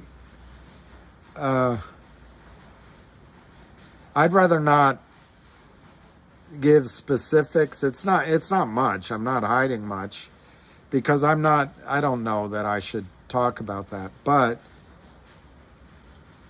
a guy knows a guy. You know a guy. A guy knows a guy who knows a guy at Pepsi. And on its surface, a company like Pepsi, Coca-Cola.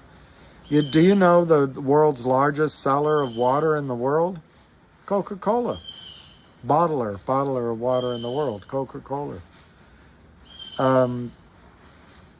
company like Evian, companies,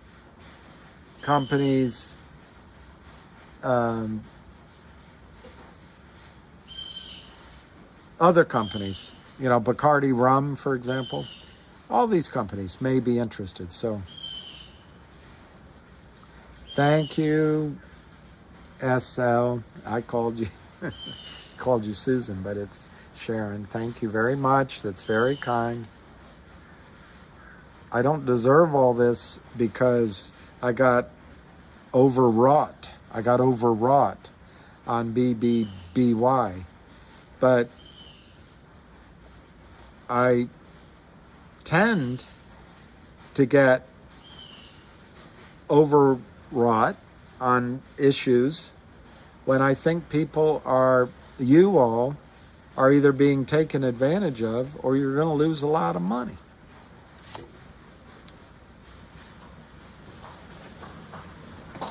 Yet, I'm willing to admit that maybe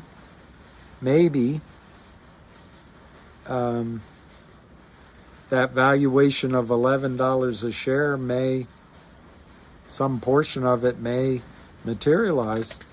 But with Bed Bath & Beyond, it seems to me, it is in Chapter 11, which is different than what I thought, 7, so I was wrong on that. 11 means you can work it out, but they already sold their IP, and what they have left is brick and mortar sales of baby crap, and I don't know, is that worth billions of dollars? I don't know.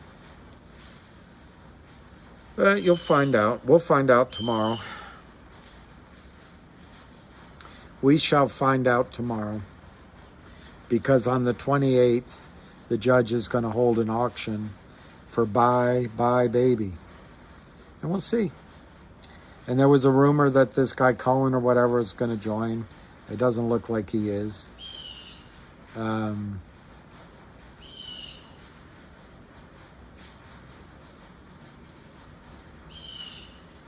There's debtor in possession financing. So that means that comes out first. There's lawyers. I'm telling you, the lawyers in that case are not cheap.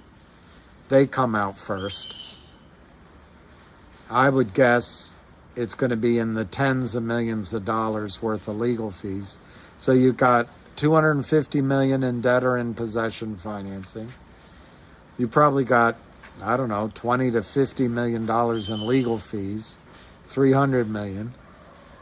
You already sold the brand name, the IP, and all of that for $21 million. You still have $1.7 billion in debt, which might get reworked, renegotiated. But you don't have any brick and mortar stores anymore. You don't have online stores. You don't have anything anymore if you're Bed Bath & Beyond. And then you're going to sell your Buy Baby Buy, and unless you strike a really clever deal, which I don't see coming in a court-ordered sale, somebody else is going to own Bye Bye Birdie. So how are you going to pay back how are you going to renegotiate debt to have an ongoing income stream such that you don't have to pay off all your debt? And I think that's a real question. So you've got $250 million DIP. You've got maybe $50 million in legal bills. You got $1.7 billion that you might negotiate. I don't know. Call the debtor in possession and the legal $300 million. Call the maybe you negotiate with your creditors down to $700 million. So it's $1 billion. So tomorrow, you've got to sell your Bye Bye Birdie for over $1 billion for shareholders to get anything. Is it worth over $1 billion? I don't know. See, that's where that guy was right. I have no idea What is it worth to have, I think it said 300 bricks and mortar stores that sell inventory of cribs and diapers and rotating animals and strollers, and the name Bye Bye Birdie and a catalog online. I don't know. Seems dicey to me. Vitamin water sold to Coca-Cola.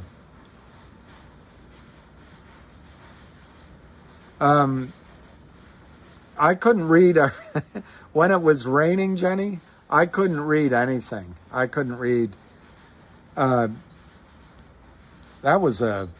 It's much nicer now. How did BBY come back? Because I did it, VO. I'm sorry about that.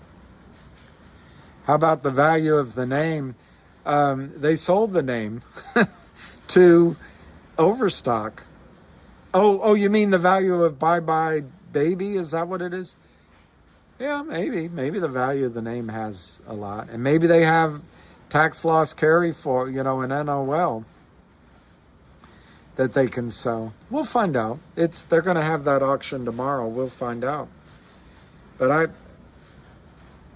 I don't know. Not legal advice is the guy to ask, actually. Not legal advice. What I got a little worked up. I think it was just all day, not legal advice, all day. Everywhere I've gone, when I was on the phone, there's trucks, there's construction, there's grinding of the floor upstairs, there's paint fumes, there's trash delivery.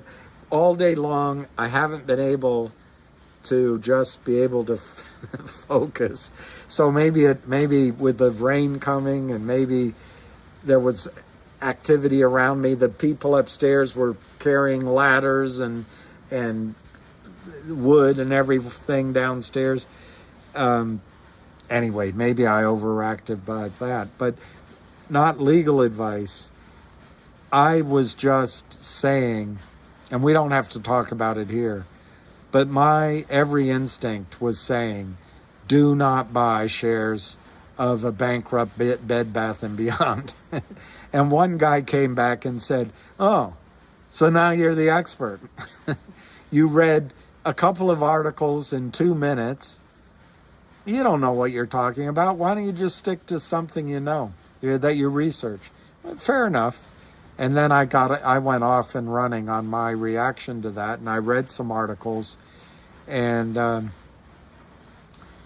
it turns out he had a point. It was in chapter 11, not chapter 7. They had reduced debt, but I still don't see it. I think chapter 11, they're still not going to leave anything for equity.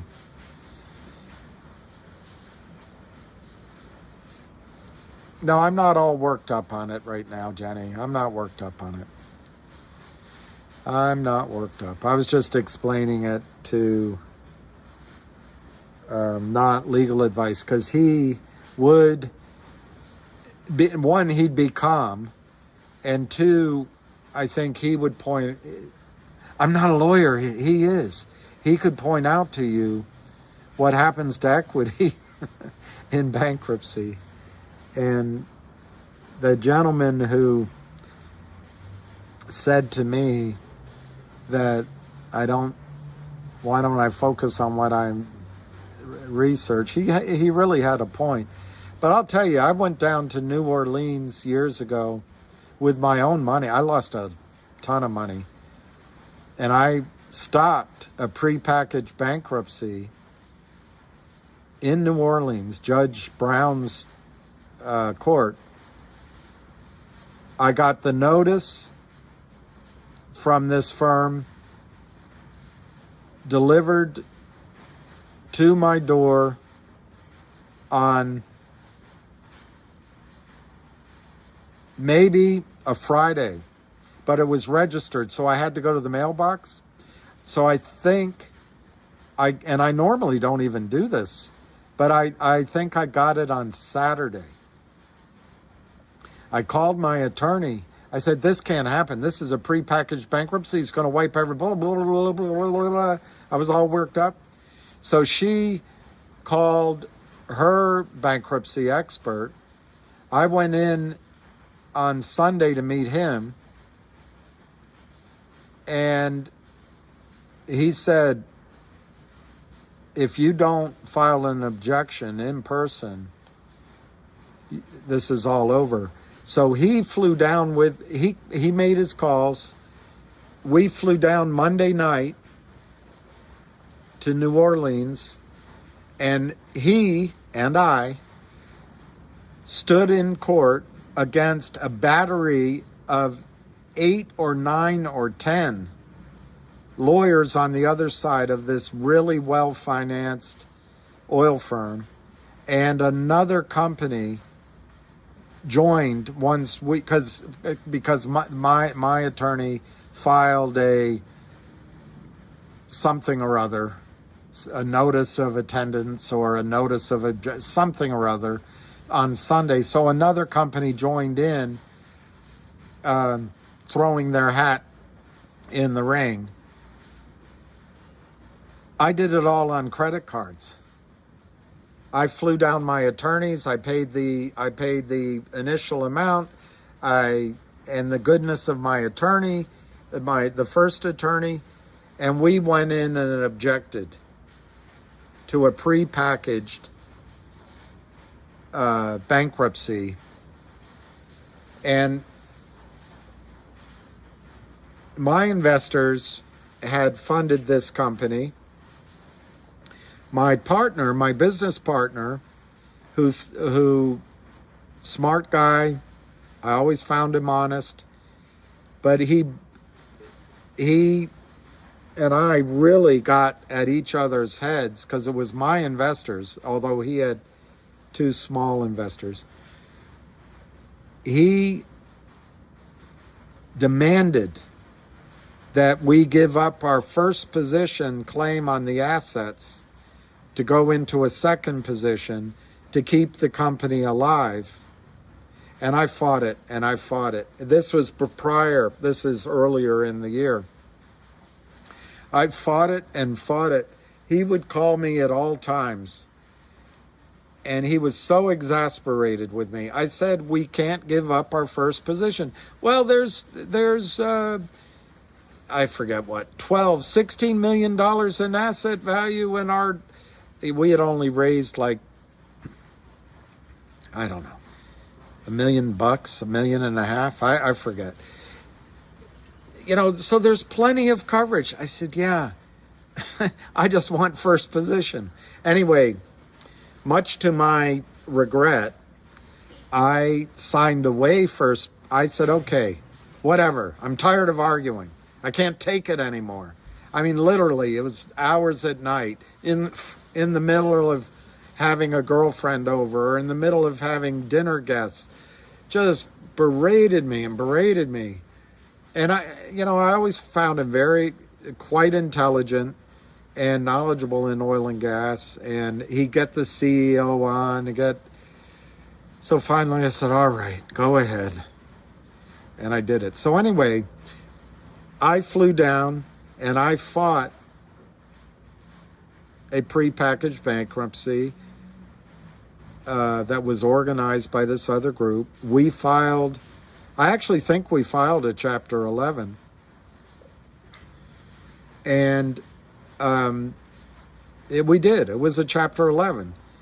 And I spent the next 2.5, 3 years going down to New Orleans as much as 3 times a month and fighting. Sometimes a lot less than that, but a lot of times is all I'm saying. And I can, some other live, I'll tell you the story. I stood up to the whole courtroom at the end, the judge, the lawyers. There was a table of well over 30 lawyers by the end. all feasting on the carcass of this company. And it came to a settlement, and at the end I said no. The CEO of the company wouldn't even come into court because he was lying under oath. But from the background, he was trying to screw us, to squeeze a little bit more. Anyway, it's a long story, but my point is, I learned a very hard lesson about what happens in a bankruptcy court. Number one, to your assets. Number two, to equity. And number three, almost, it depends on what the judge agrees to. Almost. Very little wiggle room. So, in the end, I was able to get, because I fought, I was able to get a settlement that we got all our money back. My friend, my erstwhile friend, he made sure that his two small investors got 100% of their cash, and maybe even with interest. But my investors, they didn't get 100% back. Why?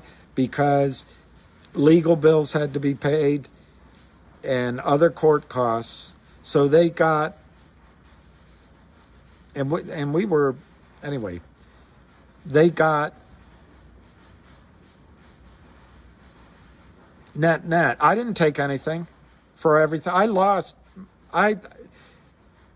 I squandered my money doing this to get my investors' money back. To this day, one of my investors still gets upset. And I said, you know what? You weren't down there fighting. You would have lost it all if I hadn't gone down. But this is why when I hear a company's in bankruptcy, I have that reaction. And so maybe it's not that I have knowledge in the specific case, but it's my opinion that investors in the first company will get wiped out. So. Yeah, I remember Montgomery Ward's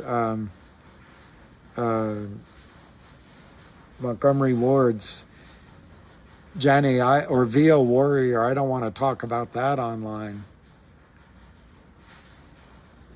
But there is a real jerk of a lawyer that uses a case that's real. Anyway, I'm not going to get into it.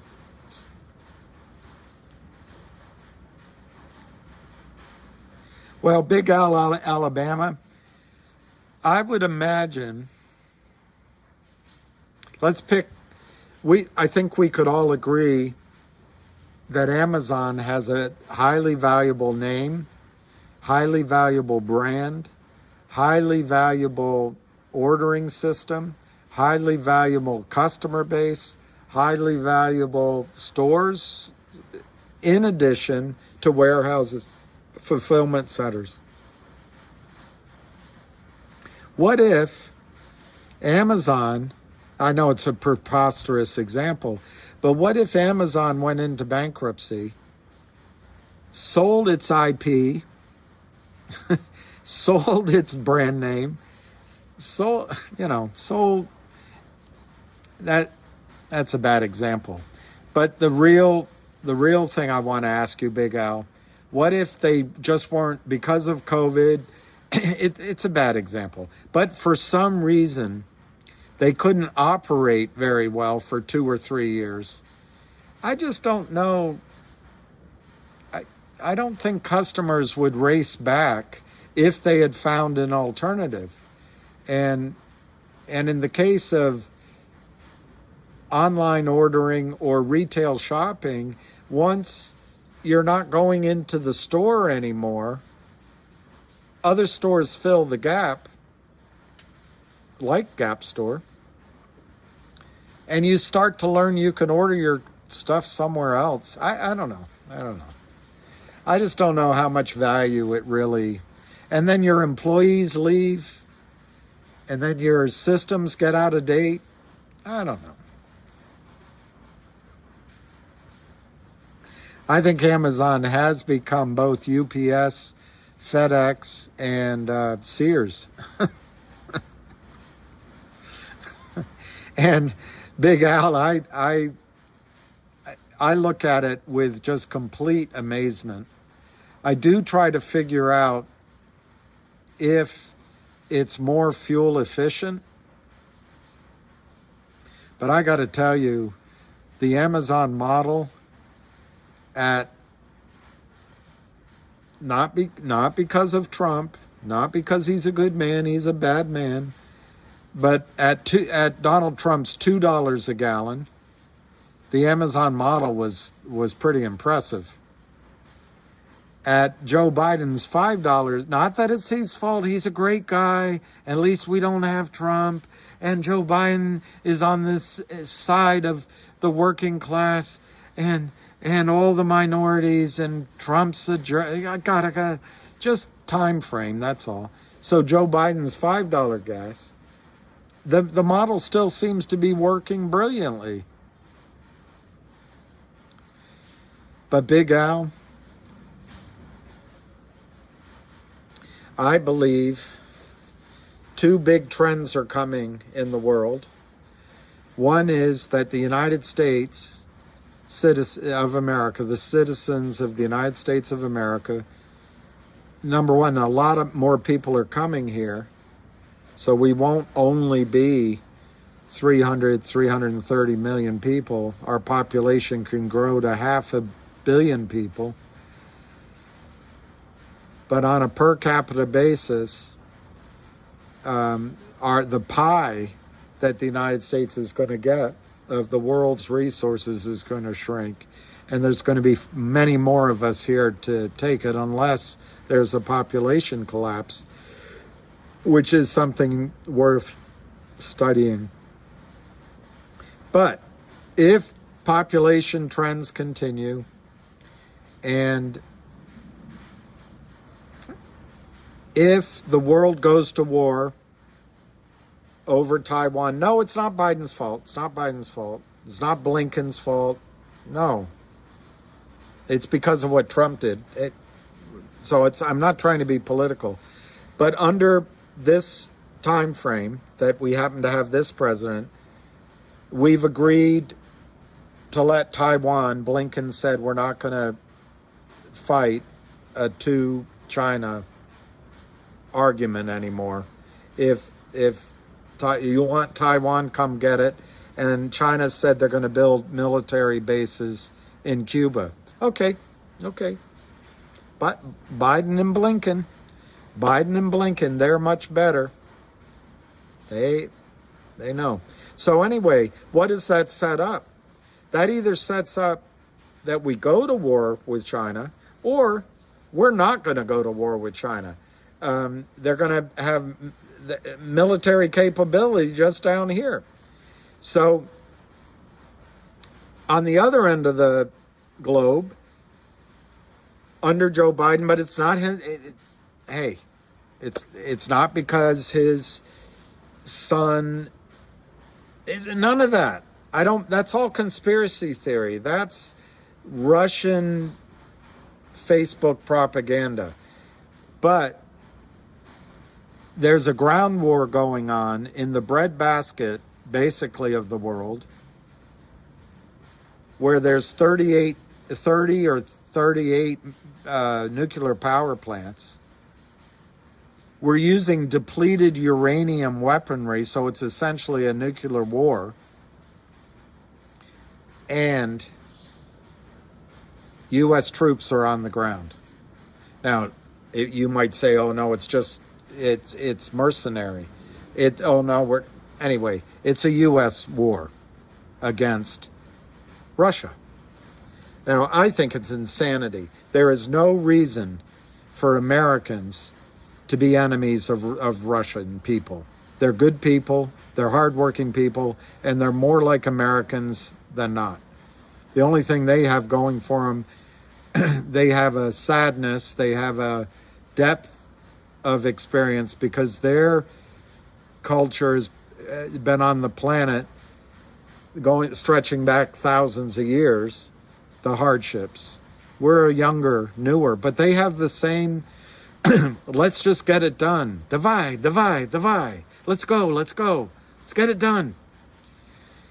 So anyway, what I see coming is, and on top of that, you've got the population in China that wants to live like we do, in Russia wants to live like we do, but you've also got the whole MENA district, the Middle East, North Africa district, and Asia, Southeast Asia, India. Let me state it differently. We're almost 350 million people now that Biden's let in 10 million. No, it wasn't. It's not Biden. Don't get me wrong. Trump didn't. It's Trump. Trump didn't. Anyway, we're not screening them for smallpox. We're not screening them for any diseases. That's okay. We can absorb it. It's a well thought out decision. And hey, they're going to turn red states blue. Well, we'll see about that. But anyway, about 300 million, a little over 300 million people consume 25% of the world's resources, and the world is almost 8 billion people. 8 billion. 25% of the resources, if not more, come our way. Financially, we consume most of the financial resources in the world. We do all the banking crap that you're noticing. Well, in the future,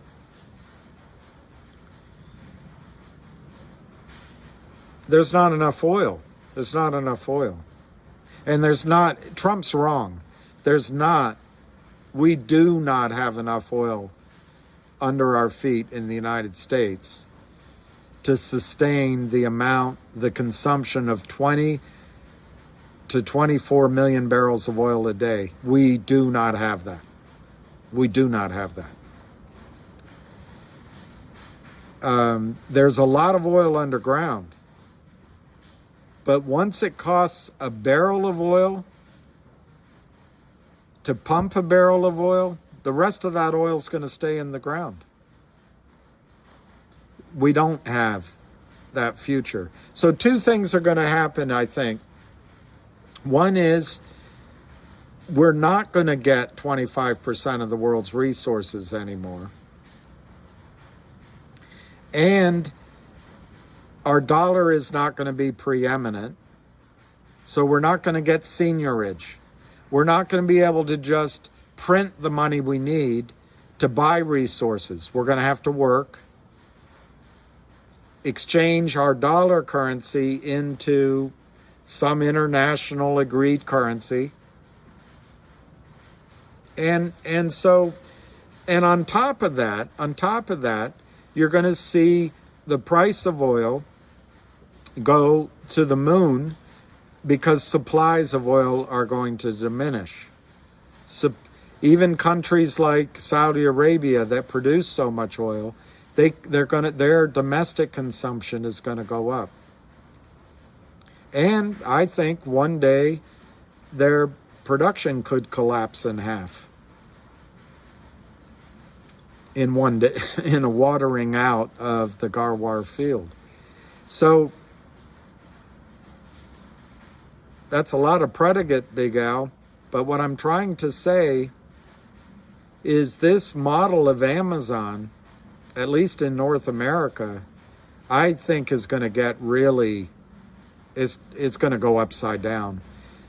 Imagine a world where you have to pay $20 or $30 a gallon for gasoline. We're not going to live in far-flung distances unless there's trains or unless there's rivers in between.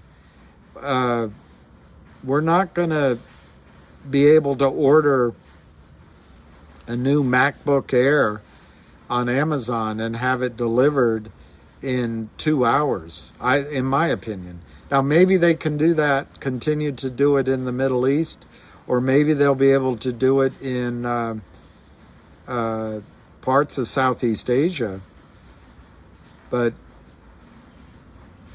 and China's locking up long-term natural gas contracts both with Russia and Qatar. And China sees that what the American miracle was built on was plentiful, cheap energy, factories, transportation, infrastructure. That's what they've been investing in.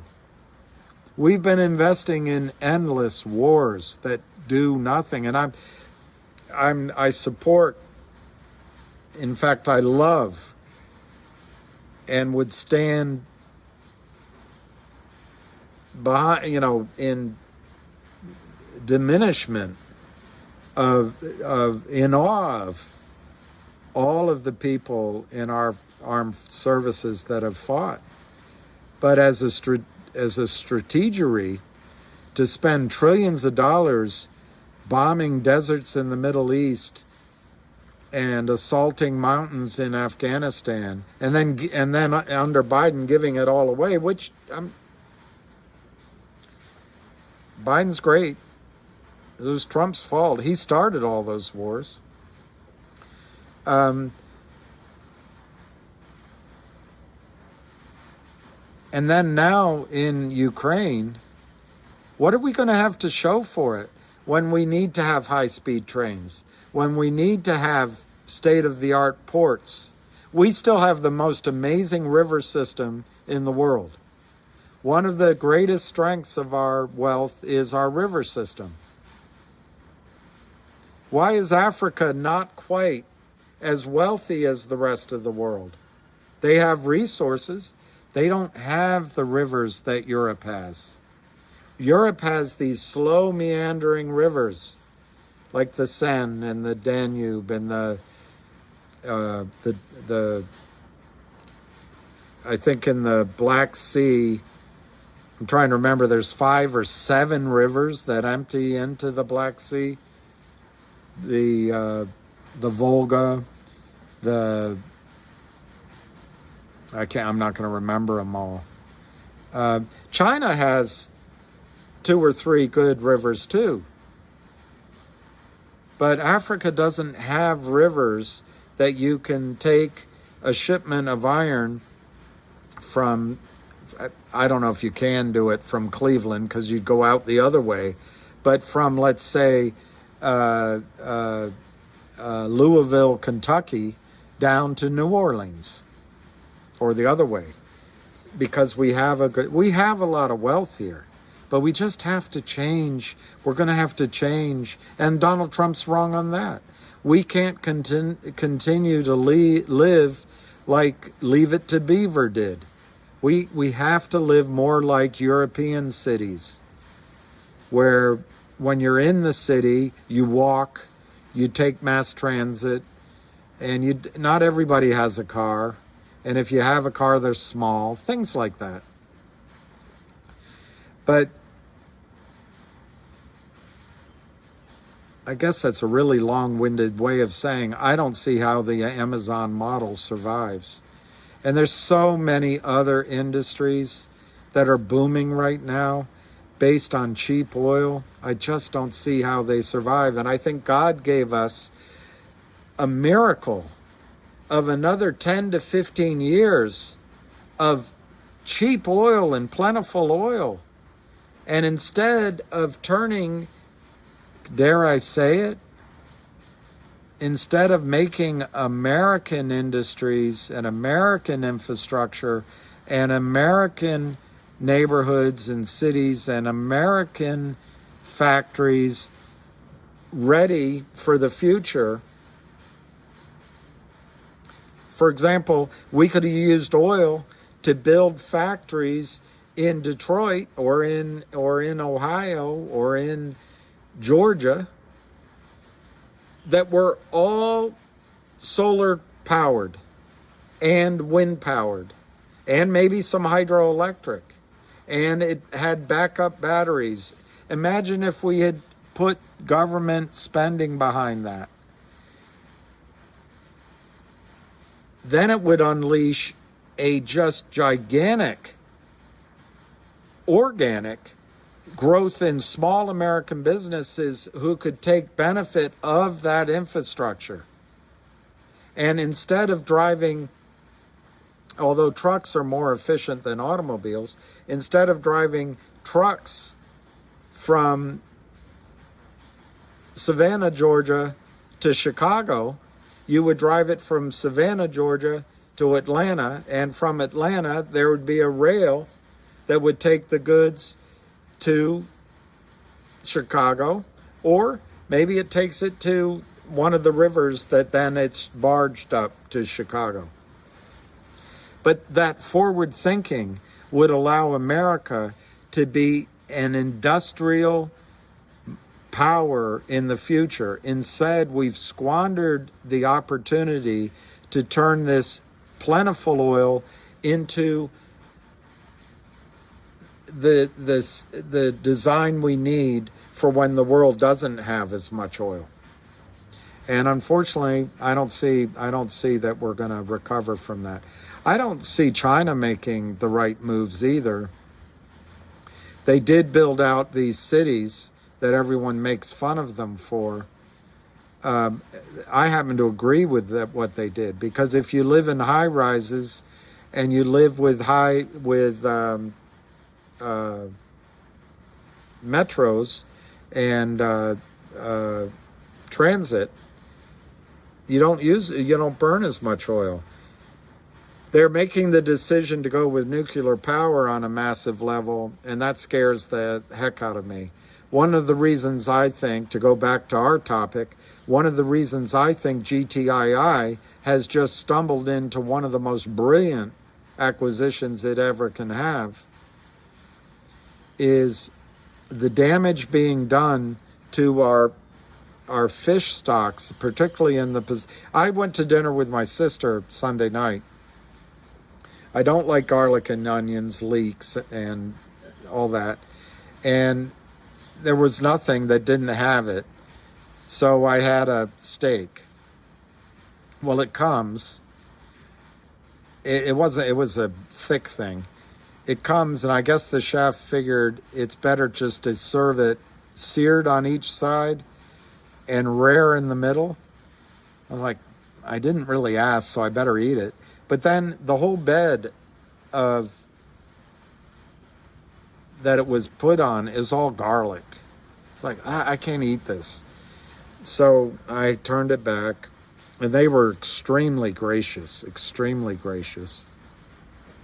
And I felt like it was okay because I had warned them I didn't want garlic or onions. But anyway, I ended up having the fish for the halibut. I had the halibut. I've been worried for 3 days. I can't get it off my head. Was that halibut caught in Alaska? If it was, I ran the risk of eating fish that has radiation from Fukushima. I don't say that to alarm any of you, but what the Japanese are doing is either ill or it's inexcusable. Hillary Clinton, it's not against Hillary. She's great. She's so smart. There's no accomplished woman better than her. She's accomplished so many things, and she stands for women's rights. After all, women's rights are human rights, and she's terrific. But after Fukushima, the March 11th of 2011, the first thing she signed into law as Secretary of State, as a lawyer, she's not even a scientist, she signed into law that the United States would import fish, beef, vegetable goods, all of it, without labeling and without testing for radiation from Japan. Well, Japan is burning. They're burning the collected waste. You know, they take the topsoil and the trees and all that, but they're not burning it at Fukushima, Fektischer, or whatever it's called. They're burning. They're carting it around the island to burn it elsewhere. Why? So you don't have these pockets of radiation. It's everywhere. Obama said, it's not gonna, Americans have nothing to be afraid of. Your only duty is to stay informed. So I stayed informed. And then they took down, it's not in the news anymore. They took it down. They took down the websites. You can't find any information. But that radiation is going all through our oceans and in the northern hemisphere. And eventually it gets in your system, it changes DNA. It can get into our beef, into our plant goods. So anyway, I could go on much in more detail on that. But in my opinion, to get back to the point, in the future, particularly women, but as someone pointed out, men too, they're going to want clean sources of water. And I think this water source in Costa Rica is huge. And potentially, if GTII maintains the ownership of the company forever, I think it could be huge in the long term. Because I think water that is filtered naturally through the mountain system and the rocks and comes down into this aquifer is going to be so prized it'll be more valuable than oil, more valuable than gold. So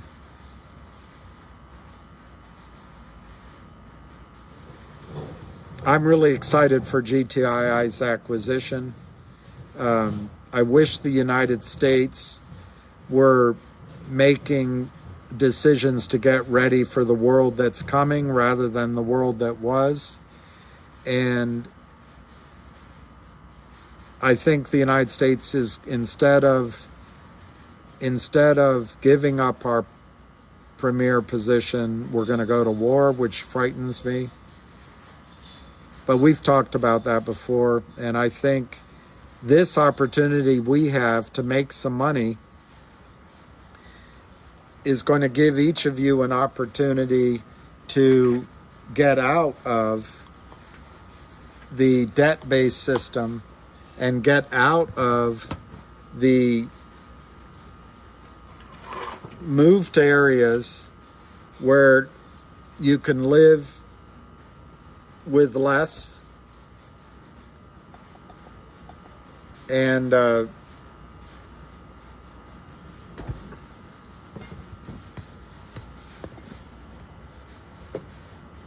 with less and live better.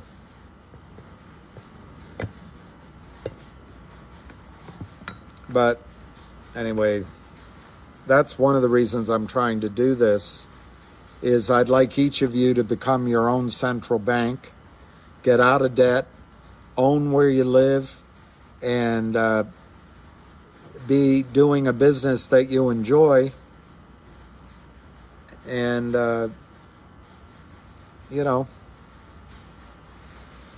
not stuck in the credit card system, not stuck in the woke system, not stuck in the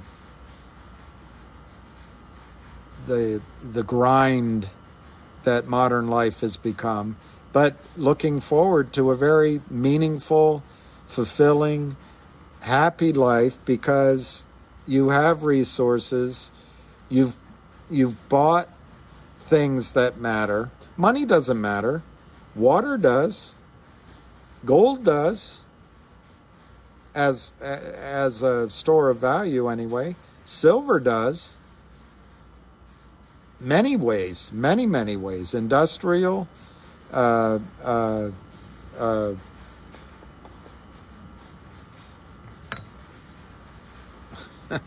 look a little disembodied, don't I? But anyway, farmland, I can't think of everything.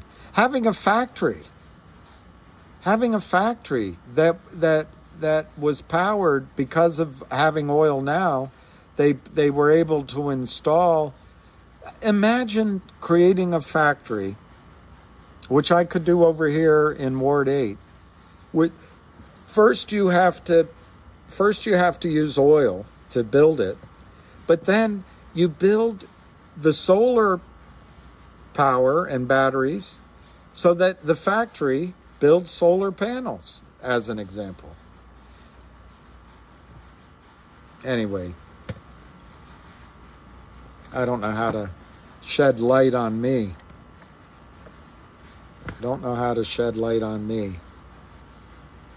There, maybe like that. It's still a little eerie. Quite eerie. All right, we'll leave it at that. You'll see half my face. There he is. There's Jeff. I don't like the Kramers very much. People were asking about you. I said Alabama, but AR is Arkansas, probably.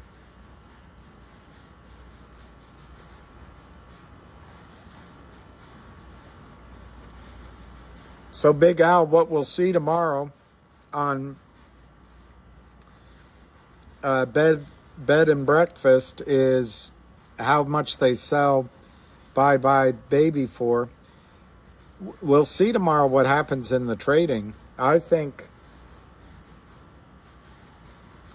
they'll be able to depress the price or keep it under $1, under 95 cents of GTII for a little while longer. But I don't think they're going to be able to keep Fngr down tomorrow. And once Fngr starts going up, I think GTII goes with it. It would be great if Fngr went up first and we could go buy a lot of GTII.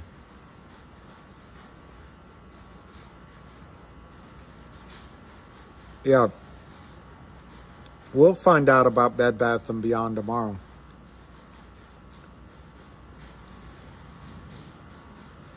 You live in Nevada. You know, what's happened is all those aquifers are back full of water, I think. Or is that just on the California side?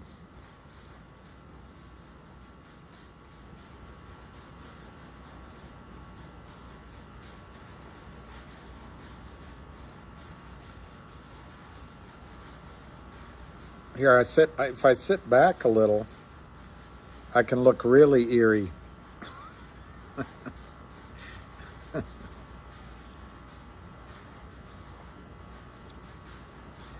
What's this? What does this say? Woody. So, William, how can you vote Democratic anymore? You live in D.C. Well, I voted for Trump twice. And I voted for Carol, wow, my memory.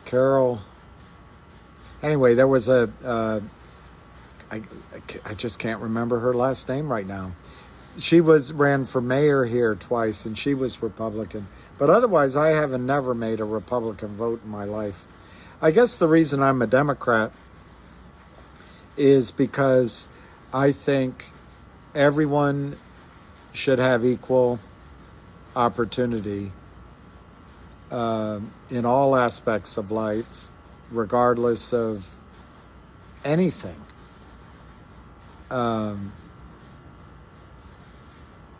You know, my heroes in my living life were the Kennedys and the Carter and to an extent, Lyndon Johnson. The good side of Lyndon Johnson, if there is one, and others. I think people should be entitled to education. I don't know how high it should go, because it gets expensive. But I'm not a huge fan of these charter schools because not everyone can go to them. I think everyone should be able to get a great education, and it it should be the same whether you grow up in Ward 8 or in a hollow in southeast Kentucky, or if you grow up in Calorama here. I also think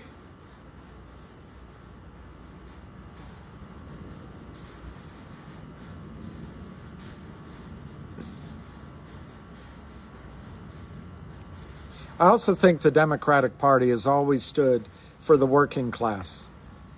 But anyway, I don't see it anymore. So I've been reluctant to leave the Democratic Party. I think there's good candidates. Tulsi Gabbard, but they kind of kicked her out. I think RFK Jr. could be awesome. But I'm really disappointed in the Democratic Party. I can't lie to you.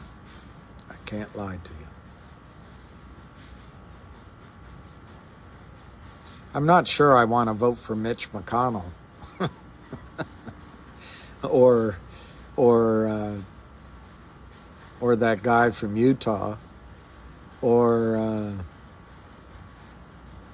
that woman from Alaska or Dick Cheney's daughter or George W. Bush. So I don't know what my answer is. Yeah, I wouldn't mind seeing Trump Gabbard. I think that would be a powerful ticket, and I think she could become president. I think Tim Scott could work too. I think Trump Vernon Jones could work.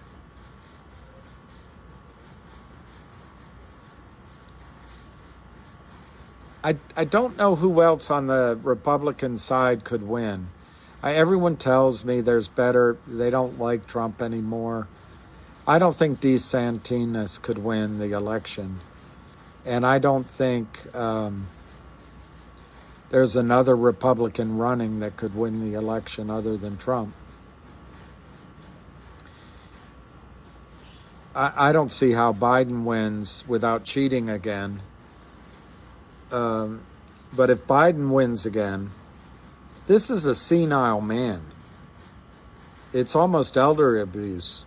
But if he wins again, it means we have Kamala Harris. And I just don't see her as having anything to offer as president of the United States other than, checking 2 or 3 or 4 different boxes. I mean, whether she calls herself first Asian, first Indian, first Jamaican, first African American, first president with a white husband, I don't know. She'll come up with something, first woman. But, I mean, that's all nice, but I just don't know how that helps lead our country. So I think the Democrats have to think about who they're actually going to run. And I think it's going to come down to RFK Jr. He's just doing it. And I think you're going to find out that RFK Jr. gathers more crowds than Bernie Sanders did. And RFK Jr. could easily collect enough votes. But the guy in South Carolina, my memory's not working right now, the congressman, he made sure that Biden went from 1% to winning South Carolina and stopped Bernie Sanders and Elizabeth Warren in their tracks. I'll think of his name. By getting Biden to promise to put a black woman on the Supreme Court and run with a black vice president woman. Or something like that. Which is fine. I don't mind but that was why South Carolina went for Biden, because he came out with his support for Biden, and I'll think of his name. I met him once. Very powerful man. So anyway, this time, what Biden has done is they've moved, the DNC's done, they've moved Iowa and New Hampshire later in the calendar than South Carolina. So they're going to try to make sure Biden wins. But this is a senile man. He belongs in a home. So I think the Democratic Party is going to try to put the carcass of Joe Biden back in office. And essentially your country will be run by Samantha Powers, Victoria Nuland, I guess Blinken. I don't know if he's any good.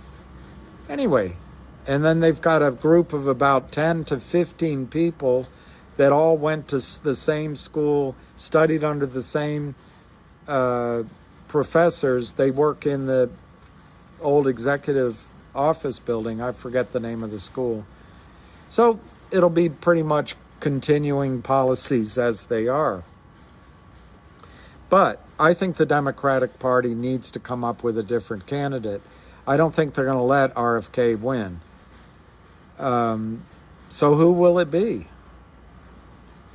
It'll be maybe Nancy Pelosi's nephew, Gavin Newsom, out of California. I don't see how he can win.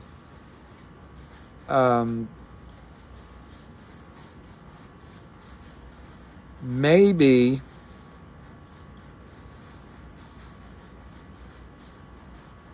I don't see a Democratic candidate that will be appealing to all of America other than RFK Jr. And I tell you, if it was RFK running against Trump, I'm not sure Trump would win. But then you have the problem, they're both men. I do think it's time that we need to go with younger people, and it is time to have a woman at some point. But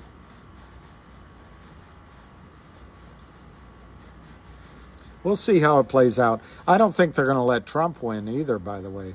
I think Trump is going to be so enmeshed in legal fights.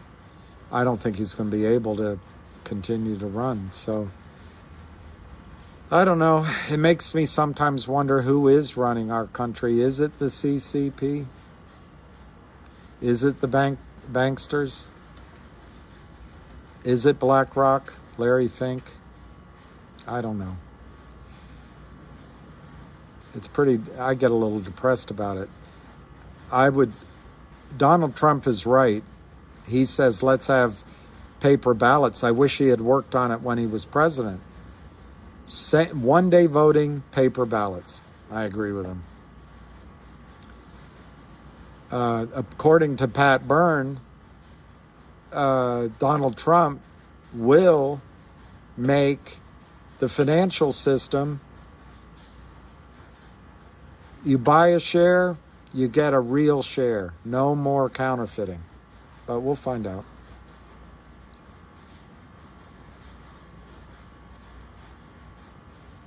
Is this the Vincent Price? Look, if I take this away, it's too distracting. I don't know what to do. It's a little bit Vincent Pricey, yes. I'm going to have to just try to start doing it from inside. Paper balance is gerrymandering. I didn't know it's gerrymandering. I don't know. They do it in Canada, don't they? They do it in France. I think they even do it in the UK.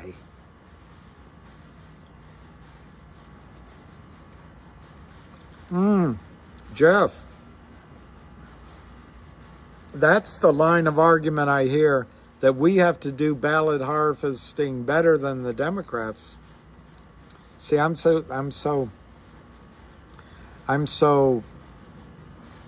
don't think two wrongs make a right.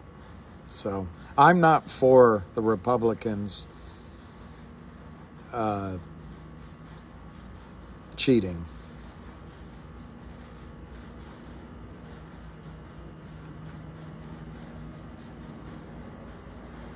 Well, you might, if the Dems got a transgender candidate, they would win. It might be Pete Buttigieg, which is unfortunate.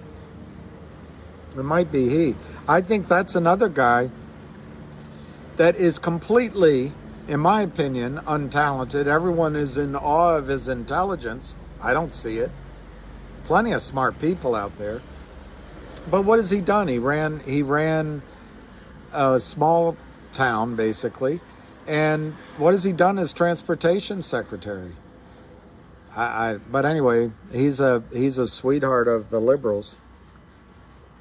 Now, Jeff. Now, Jeff.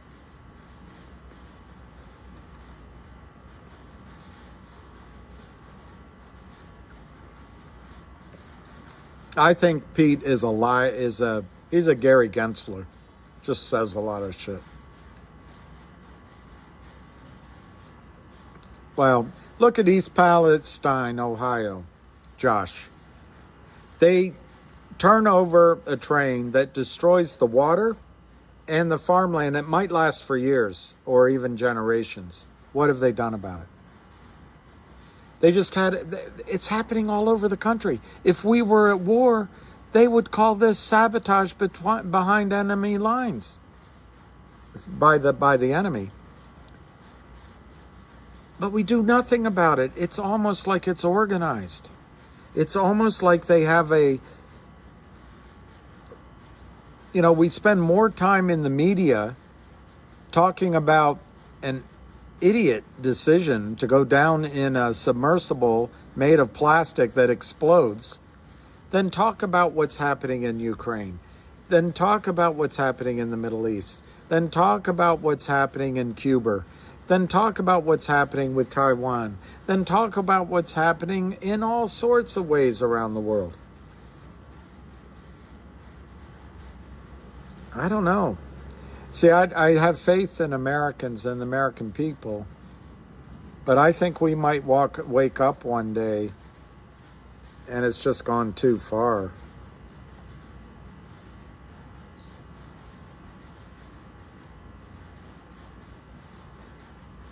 It might just go too far one day.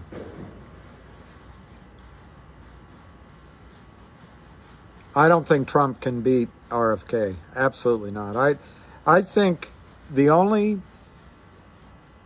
two things can keep RFK Jr. from being the next president. One, I'm not going to say, and the other one is if the Democrats cheat him out of his legitimate victories.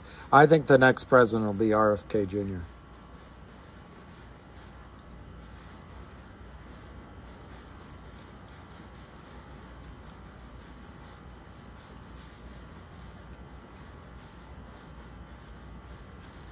Hey, I like this. Oh, Tommy. First time listening live, thank you. First time posting, thank you very much. Tommy, I learned more from your posts than listening to myself. 69 years old, love your show and audience. Lifelong Republican, but voting for Robert Kennedy if he doesn't disappear first. I wonder if he could commit arkancide. Yeah, I'm going to...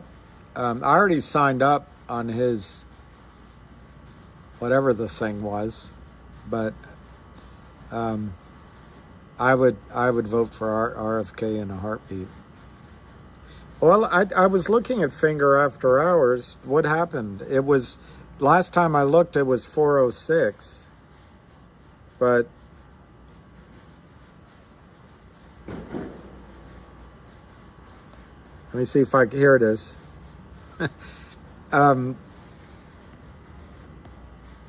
Tommy B, earlier it just poured rain. and now my phone's not. There it goes.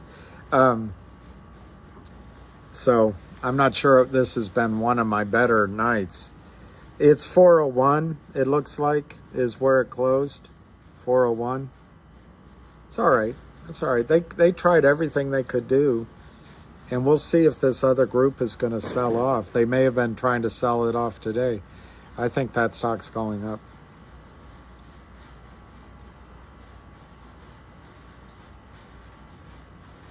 Well, you know what?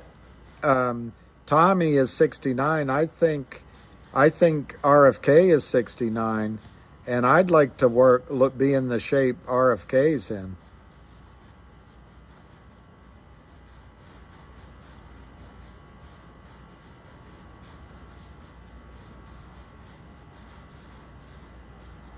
Yeah.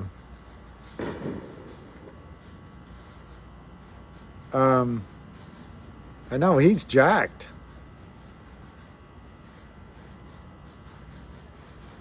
All right, what's this?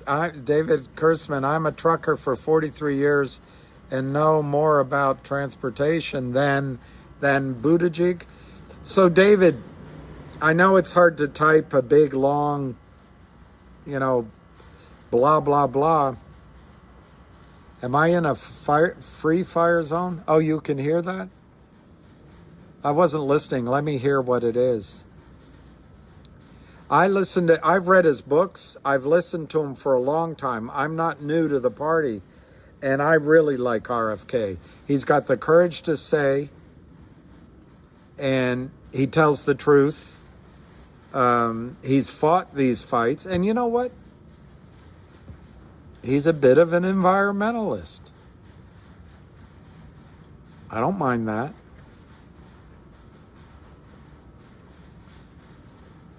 I don't think Biden is sentient. He admitted the other day, I don't think anyone in the main media reported it, but he said, I've sold state secrets. He's admitting all this stuff because his mind's been long gone.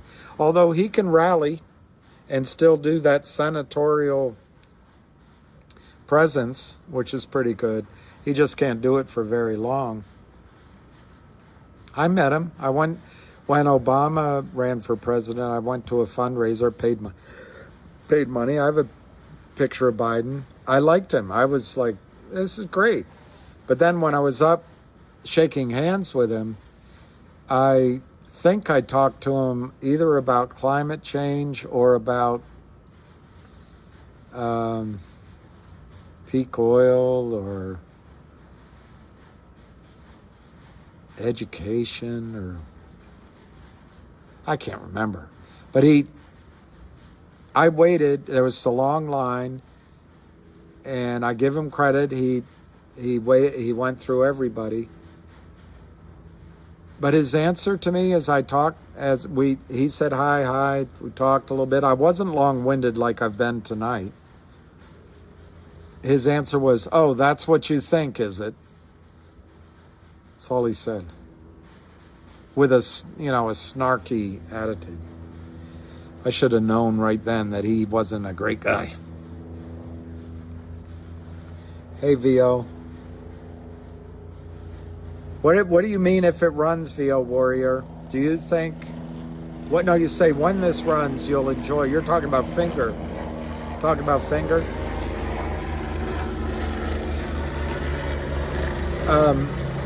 So anyway, I wanted to ask David.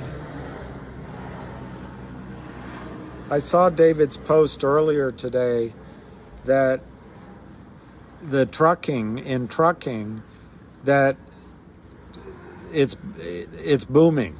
And so you don't believe that the Fed is saying that the economy's in trouble. So I'd love to hear, I don't know if you can just type something short. Are the highways full of trucks, and is our economy indeed full force or close? Yeah, ghetto bird. That's I don't think it was the police. It might have been the police.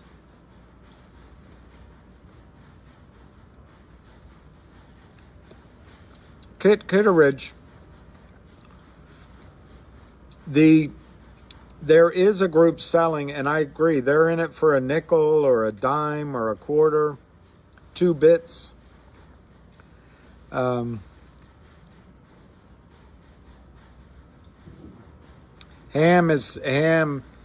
This let's see, that I got to see Gladham Deb. Me doing this has gone on much longer, and this microphone isn't working, so I'm raising my voice, which maybe it's not coming across that well, so I'll try to talk back down. I've got to learn to modulate my voice, but I started this to support Ham, and Ham has almost unlimited energy to help and to teach and to share his knowledge. That might be a little bit better in terms of putting the light up on me. This is all very spooky experience there. But anyway, I remember when we started with Fngr, and then it was Gtii. And I remember when it got really, really tough. And I did some videos. I went up to the SEC all by myself. I bought a stand for my phone. I didn't know how to do it. But I did some videos. And then it was all to help and to show support. And then I did a video in front of the law offices of Kurt Kramer. And my main goal was I did not want these jerks to not FOMO, that's the wrong word, FUD you out of a trading position. I will admit, back then I thought the squeezes would happen by now, easily by now. But then I started this one time after I'd done it, I don't know, a handful of videos, and Ham called me up and said, "You did a video?"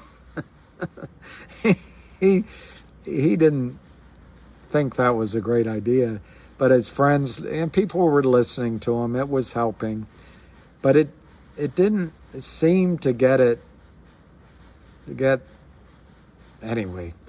I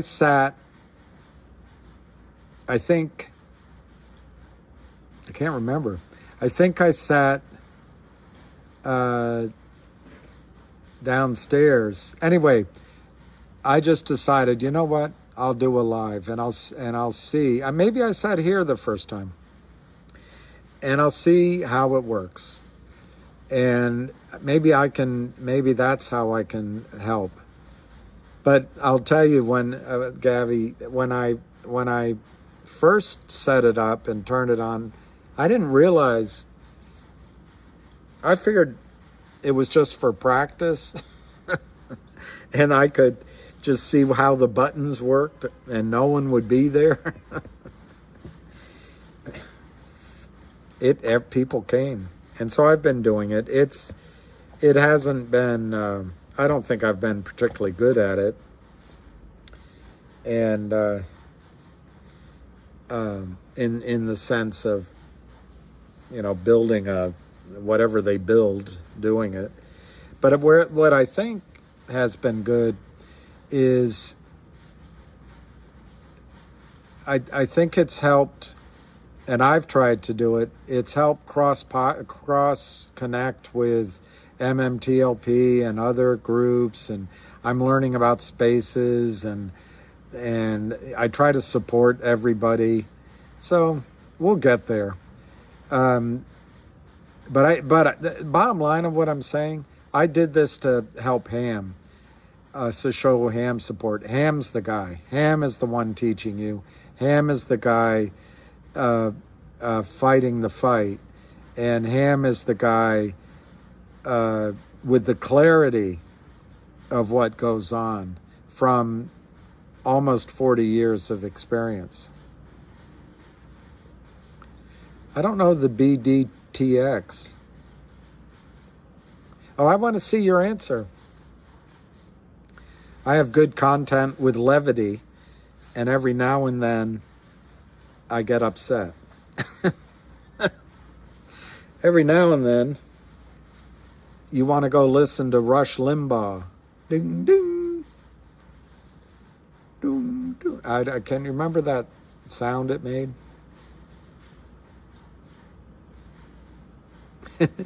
Levity. Too bad my levity doesn't come with brevity. All right, here's David. Believe it or not, the trucking is down. Shipping is worse now than 2008. Oh, I do sea containers, import, export. And I'm working maybe 2 or 3 days a week. Oh, so maybe you didn't say it. Somebody said that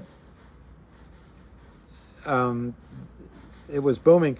The reason I'm asking, David, is here in D.C., the economy seems to be just bloody strong. Just bloody strong. It's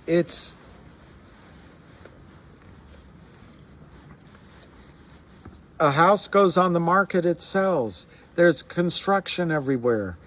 The roads are full.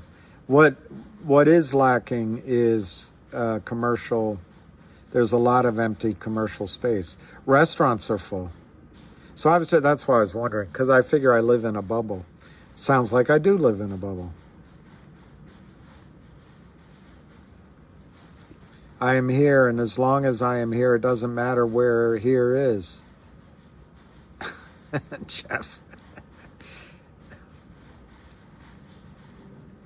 Well, Yogi, I'll try to give you my translation on MMAT, or maybe you can type a point that you want to make about it. Big Al, Alabama, 177 to 628. I'm trying to get the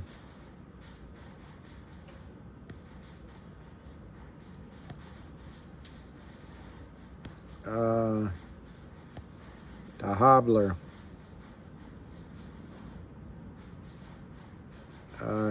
Kitteridge, Kitkaroo. Now that Big Al sounds almost mean.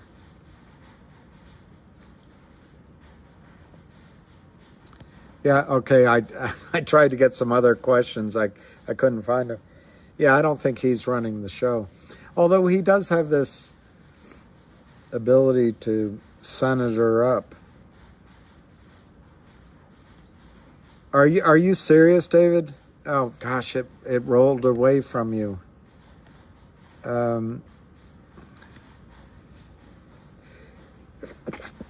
Sorry, I'm an owner-operator and not sure how long I can hold on like this. Beside the rates have dropped nothing while my expenses... See, David?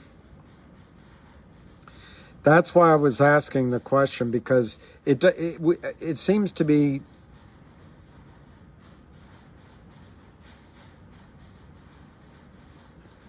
My whiteboard illustrations have taught you? Really? Really? I feel so silly while I'm doing them. But, I'd love to have one of those podcasts I could type and I could show you and draw, but I don't know how to do all that. But, you make a good point.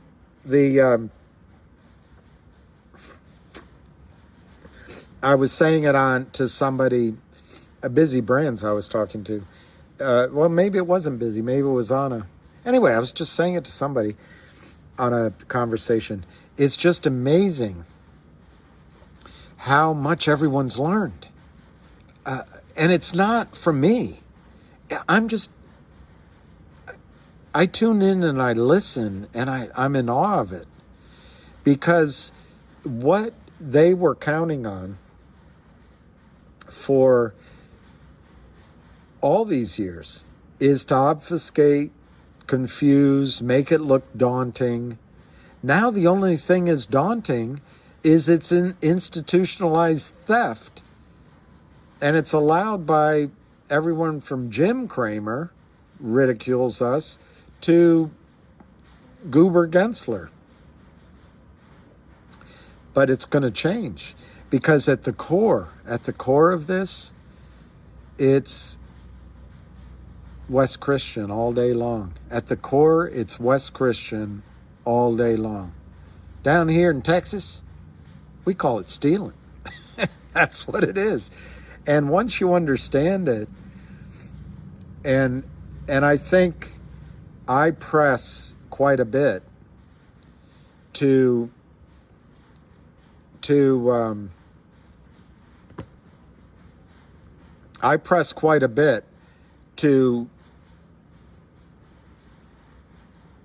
get you to see how deep is your love, just how deep it goes. And there's very few times, 0 times, that you can think that there's a bad actor doing something really bad in our markets, and it turns out you were wrong.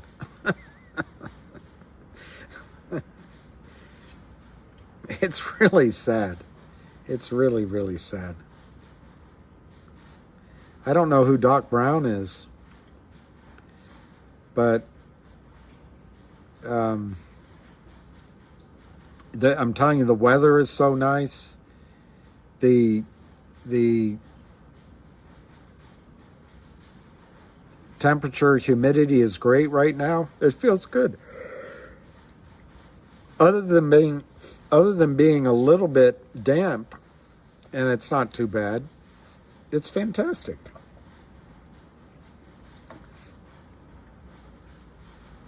I need a call-in. I'd like to do call-ins. I don't know how to do that. You know what else I'd like? After we get beyond this nightmare, I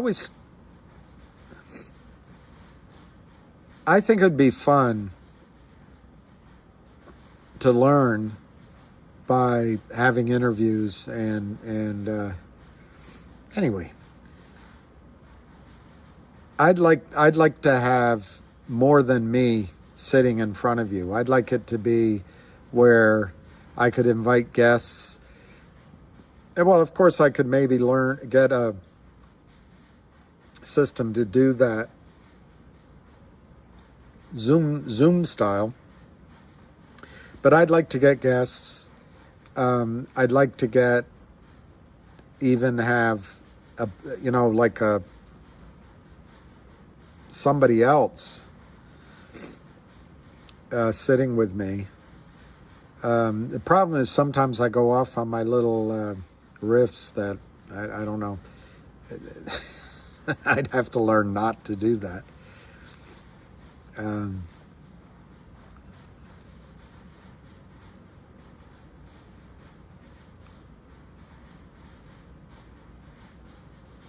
Young Yami, is that... Well, Joe Rogan, I so much want to watch Joe Rogan, and I think I'm going to have to give him another chance. But I love some of his guests. Like, he gets Randall Carlson on and Graham Hancock, just to name two that I really love. But I just can't listen to Joe Rogan. I don't know what it is. It's...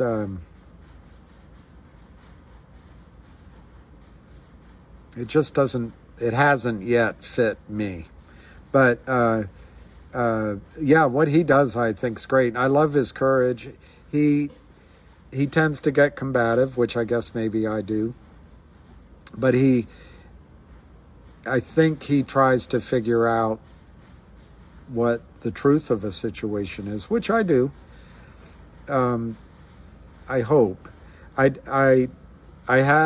Everybody has their biases, It's like Jesse Jackson said. It's what you do after that bias. Or maybe I said that. Because I've used the example so many times of when I voted for Jesse Jackson when he ran for president. I lived in Virginia. But Jesse Jackson told a story about, he was giving a speech. He said, this is years ago, but even he, when he's walking down a street and it's dark and he sees two young men, with hoods, he doesn't feel safe. So he said and I've always used that when I've discussed race, because that's not necessarily racism. That's just your body picking up data and saying, am I safe? Your brain is saying, whoa, whoa, whoa. So what I've always said when I have these discussions is, and I don't have them all the time, you might appreciate that, is that we all have biases. It's what we do after that initial reaction. We can always walk into a room and go, uh-oh. But then it's how you respond to that after. Every human being has these things. Everyone does. So we have to be forgiving a little bit of people's first reactions. Because first reactions don't always tell the tale of the individual. You don't know.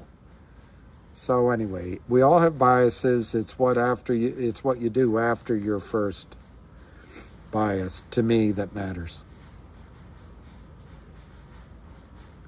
Jim H., I work for FedEx. My little department has seen a 19% decline in trucking and ocean business. Well, Jim H., prior to this administration, and I'm going to say something, I don't want to offend anybody, but it's my opinion. It's my opinion. I think that the COVID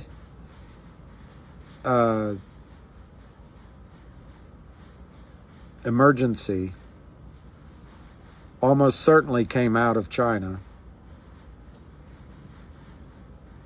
And it was horrifying. But I think, I'm not going to go in all debate about it.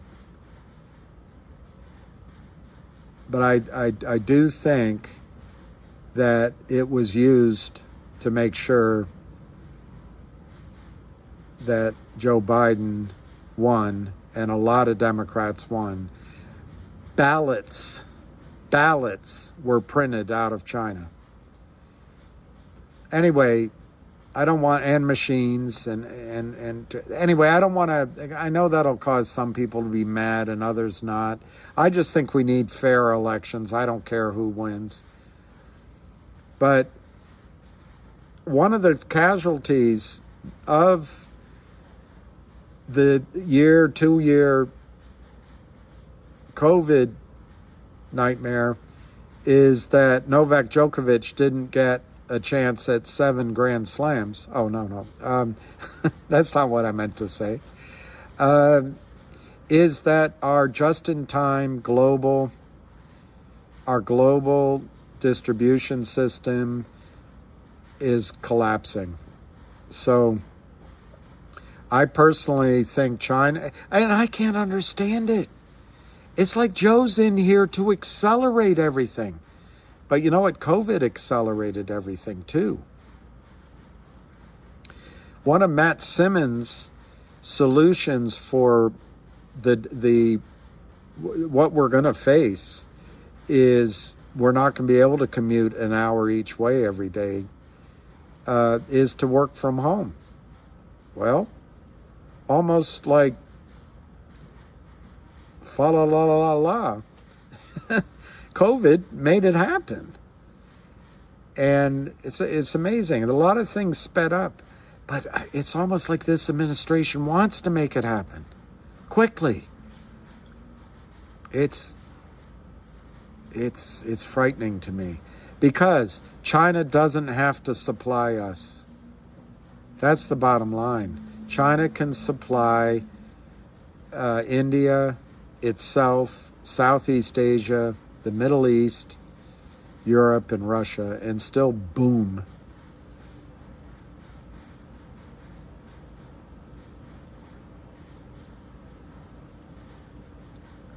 I don't think Trump got 80 million votes, 81 million votes. No, he says it was 73. Joe got 81 million votes. I don't think Joe got anything like that. And everyone says, well, a lot of people voted against Trump. All right, maybe. But I think Trump won the election. It may be on Ronald Reagan landslide level. So I think we live in a country where we no longer can trust our elections. We can't trust our financial systems. We can't trust our pharmaceutical industry. I'm not sure we can trust the food we eat.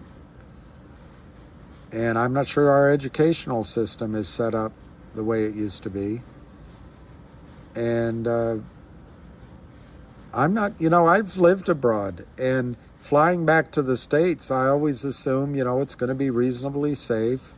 I can drive on the highway and be safe. I can, by myself.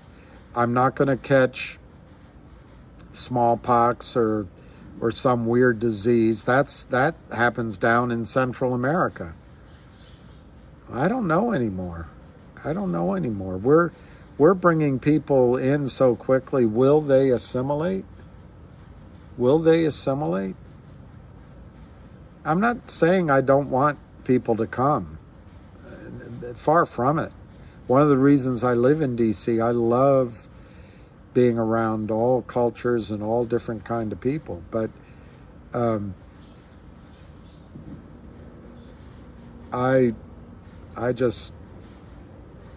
we take a lot of things for granted in North America, in the United States, and by voting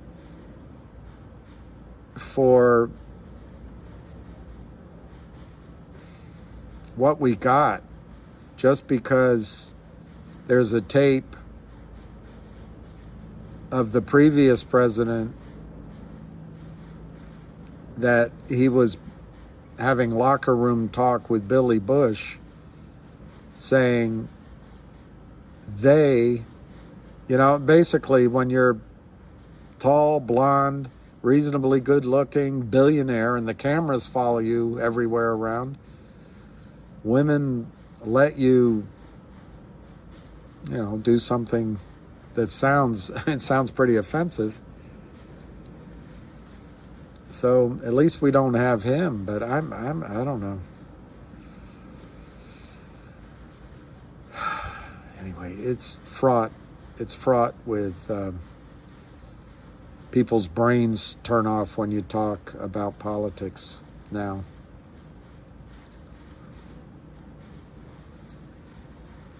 Force Donald out and get somebody else in.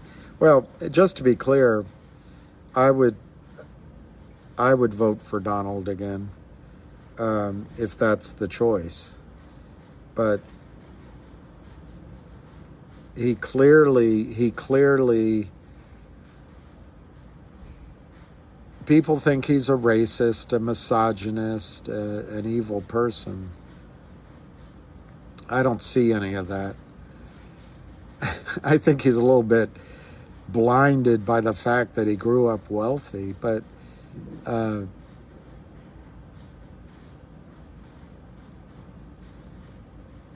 don't know. I think he's a pretty good man, but anyway, we'll see. Trump can't be bought, but I don't think RFK can either. But his family, the Kennedys, don't even support him 100%. They should.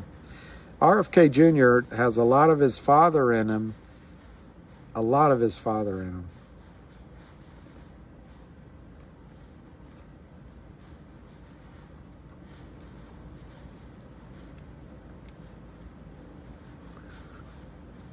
if you didn't vote for Joe and you're black, well, I tell you what, if I didn't vote for Joe, I'm not going back.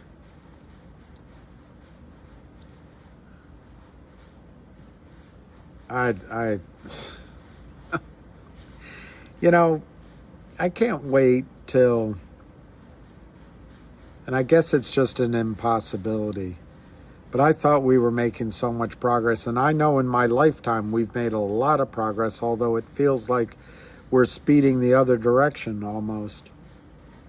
But I just can't wait till we can judge each other as human beings instead of how tall we are, how short, how muscular, how fat, what shade our skin is. To me, our skin's all the same shade of something. I'm not white. That's white. That's white. And that's black. None of us are those colors. None of us. So I can't wait till we can get beyond it. On the other hand, I understand the I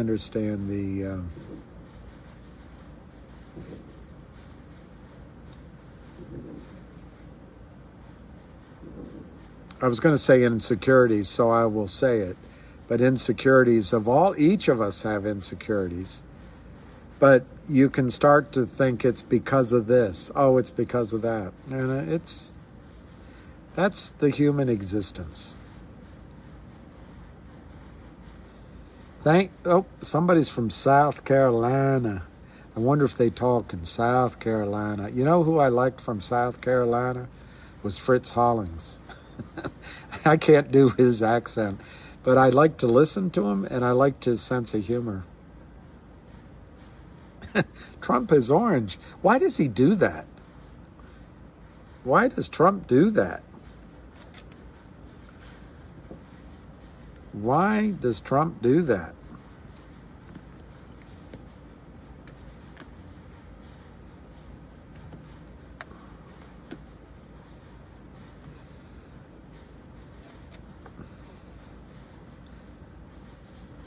Does the water, no, I didn't see a website, but I've seen a little bit of information. I think it's good that they, look, Will, this gentleman called busy, I think because he was on one of his space calls early on and grew to trust Busy, and Busy screened him, and Busy made the introduction to Gtii and has done a great job. And Busy has good, what's the word they say in the Marines, can do? He's got good can do skills. In other words, he's very good at solutions. So anyway, I think Gtii has gotten into a situation early on, and I think that's one of the reasons it is just so exciting. I really do. Well, yeah, RFK or Trump, I think we'd be better off than now. I think if, I tell you one thing, you guys are going to think I'm crazy, but I wouldn't write off that Hillary Clinton runs again.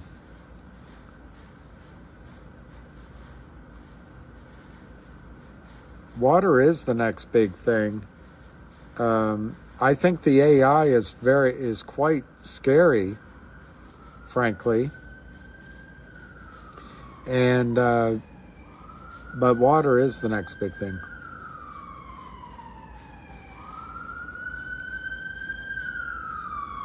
Coda.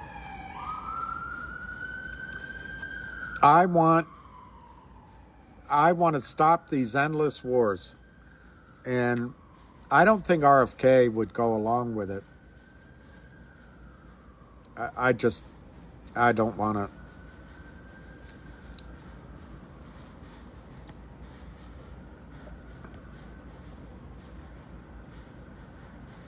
All right, I'll treat Mr. Trump gingerly. What does that mean? don't support him or don't dislike him or dislike him. I don't know. I really don't, at this point,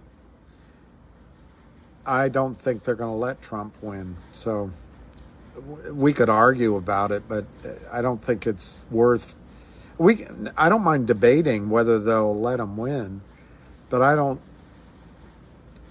think it's worth creating animosity by my supporting Trump over Joe Biden. On the other hand,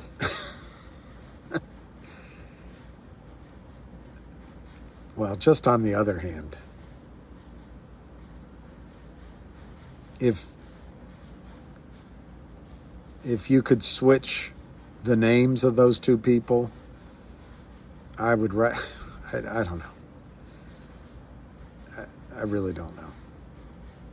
Yeah, I'm still going. She's 76, and Trump's too old too. I don't think our votes matter. Mine doesn't. I live in D.C. It goes 98% Democrat. Yeah, Kit, that's the way to do it. How do I get a hold of Busy? I'm not going to give his number out, but all right, what's this? I commissioned 3 UPW plants in semiconductor.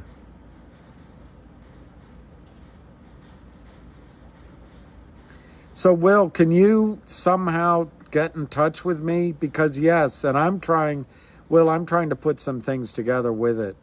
So, yeah, Will. Matt set up an email for me called luckyismyboss@gmail.com. luckyismyboss@gmail.com. If you send it to him, he would forward it to me. But yeah, let's pursue that.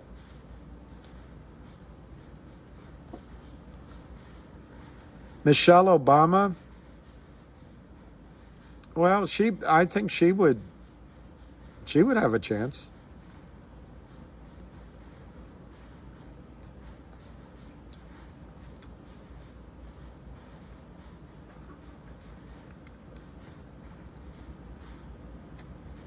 And Oprah. I don't think Oprah would have a chance.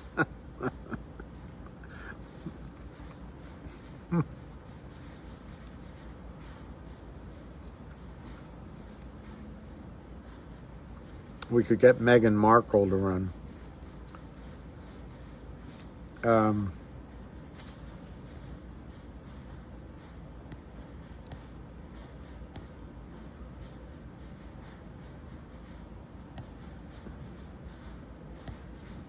But anyway, on that, Will, getting a hold of me is good enough, and I'll make sure he knows it's you and all that. But because we talked about it today.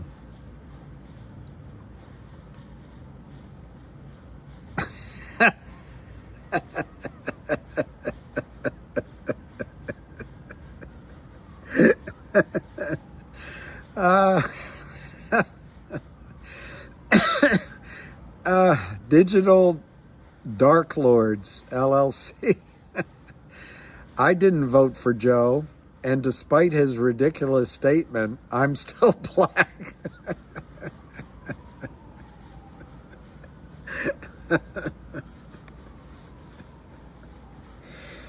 Oh, you got a good sense of humor. You got a way with words. That's very good. Well, Kit, I just saw your point about, I don't think it's as much about Russian oil other than I got to think what I'm going to say. There was a time there was a rush to the Caspian but it didn't pan out. I don't think oil companies are racing to make a deal right now. So other than maybe controlling their production, but I do happen to think the war is about Russian gold. I think the war, well,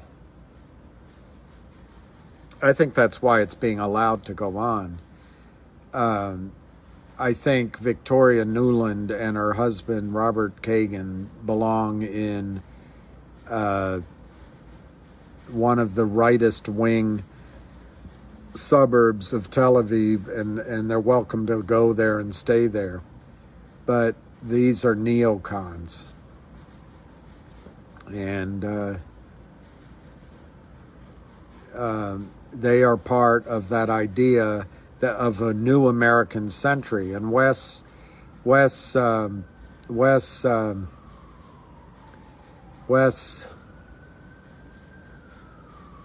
Clark said there's 7 countries the neocons that are ready to go after. And this is just a continuation of that, even though it's just been shown a disastrous policy. I had a girlfriend, really I did. And she was all for G.W. Bush. And I couldn't support that. And I told her, I didn't write it down so I can't prove it to you. But I said, what? We're going to go to war. It'll be, and I named the 3 countries. And it happened. And I said to her that I thought, I said one of these 3 countries, and I think it ended up being 2 of them. But I also said to her, I think while we go to war,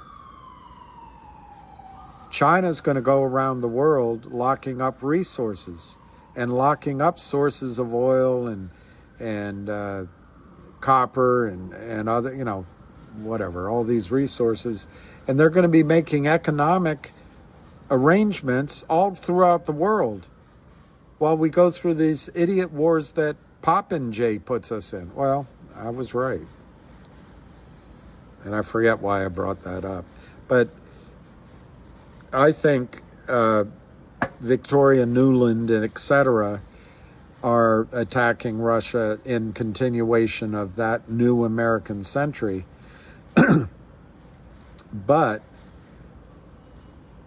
in order for London, New York, Tokyo banking system to prevail, the SWIFT system to prevail over IBAN and the others, we're gonna have to get gold, and I think they're going after Russia's gold.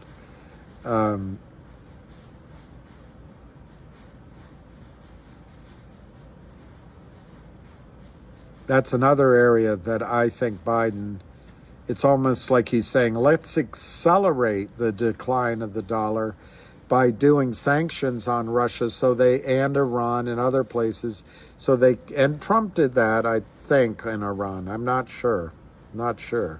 But by encouraging countries to find other ways out of the SWIFT and dollar-based system, it's like we're saying, we no longer want the role of the trusted. My dad used to say there is no other country. We are the, what was his word? We are the essential country, or there's a word for it. Elon's not going to run.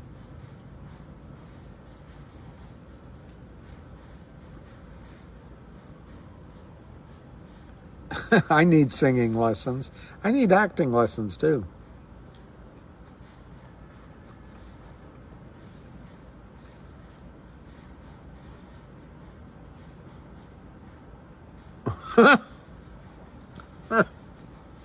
Who is this?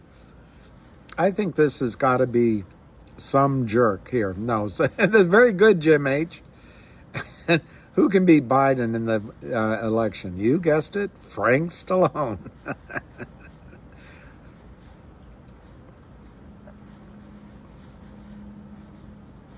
I think it's the Dems and the Republicans. I think that's right. That's why they have that term rhino. Now the cops, do you hear sirens? I guess I just ignore it. DeSantis, GM DeSantis president, RFK vice president. I don't think RFK would go for that. I don't think DeSantis, I think as soon as people get to know what he's like, I don't think DeSantis has long-lasting poll power.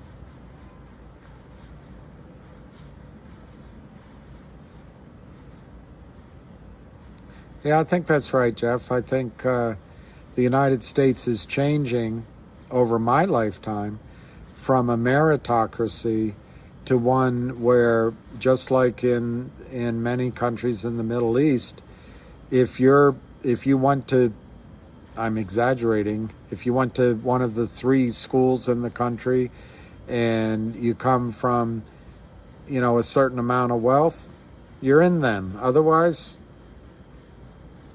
welcome to the treadmill. And I'd like to make sure that doesn't happen to any of you.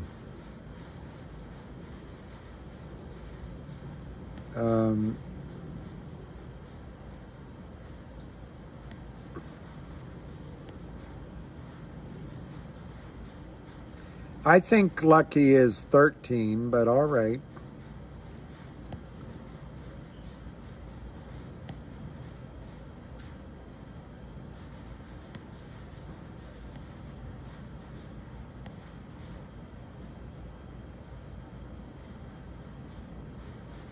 Yeah, Vinman, I'm not going to read that out, but I think you're right.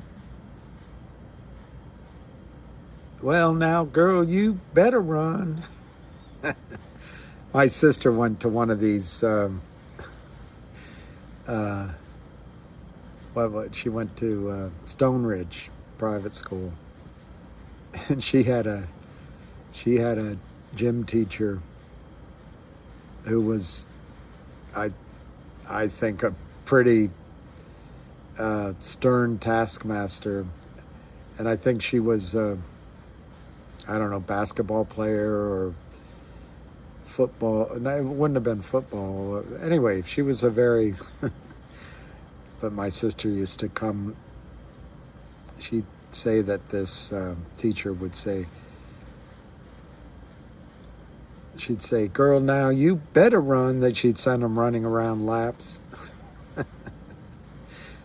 Well, now, girl, you better run. It was great.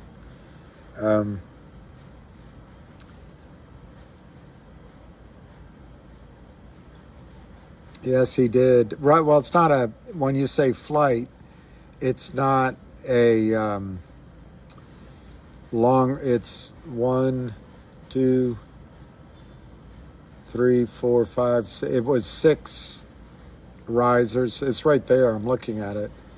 It's the deck. But he didn't, it wasn't so much that he fell down going down. It was as he was climbing up, it gave out and he couldn't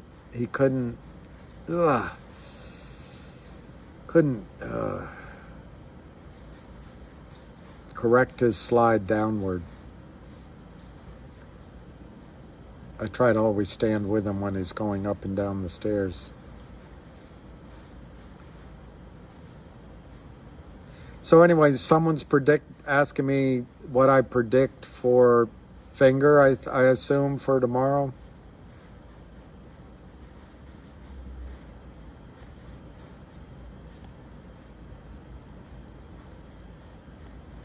Yeah, that's what LPB said. What's your Fngr prediction for tomorrow?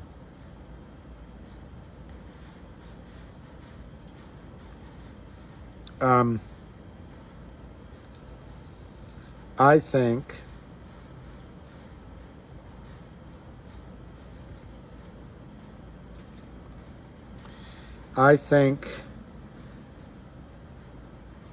they're going to try again to sell it down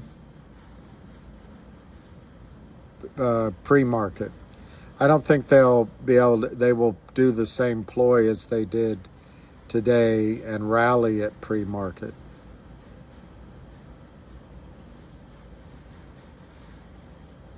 And I'm debating with myself if they'll be successful.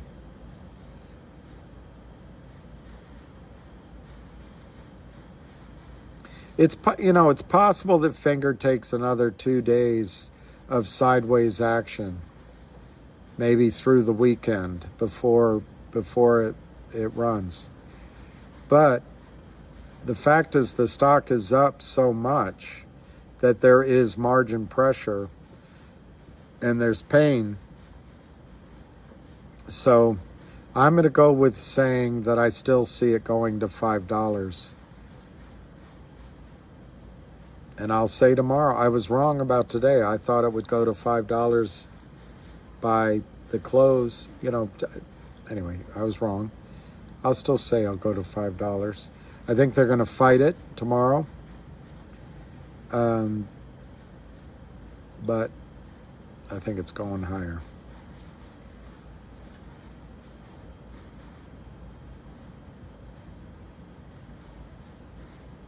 Oh, that's a shadow? Yeah.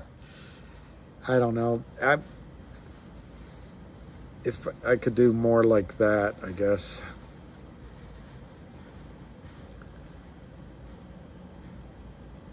Yeah, a bull flag. That would be good. Redacted. I watched Redacted quite a bit. That guy with the dark hair, long hair. Forgetting his name right now, but yeah, I've watched it. My prediction? Pain.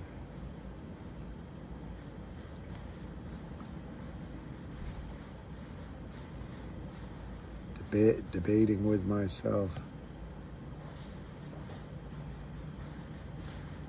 Well, Fngr was, I didn't know if it went to 55, but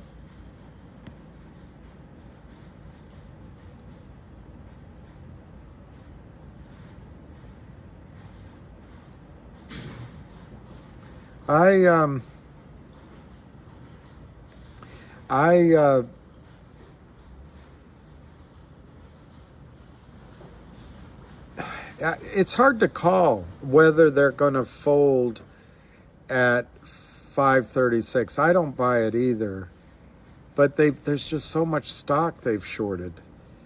I agree with what Ham was saying on the call, that nobody's going to help them, and they don't have the money. So at some point, it's not their choice anymore. Can they? It's the dilemma. Apparently, at $5.30, everything they've ever sold is underwater. Well, we'll find out. But I wouldn't be surprised. I agree with you. I wouldn't be surprised if the battle rages all the way up to 9, 10, 11, 12. But it could change earlier. Hey, the one.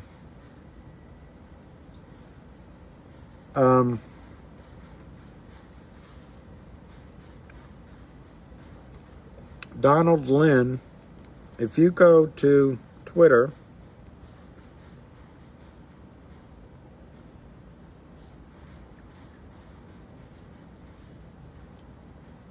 I think it's Dozier.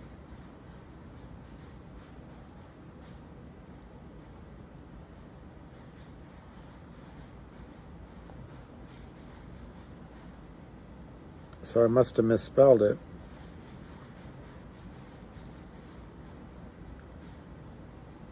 Oh, it's just Dozer.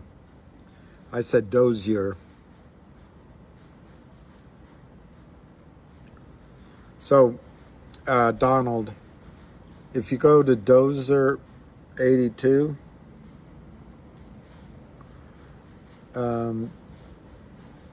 he'll give you GTII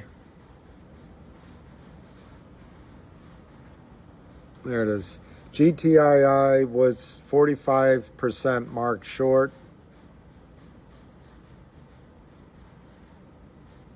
$203,000 shares. DBMM was 61% marked short, and Fngr was 67% marked short.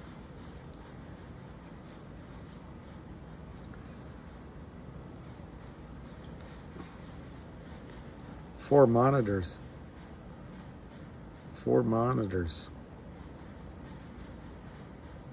Do I have a favorite type of walnut? I guess the ton law.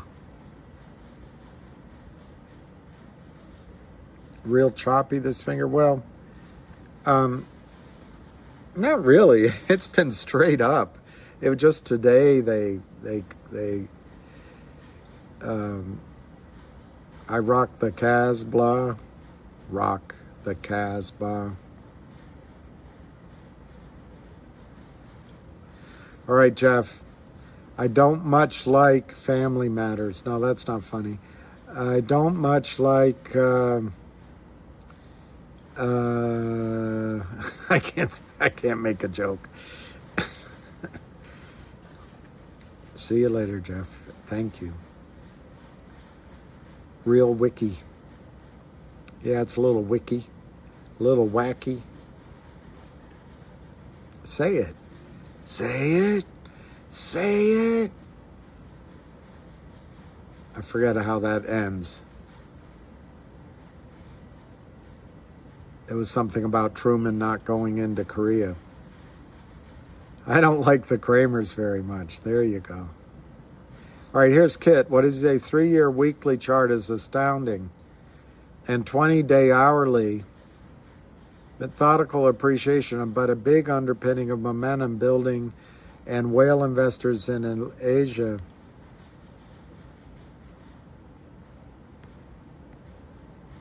Well, see, that's why I don't want to be negative at all on Fngr, because if these guys in China start buying, and I'm not sure they've done it yet. We'll do it live.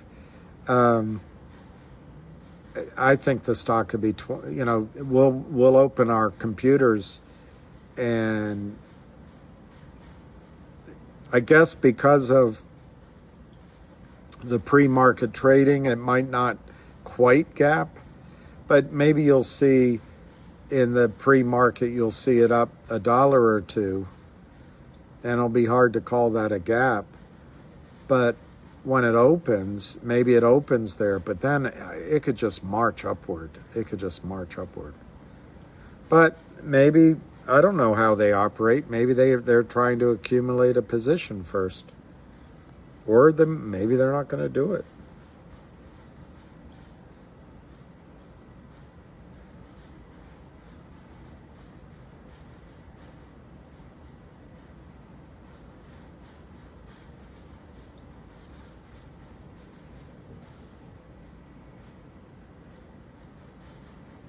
Let's see what Avid says.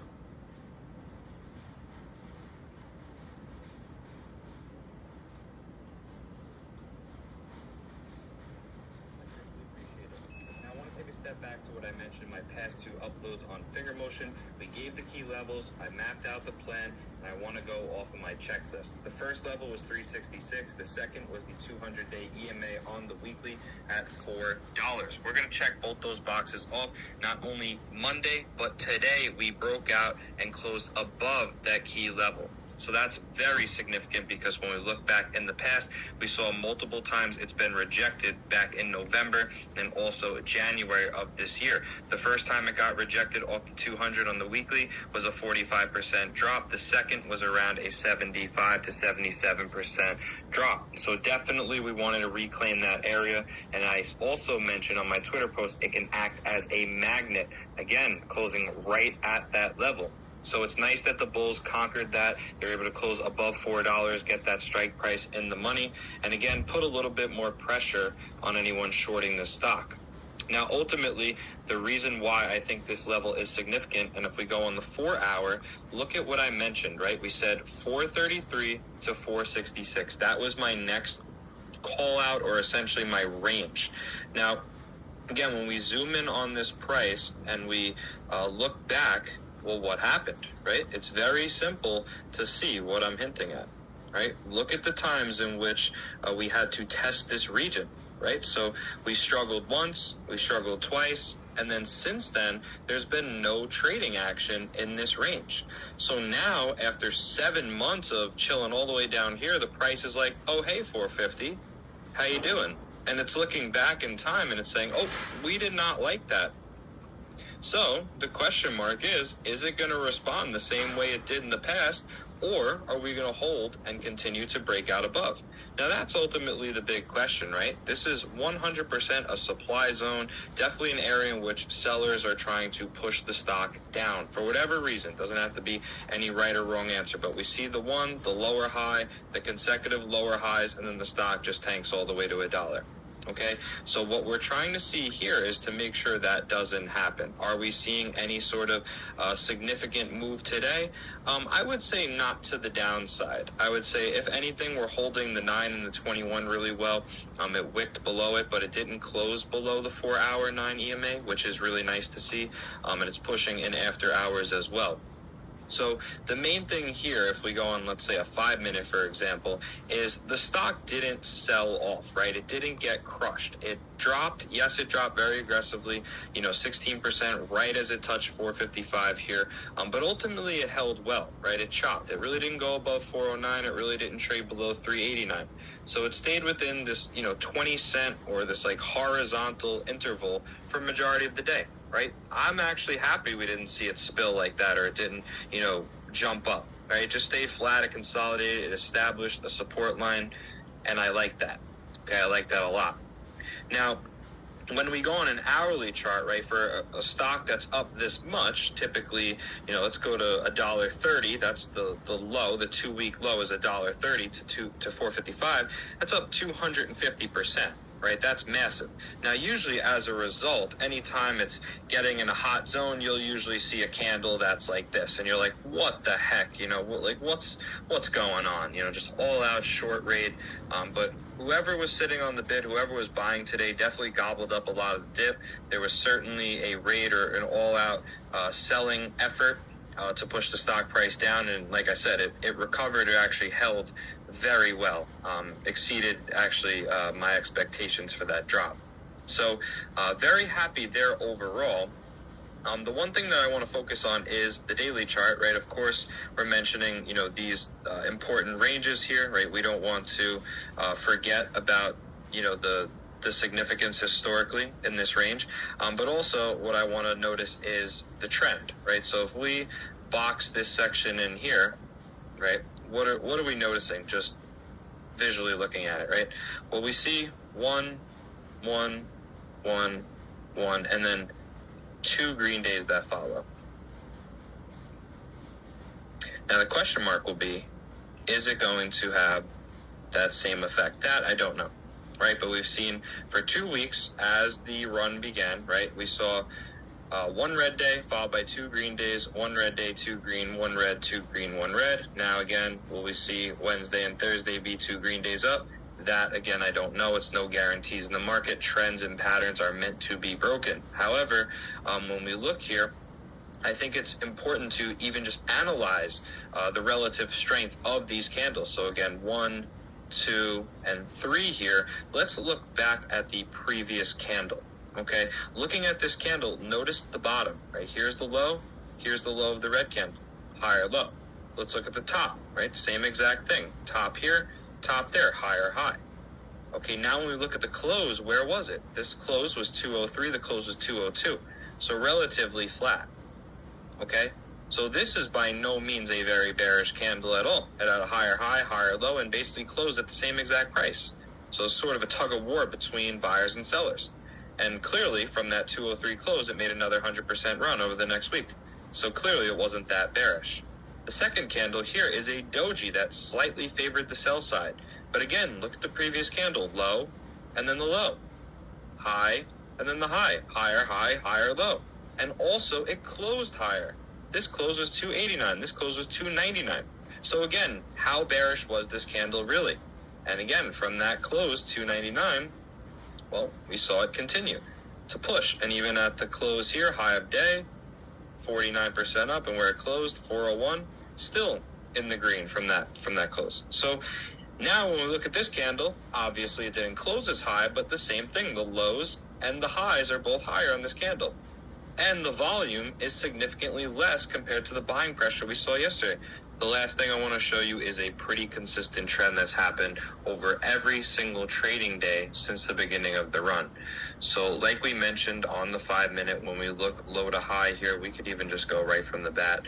This was down 16%. It was down about 17% from the first hour. Okay, and change. As we scroll over, we notice every single time the market opens, right, the stock drops 7% right in the first 11 minutes of the market being open. As we scroll down, this is 2 days. This is now 3 days in a row, 8% down right at open. 4 days, 19.8% down at open. Okay. Again, 5, 7.43% down. Okay. 6 days, low to high, 22% down. 7, 13% down. 8, 7% down. All right. Finally, this is the beginning of the run when it's 140, right? All the way back to 614, which again is 13 days ago. So every single day since the beginning of the run, knock it down consecutively, right? It's every single day. Again, smash it down. Even if it gets slightly pumped, bull trap, down all the way. Okay? All psychological attacks, in my opinion. I don't believe retail is all selling, in cahoots, just simply dumping the stock all at the same time. Look at it. Run it up in pre-market, bull trap again, psychological attack. That's all it is, in my opinion. Again, you could speculate and say that's just, me dragging. I don't think so. Okay, again, same exact thing. We just proved it to you. Just go look at the chart. Even this small dip, you're like, oh, that's not even a big deal. But then you look at the percentage and you're like, damn, that's 7%. Right at open. So even today, when we saw it got in this hot range, right, they smacked it. And whoever it was, there was a lot of shares to borrow, 200,000 or 300,000. That disappeared right at open. And the volume kind of proves that. I think that's where a lot of the borrows we saw today. So ultimately, like I mentioned, the $4 range on the weekly was really significant because it's the 200-day. It's a lot of pressure coming down on the stock. So it's, again, really significant point to hold and not only close above that level, which we saw today. Right. Okay, the second part, which I mentioned, was the first range, which goes back to the 4-hour chart.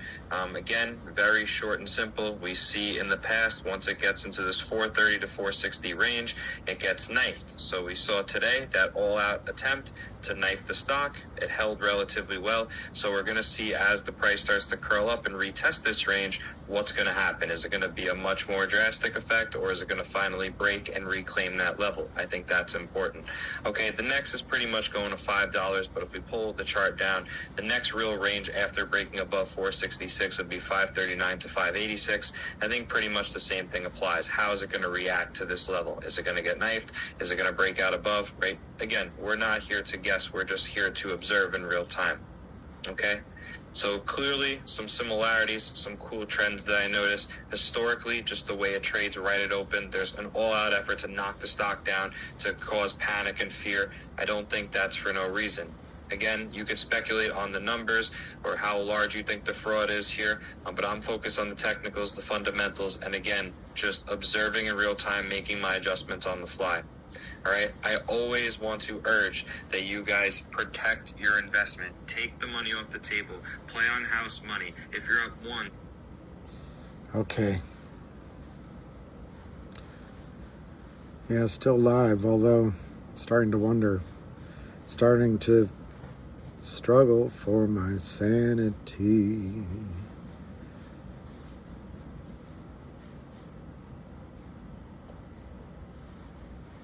I think the float in Fngr is probably around the 6 million that Ham says, but you can debate that it's these higher numbers that are reported, of course. The difference is that, and it may, the thing is that they may have solved it by now, but a lot of people invested in, private partnerships, and they have their shares, at home.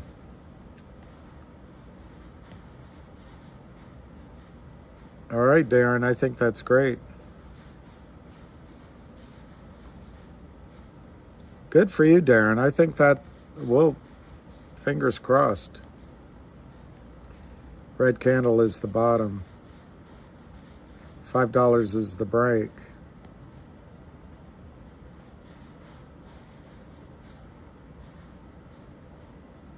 Exactly, Kit. All right, good night. I don't like the Kramers very much. So I'll just go to 11 or sooner, depending on how the questions go. But I'm going to stop at 11 for sure.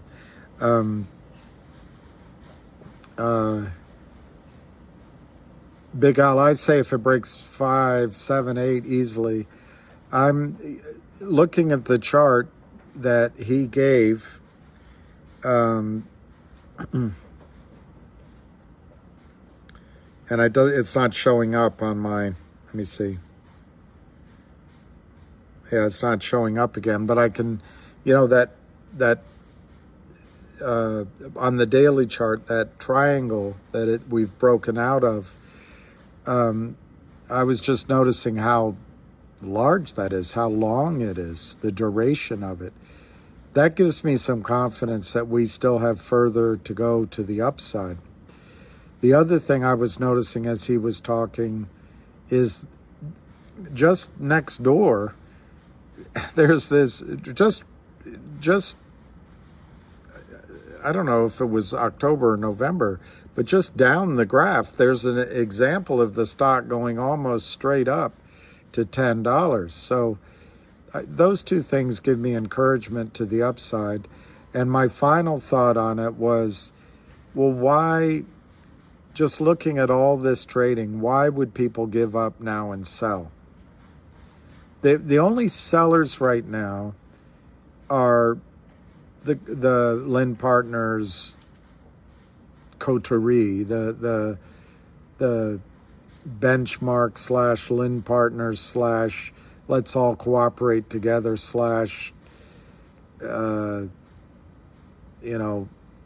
don't just use burner phones when you call us group. But they're the ones in trouble. And I think the other sellers are these opportunistic sellers saying, well, we got some money. This is up 200%. Let's see if we can't drive it down. Okay, so I don't think any of us are selling. And I'm not saying you shouldn't. And I don't think any insiders are selling. So then the question is, tomorrow or the next day, do the Lynn Partners et al. Try to keep counterfeiting shares and pressing their bet? Or do the new shorts, the day traders, come in, the same ones I'm talking about that did it maybe today, say, you know what, we can really make this happen and drive it down? Well, I think in both cases, there's not a lot of power left. In terms of the Lynn Partners, they're in trouble. Or whoever it is, they're doing it through related LLCs.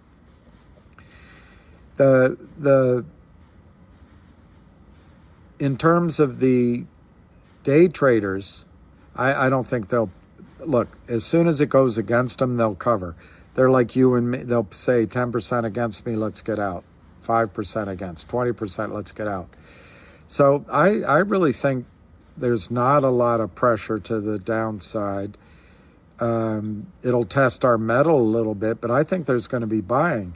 If this group, this Asian buyer type group, comes in, they'll overwhelm this. Now, if they really want to make money, now's the time to act. And so anyway, I see the stock going up, and I hope I'm not just believing my own spit, but I still see $5 as the next number.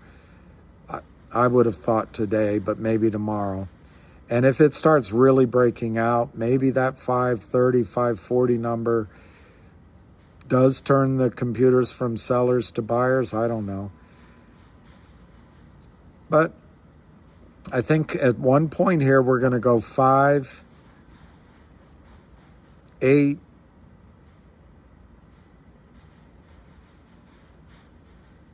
12, 21, and we're going to be off to the races. Yeah, I saw Mmtlp. I forgot, somebody asked about that, and I forgot about it. But Mmtlp signed up Wes, and the key about that, share and tell, is a way of getting data without a subpoena. And so my opinion is it all dovetails to what Wes is doing with Flame Thrower and others, and then they get the data. I think the data must be saying something that says Wes can make significant progress. So I think that's good. James Flowers, a monster press release would be great. I don't know which stock you're talking about, but Gtii, in my opinion, made a monster press release today. They announced a virgin aquifer in a blue zone, and aquifer might be too broad a word, but a source of clean water that will replenish itself, I would assume worth billions of dollars as an acquisition. Of course, everyone's so jaded that when they see it as a non-binding letter of intent, they go, oh, so it's not going to happen. Well, okay, maybe not. But I know from all sides they want to get it done. From all sides. It's a great deal. And what Gtii does is make those announcements so that they're in compliance with regulation FD and they can talk about it. It's just to be fully compliant with SEC rules. Kramers don't have to do that. So that was a monster announcement, in my opinion, on Gtii. What did the Kramers do? They sold it off. So I'm not sure announcements are going to, I don't think monster announcements per se do anything.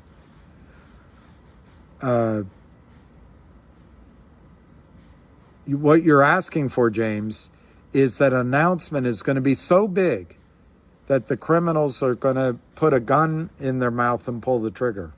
They're going to say, you know what? That announcement was so massive, I better cover my own shares. They're not going to do it. There's no announcement that's going to change the price of the stock while there's counterfeiting shares. Now, there may be an event like the arrest of one of them, or Alpine is kicked out, or a back office buys them in. Yeah, then, but that's not what you mean by announcements. But yeah, that would do it.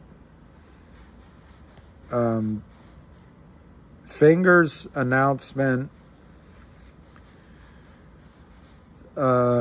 last time of earnings was monster in my reading. The only negative was the earnings, ironically. It's calling an earnings release, but everything else was great. Any other market environment, that stock would have taken off. They've announced the Netflix of China. It didn't go up. They've announced Apple Care, basically. It didn't go up. They've announced NASDAQ. It went straight down. So, I don't think a news announcement, monster or not, is going to stop the Lynn Partners and their extended cheaters from selling it off. As long James, their whole strategy is to trap the company in a toxic note and then steal the market cap by selling shares that don't exist over and over and over and over and over and over and over and over again. And if there's good news, sell more, sell more, sell more.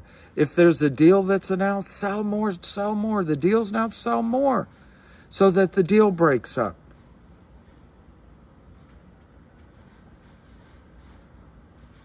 If there's good news, make it bad news. Dilute, dilute, dilute, dilute. Gary Gensler doesn't care. Absolutely doesn't care. Could not care less. So I don't think the news is what Fngr needs. Now, we all go for news, and the companies go for news, and it gives us confidence. It gives us confidence because we know the story. But on the other side of the game are these people that just sell. It's all they do. And there's no news that they'll stop them from doing that. Events will. Like, hey, Jeffrey, this is Marge. This is Margin. You know, here's the thing. Your account is showing a debit balance right now of $250 million. And I know you've been a good client, but if we don't get money in tomorrow, we're going to cover that. I mean, your equity is less than 10%. We can't hold that any longer. Well, I know you're working hard, but if I don't hear from you by 9:45 tomorrow, I'm buying it in at 10:30. Click. That would be an event. You're waiting for something like that. The monster mash. You're doing the monster mash? Yeah, enforcement and buy-ins. Today was huge.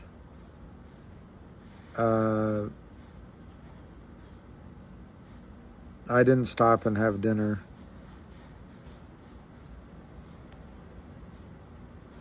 This is, I don't know, it was the raining. Syntex has something company?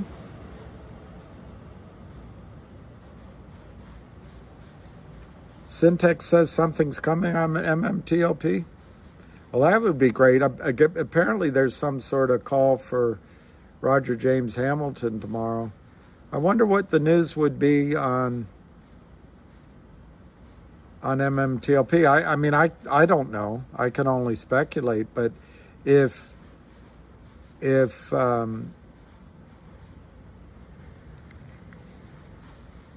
MMAT has hired Wes, Mmtlp has Wes, at least through the, Flamebox.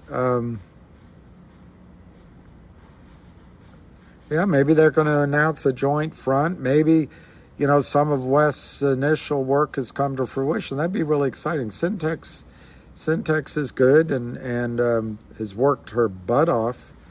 So that'd be really, I'm willing if you have something more that you can share, but I didn't know about it. So that's great. I'm going to go with, I'll give you a caveat that it could go sideways or be mixed for another day or two, but I'm going to say that Fngr will be in the green tomorrow, and it will be above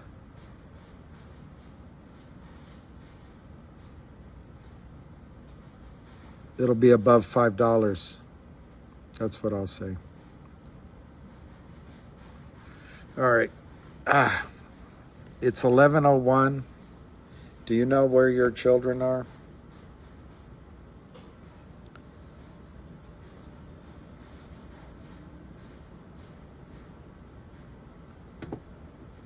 It's 11:01. Do you know where your children are?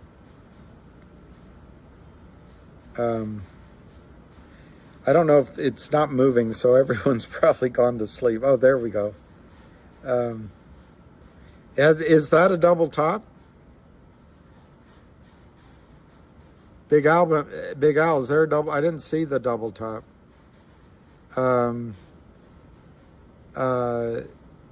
What I see is a double bottom, sort of a W. But you got a good point there too, Big Al.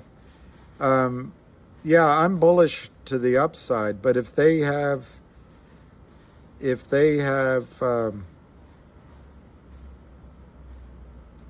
yeah, I would agree with you. I'll just leave it at that. If there's a double top, you should at least take some of your money off the table. But I don't want you to get.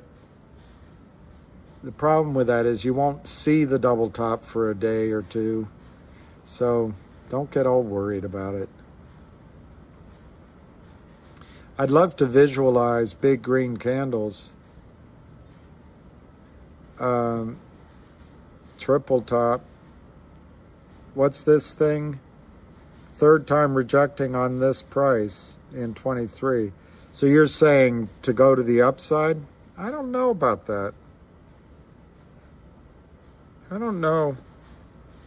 Or I don't know that you're including enough in your...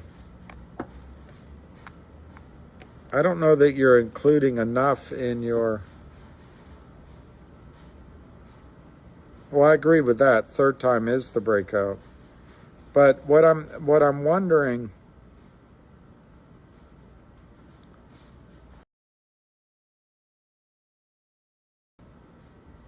Today I'm going to give you a quick update on finger motion, everything you need to know for this week. Don't mind smashing that like button, click and subscribe if you haven't, also turning on those post notifications. I'd greatly appreciate just it. go. Now I want to take a step back to what I mentioned in my past uploads on finger motion. We gave the key levels, I mapped out the plan, and I want to go off. Oh, I see what you're saying. You're saying 1, 2, 3 there. Okay, I got you. We're going to check both those boxes. I see it now. What I was concerned with is it did break through back in October or November, whatever that date is. But I see what you're saying. This would be, you're exactly right. You go up once, twice, third, sometimes it goes the fourth time, but you're exactly right. Cryptic, you're exactly right. And that's actually a very powerful, I wouldn't bet against it. You need the breakout. Although it could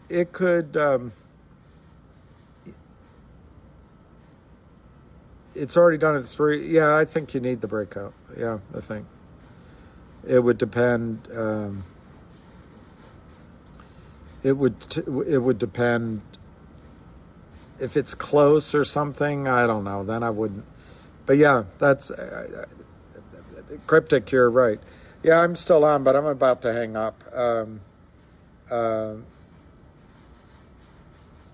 right, James. Thank you, James. Thank you. Because I looked for it before and I didn't find it. So let's see what he says. And maybe that's how we can end this jaunt down memory lane. And unless you want me to discuss Bed Bath & Beyond. No, just kidding.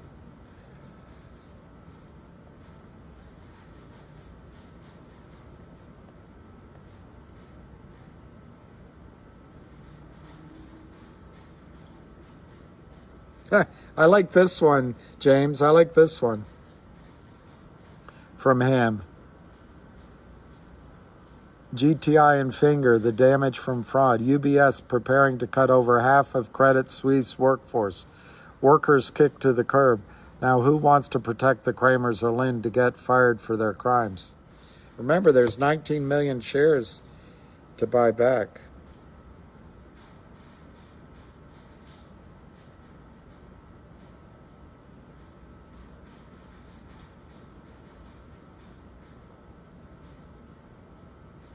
Wow. I'm going to read this one. Look at this. The heat continues. To clear restricted certs, you need an opinion letter. SEC settles case against 2 former lawyers for scheme to create false opinion letters. I've been saying that. No, I'm not the only one, but I've been saying that.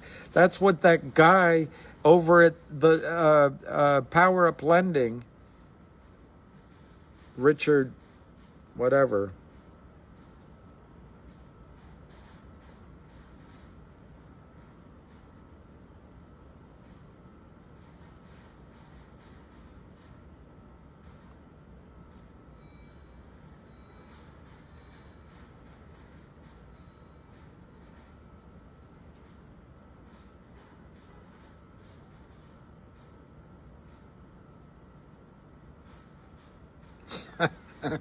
Who put this up?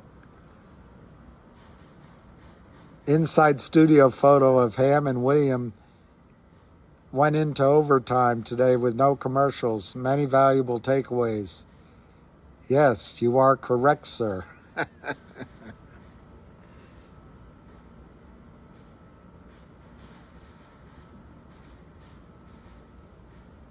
I don't see that. I don't see it, James.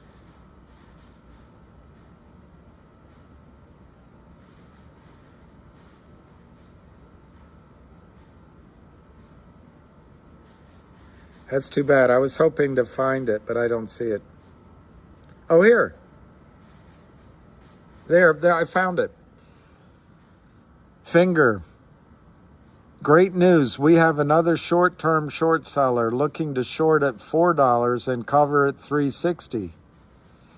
They are here for a short-term trade.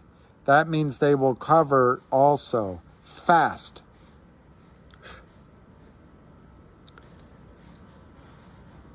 I will get their name and expose them. This is the action that drove GME to the moon.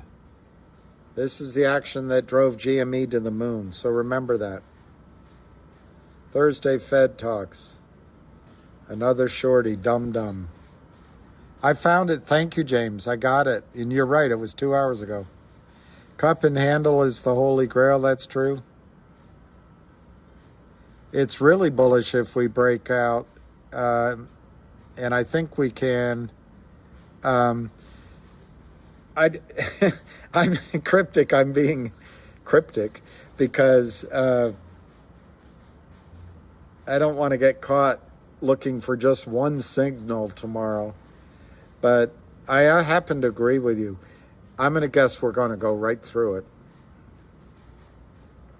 But you know, cryptic, I'm not a good chart reader like you are. I look at it more fat finger, you know. So anyway, all right. I don't know what else to tell you. I think I've talked myself out. SPY push tomorrow. I think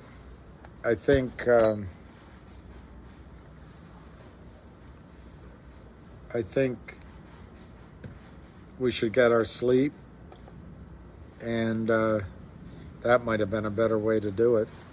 And maybe even move it closer, move it back. How's that? Can you see it now? Number 1, number 2. I'll sleep. I got to go walk Lucky. Looking forward to it. we'll have a good walk, and then I'm going to go to sleep. Then I'm going to go to sleep. All right, so number 2. All right.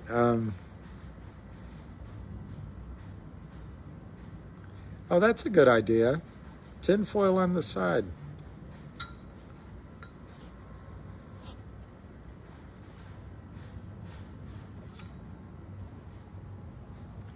That would do it. Why does that do it? I could have done it like that the whole night. Look at that. I could have done it like that. Oh well, we'll learn. Watch for PM breakout. Well,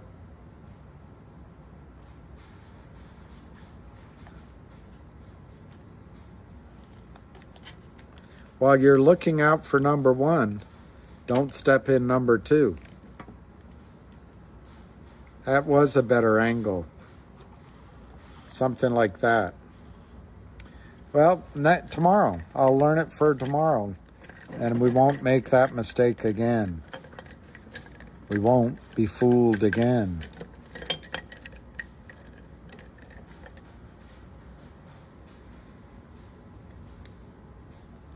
Man, I could have been the host of the Tonight Show, making $20 million a year, and I think it would have been fun to interview all those people.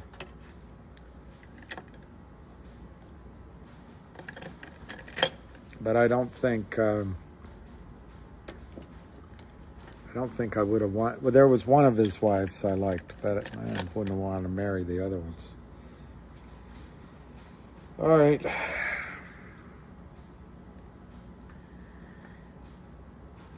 Okay, so anyway, I'm going to say,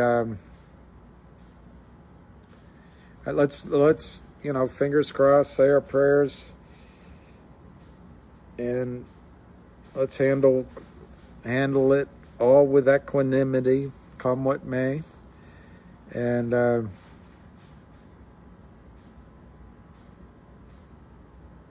that's true, AC. I don't know about being young, but keep talking that way. I got to hear it. I got to hear that.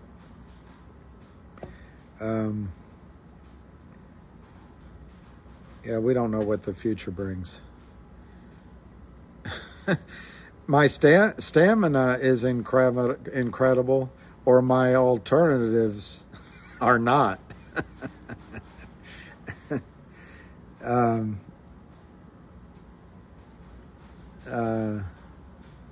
Tomorrow is another day, and sometimes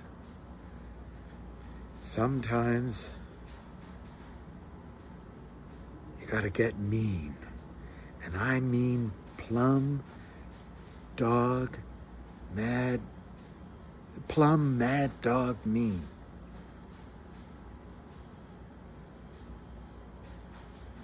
Because that's all that's gonna separate you from living or dying. And that's just the way it is.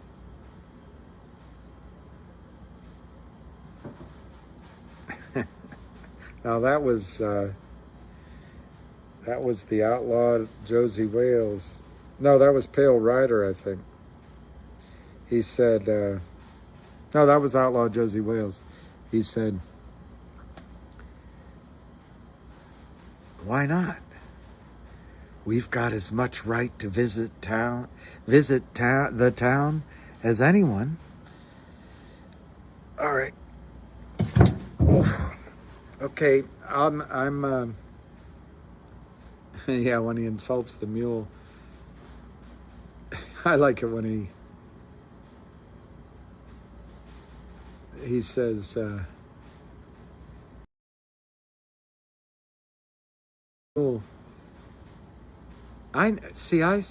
I know you men were joking, but the mule, he just doesn't get it.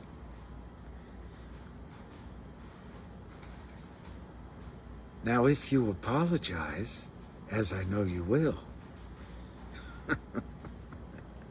Yeah, I'm getting delirious maybe. All right, I'll get out of here. Okay, I'm going to go. I don't want to do it anymore.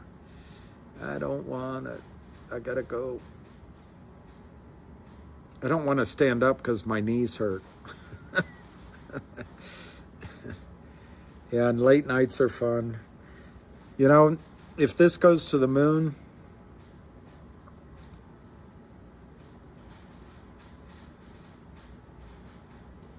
you're to 10 bears. I'm not giving you anything. I'm just saying that we can live together without butchering each other. Your words of, there's a lot of strength in your words of life. Legs up the wall, yeah. I think it's just letting some blood flow. You know, that song, Let Your Love Flow? It's kind of scary when all the songs you remember, no one's ever heard of, unless they're your age.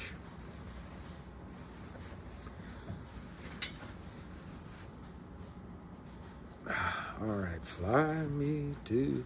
All right, I'm going to stand up. I'm going to say peace, love, and happiness. And we'll catch you tomorrow. Swell. They do swell when I have gout, not now. They're not swollen now. They don't. The Bellamy brothers, you're right. They don't, unless I have a gout attack. I mean, they don't, as a normal course of things, no. The answer is no. All right. Cheers. Yep.